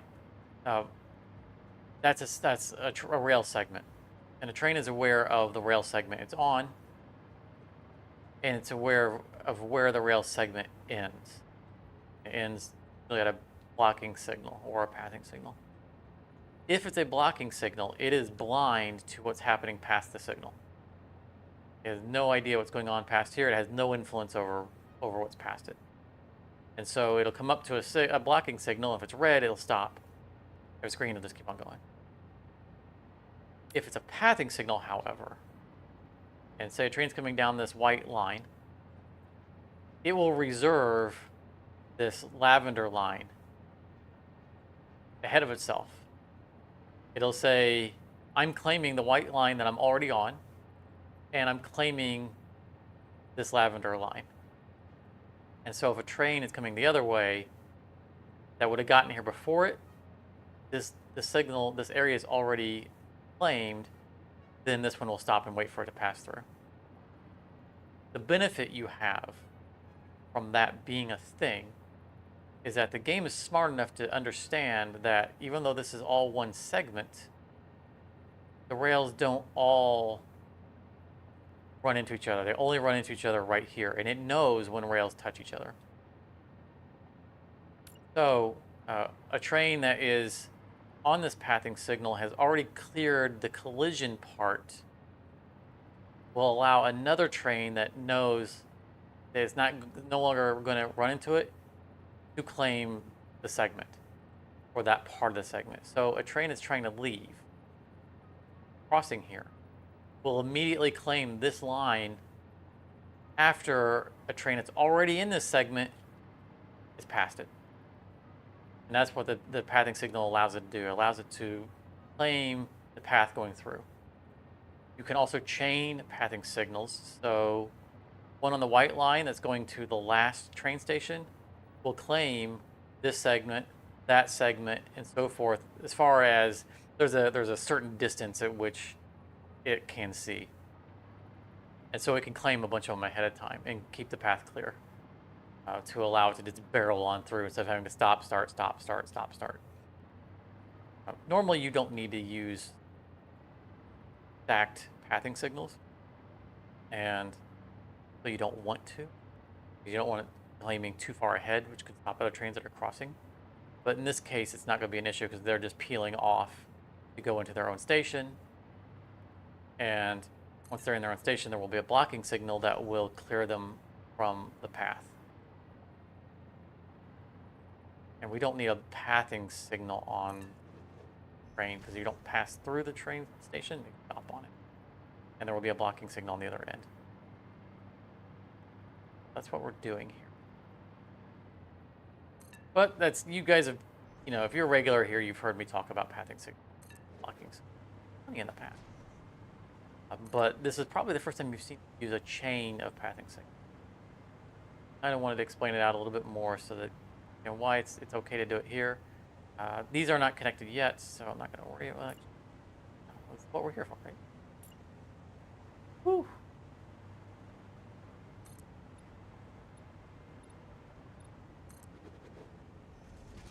I don't know what that sound was, so that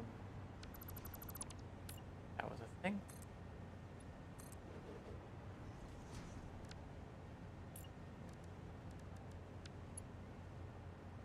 Four, 1, 2, 3, 4. So 1, 4.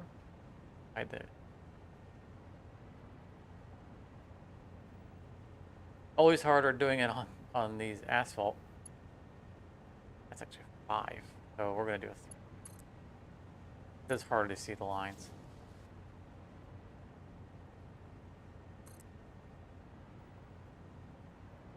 One.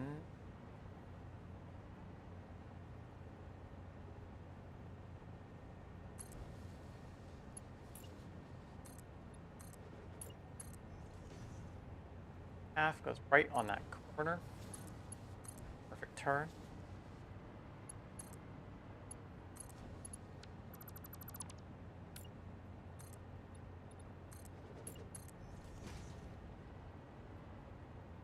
Not.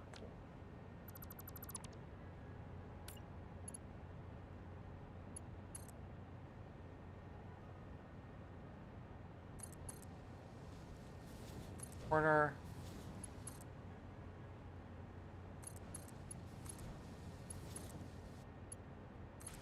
Excellent. So these guys are set to exit.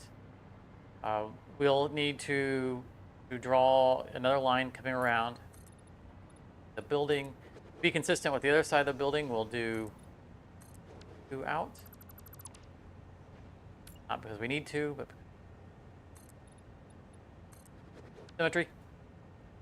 And I'm just going to build the line around it. You don't need to see me. You've seen me draw enough lines already now, so you know how this works. But this is going to be it for all of our train stations. So problem solved.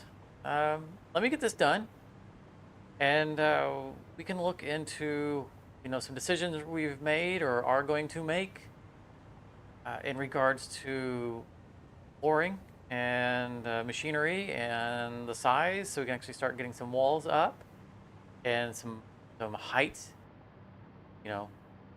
Actually put floors down, above this floor. As you can see, we've also come up with the decision that we want to do some kind of glass outer walk, outer inner walk, right? So it'll be inside, but not, But we want to be able to look down and see the void below, and it kind of feels safe walking over it. I'm a big fan of I know that there are glass bridges places around the world that go over ridiculously high chasms, and I get the biggest kick out of watching YouTube videos of people panicking and crawling on their belly across what is a glass bridge. And I understand. I have phobias. I fear heights is not one of them. Like I love heights so much that I would go and jump up and down like a little kid on a bed on those glass bridges and just love looking down into the abyss, while people around who are afraid of heights are clinging for their lives, thinking that I'm going to break through it. Anyway, enough ramble. Let's wrap this segment here, and I'll bring you guys back in when I have something to show you. Alrighty.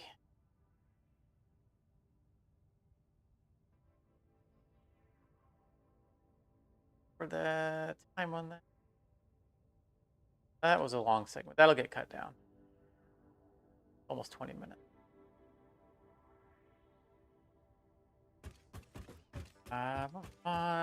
Okay. What else do we want to accomplish for today's stream? Let's get this wraparound done.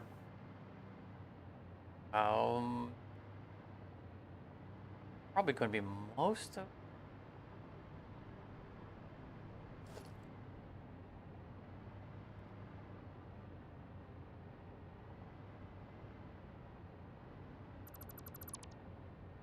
There's a lot more to be done, but I don't know.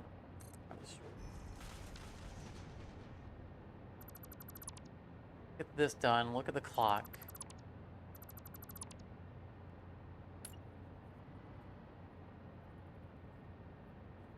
Because I think what we have to do next is start mapping out the floors, and that's not a cool thing.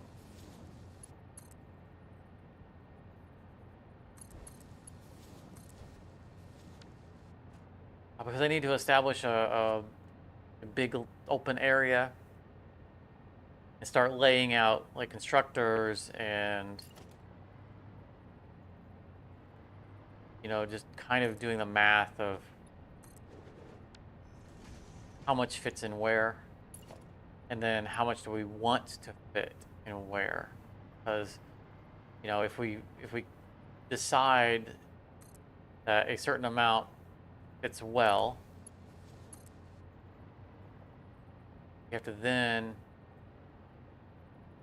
figure out is how many floors is that going to give us.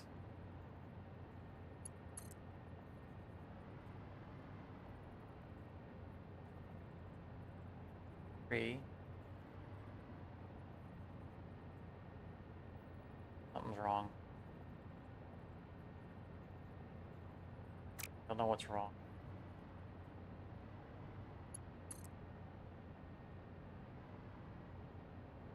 I think so. This looked weird. Okay. Right.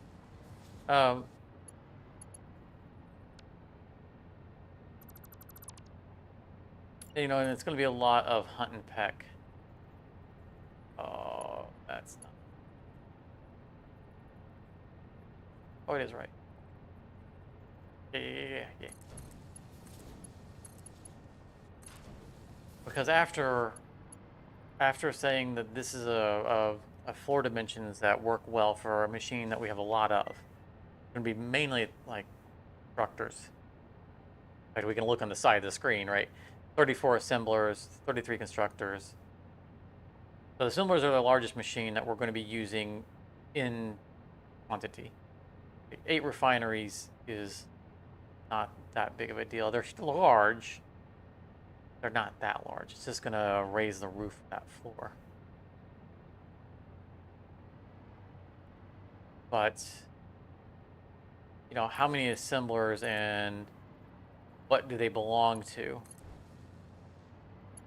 is going to be something that we're going to have to kind of define. Weird.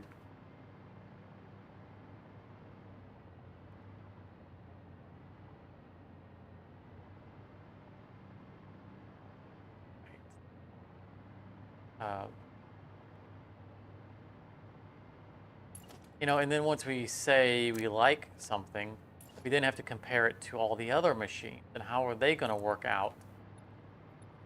And if that doesn't work out for some other kind of machine type, then we need to go back to the drawing board. That's going to take.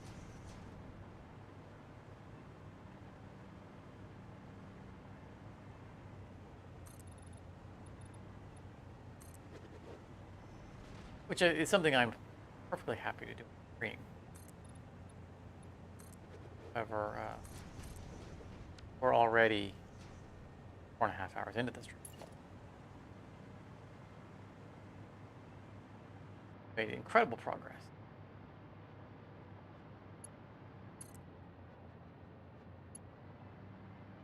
That's entering into a new segment, committing to a considerable amount of time.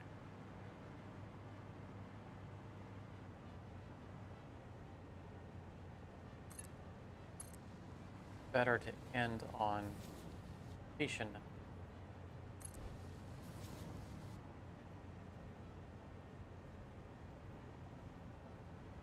Right in the what are we in the shadow of this far down? That tree way up there?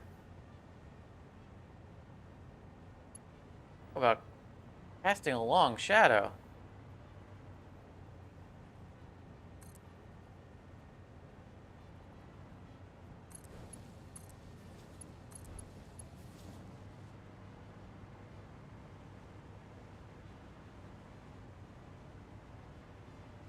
This is why I wanted things to be centered the way it is. This is perfect, right? We're getting to the edge of the waterfall where we can actually, I want to encounter the environment.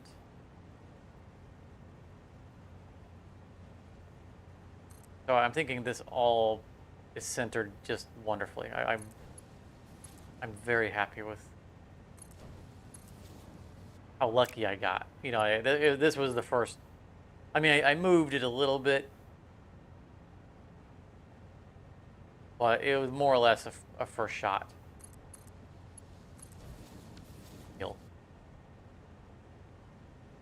I think I might have moved it a block or two.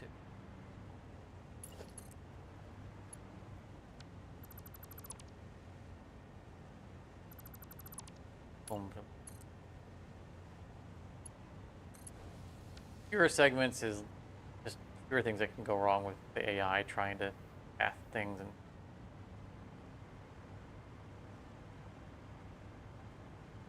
You know, I already make so many tiny segments for our sections.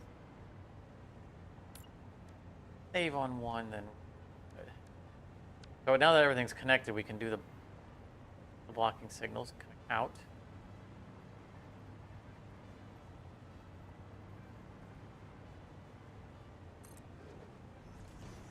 Another thing we're going to need to determine is what stations are bringing in what materials. But that's not something today.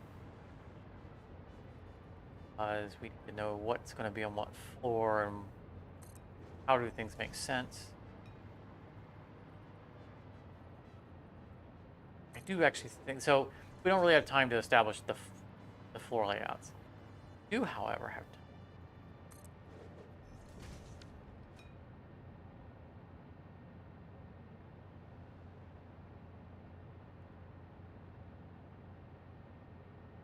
I'm gonna fib it a little bit. I want I know what the first floor is going to be. I don't know what the dimensions are going to be. We can at least tentatively establish where the floor is going to be. Oh, and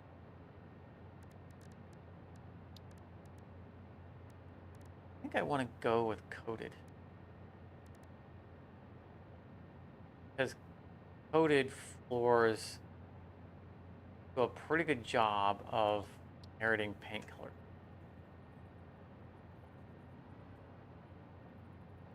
Look nice. Go to the base ones as well. But these are less busy. When we want to color a floor. I think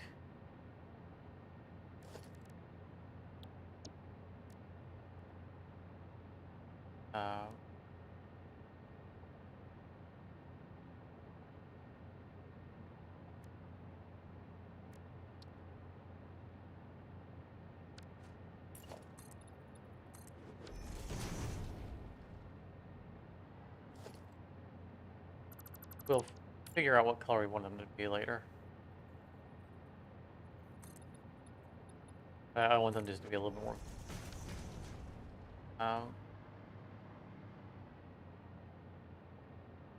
Go up one more. I'll need to just barely clear it. It's not like we have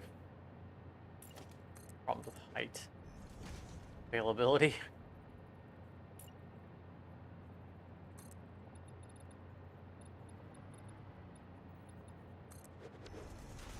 So the purpose of this first floor is going to be a transfer floor.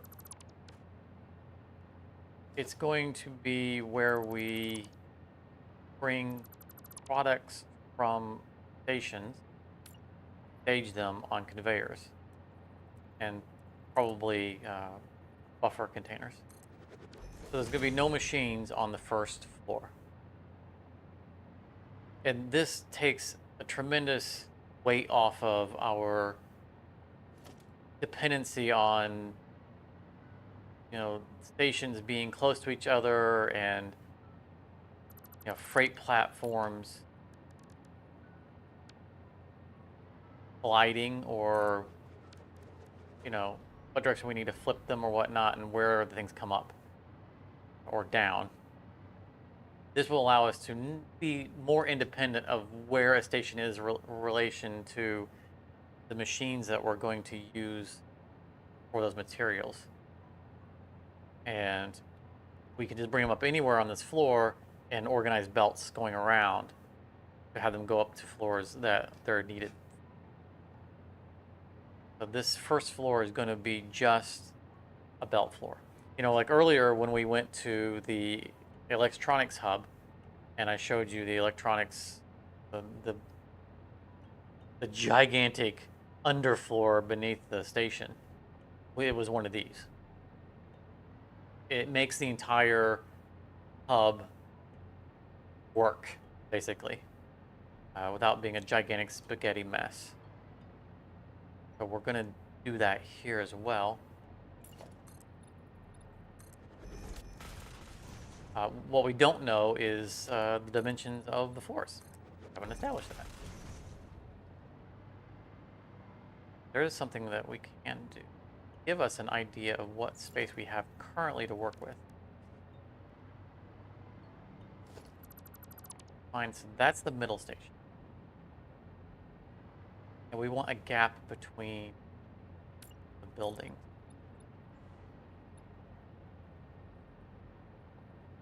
Gonna be, this is a lot of floor space.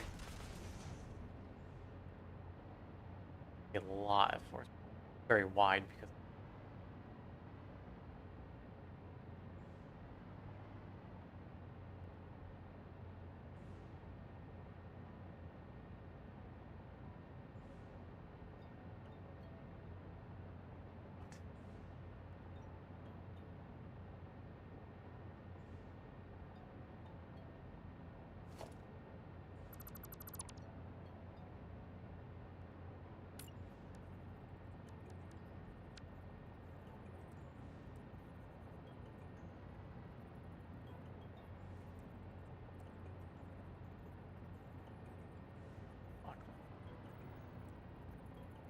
right.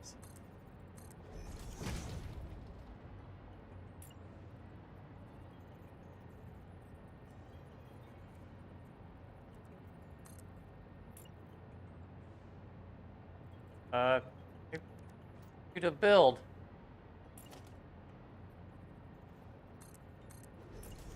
Thank you.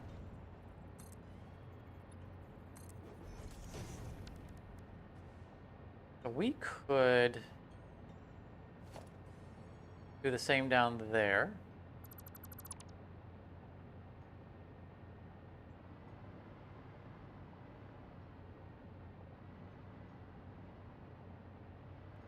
Asking for it. I'm going to very tentatively watch that little circle there in the bottom left corner. Because we're hanging over the void. Okay, we go down a little bit. Okay, so we're about 8 meters above the void. Which is that platform was my demarcation line for if I needed to bring belts down to move across. That was the gap that I gave myself. And just below it. Down. You're close.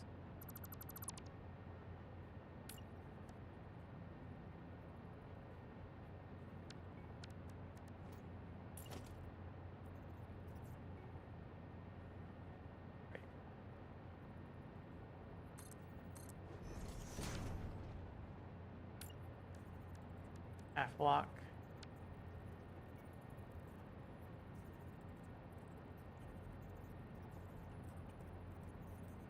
That's it.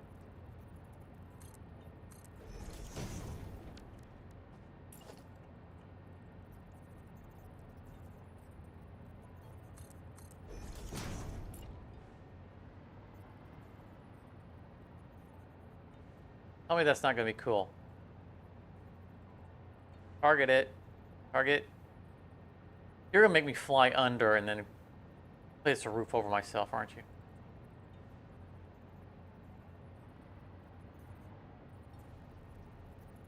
Dangerous at all.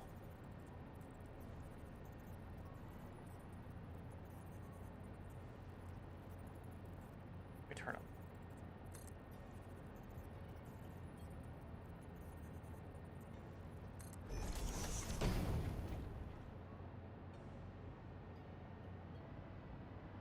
Or watching the power, moving slowly, watching the power. We can decide later what direction we actually want.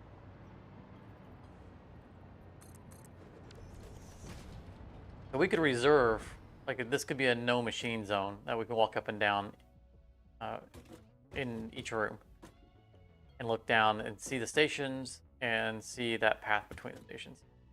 I think it's cool, and it doesn't disturb the flow of the floor, right? Because we're doing a half block on either side. We're just shifting the orientation of that particular. That's super easy.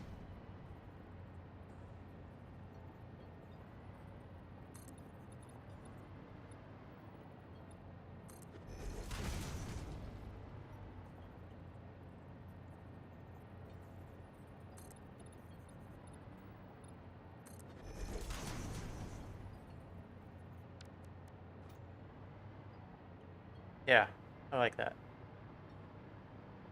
This is giving me a little bit more of a scale of the room. So this is 1, 2, 3, 4.5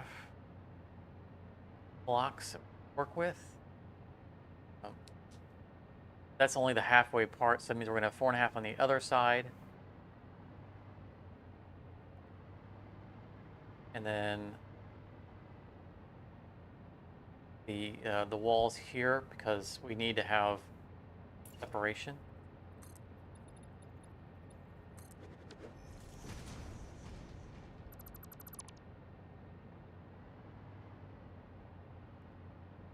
We're gonna measure by bringing, make sure that we're on track.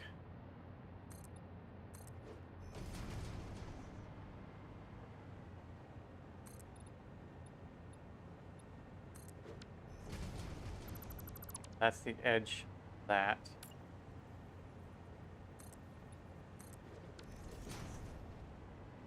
Now, obviously, we won't do a glass. I say obvious, but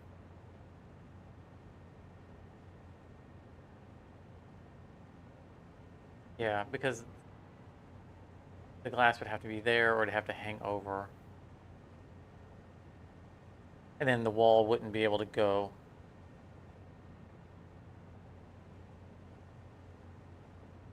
up and down, because this is going to be, right, there's going to be a wall here. These are the two buildings.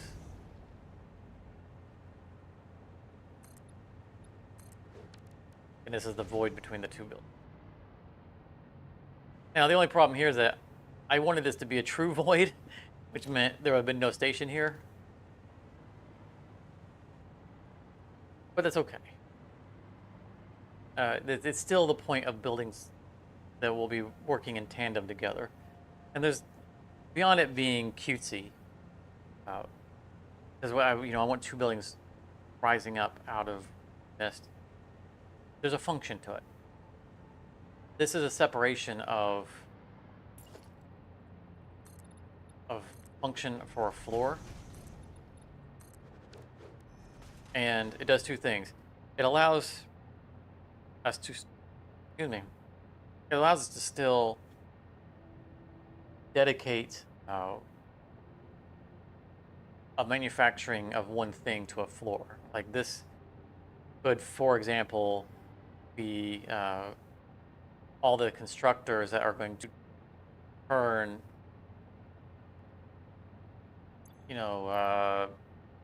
steel beams or steel ingots into steel beams or steel pipe.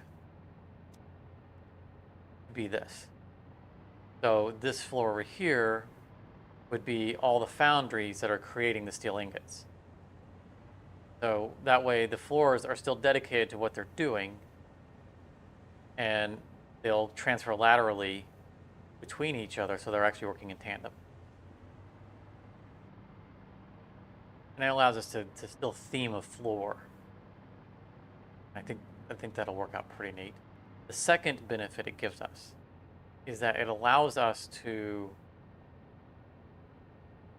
have the floors not be confined to the same height. You know, we're going to have refineries, for example. They're obviously taller than everything else, so those floors have to be taller. We can have floors that are not perfectly aligned. They don't have to be. That's, you know, no big deal. So the floors can be mismatched on height because of the size of the machines. Eventually, they would probably bring them back into line. But transferring between mismatched doesn't mean anything, right? Because we can bring material up to a second level. You know, for example, if this has become the floor height for this one and the floor height's here, we can have belt windows right here, and we can just bring the material up to it and can go straight across. That has no problem whatsoever. And it'll still look good. So that's going to be what we're going to do. This is probably going to be a 3-high floor. I think that's going to be sufficient for belts being able to pass over and under each other.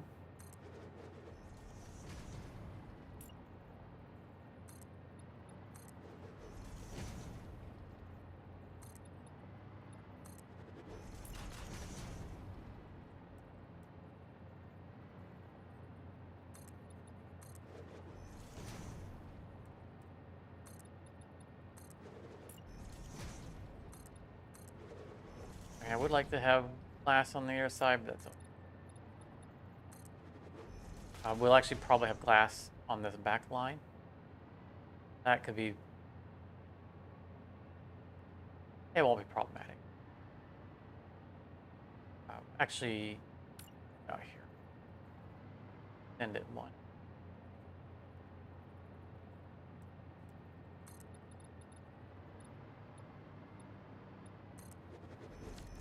This doesn't have to line up, right? Because it's still the same full. Yeah. And we'll have a look down into the void. Walls, and we're happy with that. I'll decide whether or not we want to turn these. I will.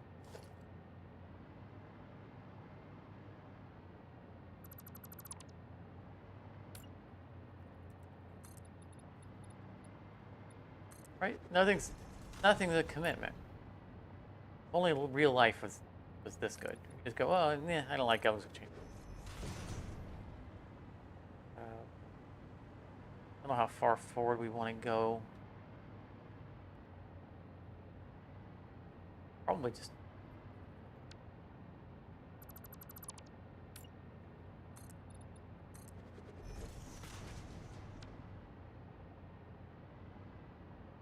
Don't have to be there.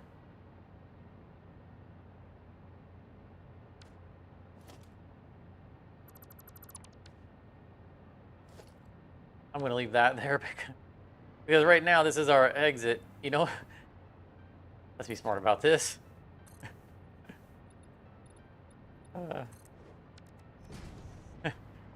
I can already see myself coming out as at Mach 2 and just going pew straight into the void. Because it's a little bit more generous backdrop. Later on, we'll remove those because that won't be a thing. I mean, we probably won't ever have a tube here because there's nothing to go up to, right? Once we remove the temporary station up top, there's nothing up there for us to go up to.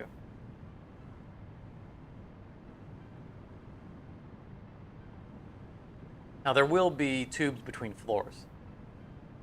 I want to be able to come down here, or if we come here for any reason on train, we want to be able to go up. So there will be tubes, but not that one. Where it's going, we will never need to have a go to because it'll be nothing. The spacer will be on. It'll just be empty space.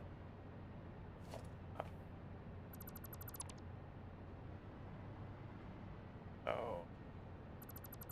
that one.